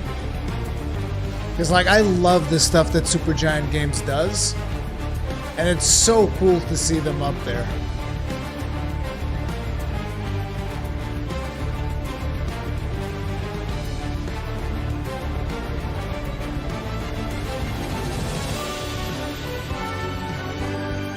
Animal Crossing's got nominated? I didn't remember that. This game got nominated for Game of the Year? That's impressive, dude. Good for them. I know that a lot of people are like super hyped about it. I didn't know that this had been nominated, though. I don't remember, I guess.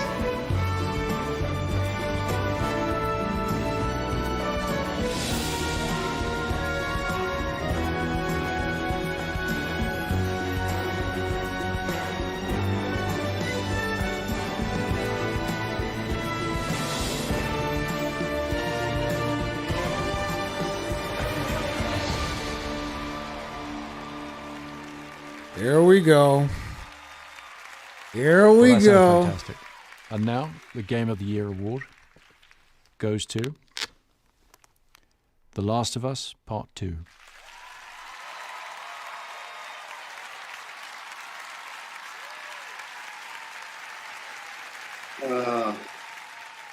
Again, big congrats to all the other games we're nominated with. Everyone at Naughty Dog, I can't wait to hug and high five and get drunk with each one of you. That's gonna have to my God, dude! I want to just thank every person who worked on this ambition game, within Naughty Dog and outside. Shout out to our Sony partners again: Scott Rohde, Connie Booth, Herman, Hulst, Sean Layden, Jim Ryan. Your support and trust in us means the world. And more than anything, and I know that I speak for the whole team when I say this, we'd like to thank our friends and family that stood by us and support us throughout the ripples. You inspire of us what they've done better, here, more meaningful games, but to improve how we make games. On behalf of everyone at Naughty Dog, thank you. Dude, the ripples of what they've done here in this show. Congratulations to Naughty Dog, Game of the Year for The Last of Us Part 2. And congratulations to all our winners and all the nominees around the world. Thank you for joining us virtually. And next year, hopefully, we will all be back together in person. But in the meantime, there'll be plenty of games to play. Congratulations also to Ploufel, who is voted by the fans as their favorite emerging Valorant streamer. Let's all go raid her stream right now on Twitch. There's also the Twitch Gaming post show that's coming up right now at /Twitch Gaming. I'll be joining them to chat about all the things you liked and you didn't like in tonight's show. It's been a very unique year, but one thing that never changes is our passion for gaming and the games we love. Thanks to our Game Awards team and all the incredible developers and publishers around the world who made this show possible under very trying circumstances. I can't believe we did it. Take care, stay safe, happy holidays, and be well. I'm Jeff Keighley. Good night. We'll see you next year. Holy shit. Christopher Martinez, thank you very much for the souls. Tip of the hat to you. Appreciate the support. Thank you. All right. So let me bring up Poke Village. We're gonna look at the trailer. Give me just a second.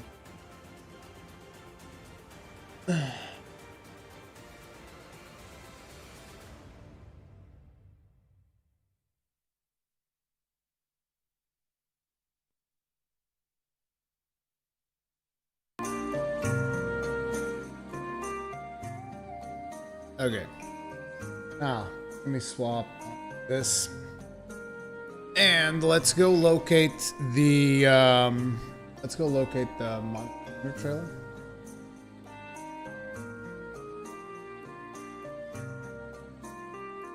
And here it is. You guys said this was 3 minutes? Okay, it is 3 minutes. We'll have a look at this. We'll have a look at this in a minute. Before we do that, I want to talk a little bit about one thing, which is a lot of you guys are upset with the Game Awards. And it's like, I'm not necessarily upset at the Game Awards themselves. So Swanky Pants, thank you very much for kindling the bonfire. Tip of the hat to you. Appreciate the support. Okay, did you keep telling me about this Gunlance thing. What is it that you said in here?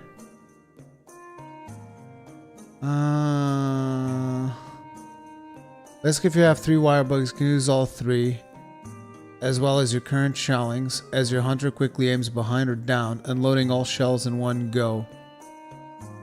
Launching the hunter up into the air, and use the 3 wire bugs to make a pivot point, making the hunter arc the trajectory. Dude, what the fuck? What are you talking about? Okay, wait. I'll show you guys. Look, here's what he typed, right? Wait. Okay, I'll show it, but like, this is some next level shit. What you talking about? Where's this? Presentation. Basically, if you have, I had a cool idea for a cool Gunlance wire bug move that would be neat to see happen, and I feel you would enjoy it. You have 3 wire bugs. You can use all 3 as well as all your all your current shells as your hunter quickly aims behind or down. So like, it's basically a rocket jump, what you're saying. Unloading all shells in one go, launching the hunter into the air more diagonally in the direction you're facing. So basically, this is essentially what we have right now in GU. The what's it called? Rocket dash? Rocket blast? I forget the name. There's a skill that does this. Uses the 3 wire bugs to make a pivot point, making the hunter arc their trajectory. So you would shoot yourself and then arc. 3 bugs needed as 1 or 2 may not have the strength to pull the height speed of it. Dealing a high amount of KO, part, element, sharp, standard damage that poor monster I could even slam down the shield first for a change. Meteor Trebuchet. Dude, that's crazy. That's insane. Like, you gotta understand. I think that would be a little bit too exaggerated. I mean, you're talking about your hunter going like, and then friggin' arc sideways into the monster. That would be insane to land. That would be way too hard to land. But thank you for the suggestion, though. It's interesting, you know. It's definitely something interesting to consider. But again, I think it would be too hard to land because, like, whenever even just it's blast dash. That's the name of the skill that I was talking about. Even just landing the blast dash, which is a straightforward rocket dash with a slam at the end. Even that one is very hard to land. You know. But so anyway, before we get to this, let me just say something, okay? So for those of you that don't know, I can actually show this here. Where was there's an FAQ and right there's the voting jury. Let's actually take a look. And by the way, guys, we're taking a look at this just for me to clarify to you because a lot of people are saying it's rigged, and I don't believe it's rigged. But I do believe it's important for people to understand who the jury is to put things into context. But I'm going to show you this. I mean, this is public information. But it's like, I'm going to show you this, and I don't want anyone to go harass anyone over what happened at the Game Awards today, okay? I want to make sure I make that perfectly clear. So, the voting jury is composed of Ars Technica, Easy Allies, Engadget, Entertainment Weekly, Game Informer, Games Radar, Game Ranks. I'm surprised Game Ranks is in there. They actually have, they have Game Ranks. They have Easy Allies. These are 2 good sources of information, in my opinion. GameSpot, Giant Bomb. I like Giant Bomb quite a bit as well. Hollywood Reporter, IGN, Kind of Funny, Polygon, PC Gamer, Newsweek, LA Times, Protocol, USG Gamer, VentureBeat, The Verge, Touch Arcade, ViceCon, What's Good Games, and Wired. So here's the thing. Like, a lot of the publications you see here, these are the same publications that praised the crap out of The Last of Us 2.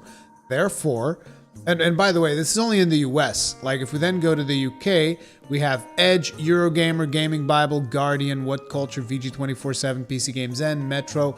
In Argentina, you have all of these. Australia, you have Oz Gamers, Press Starts, Diviver, Benelux, Brazil, Canada. So there's a wide variety of websites. But what I'm saying is that a lot of these websites that you see here, these are the same websites that gave very high praise to The Last of Us 2. Therefore, I am not surprised at all that The Last of Us 2 won. I'm not surprised. Like, I saw it coming, right?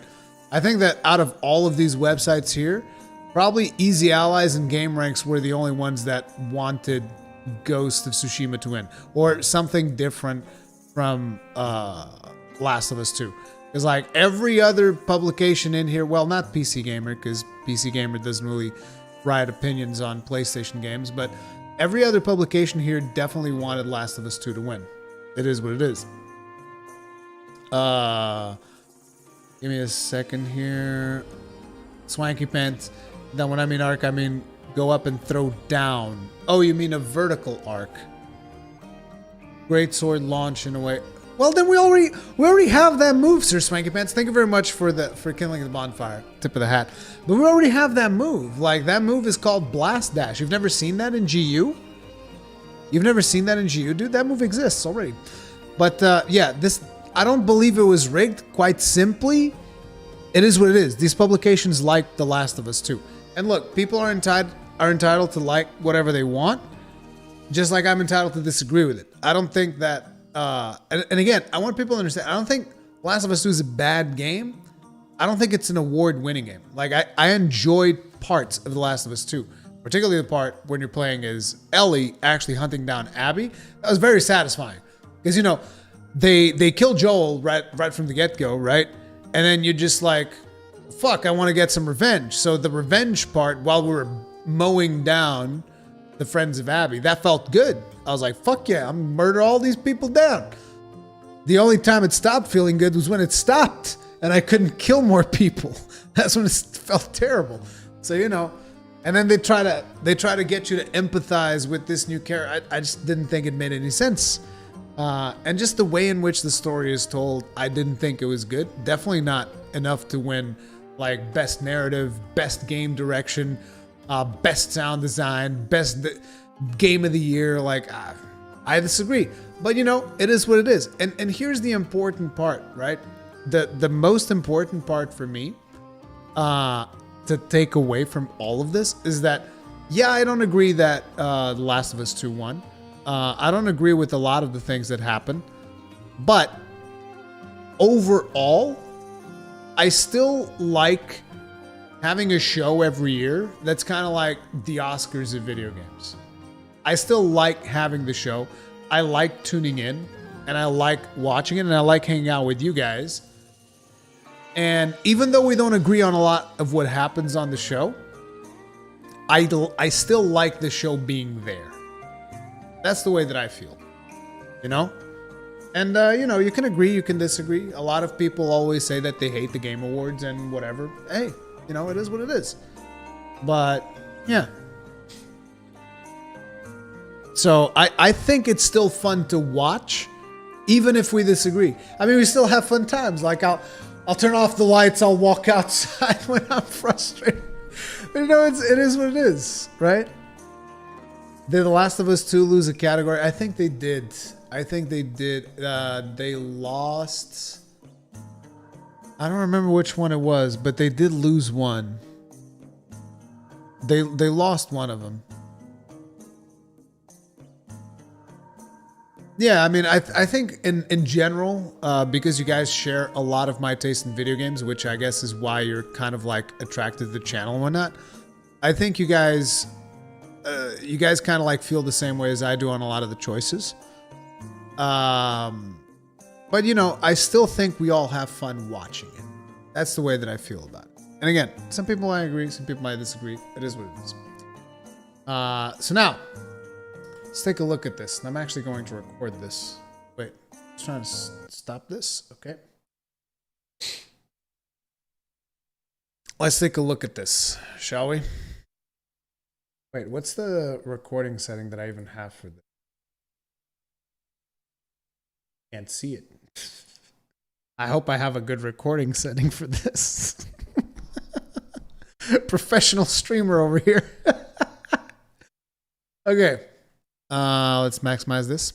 So, let's check out the new trailer for Monster Hunter Rise on Nintendo Switch. Max out this volume right here. Minimize this one a little bit. And boom.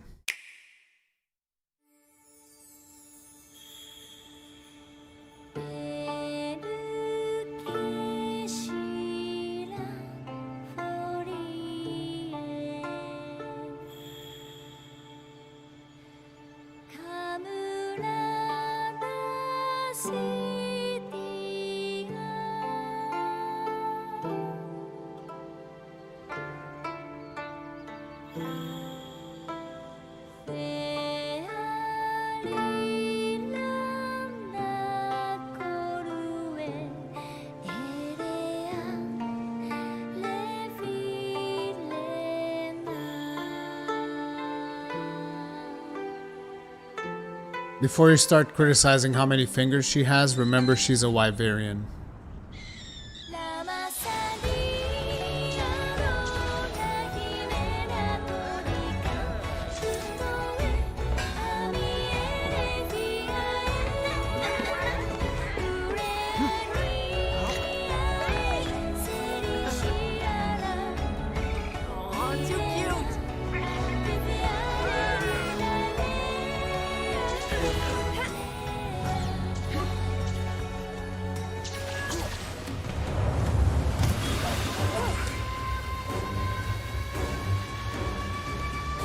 the wetlands.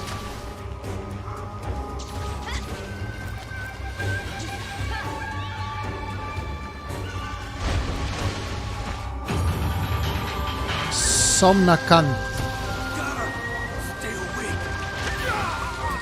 Sleep monster. Royal Ludruth. The Great Roggy!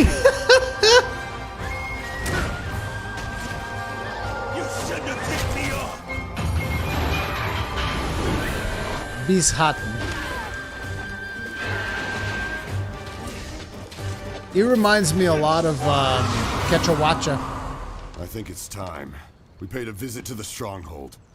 We have to protect the village. That's gonna be a siege quest. Pack of monsters in a giant stampede. They attack the village in a frenzied rage. Nobody knows why this happens, but it came close to wiping out our village last time. All of us, everyone in Kimura, we've all been training for this moment for our entire lives.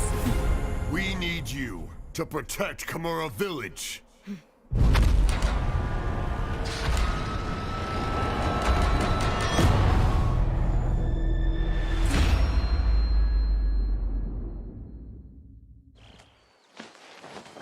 Don't miss out. Don't miss out. Lancelot652, thank you very much for the souls. Tip of the hat to you. Appreciate the support.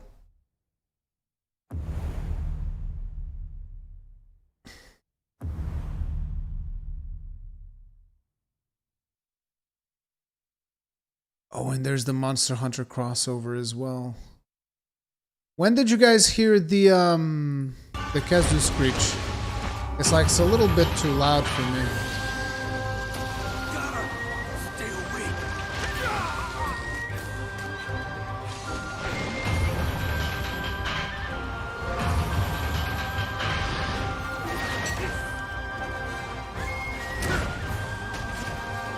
You shouldn't have picked me up.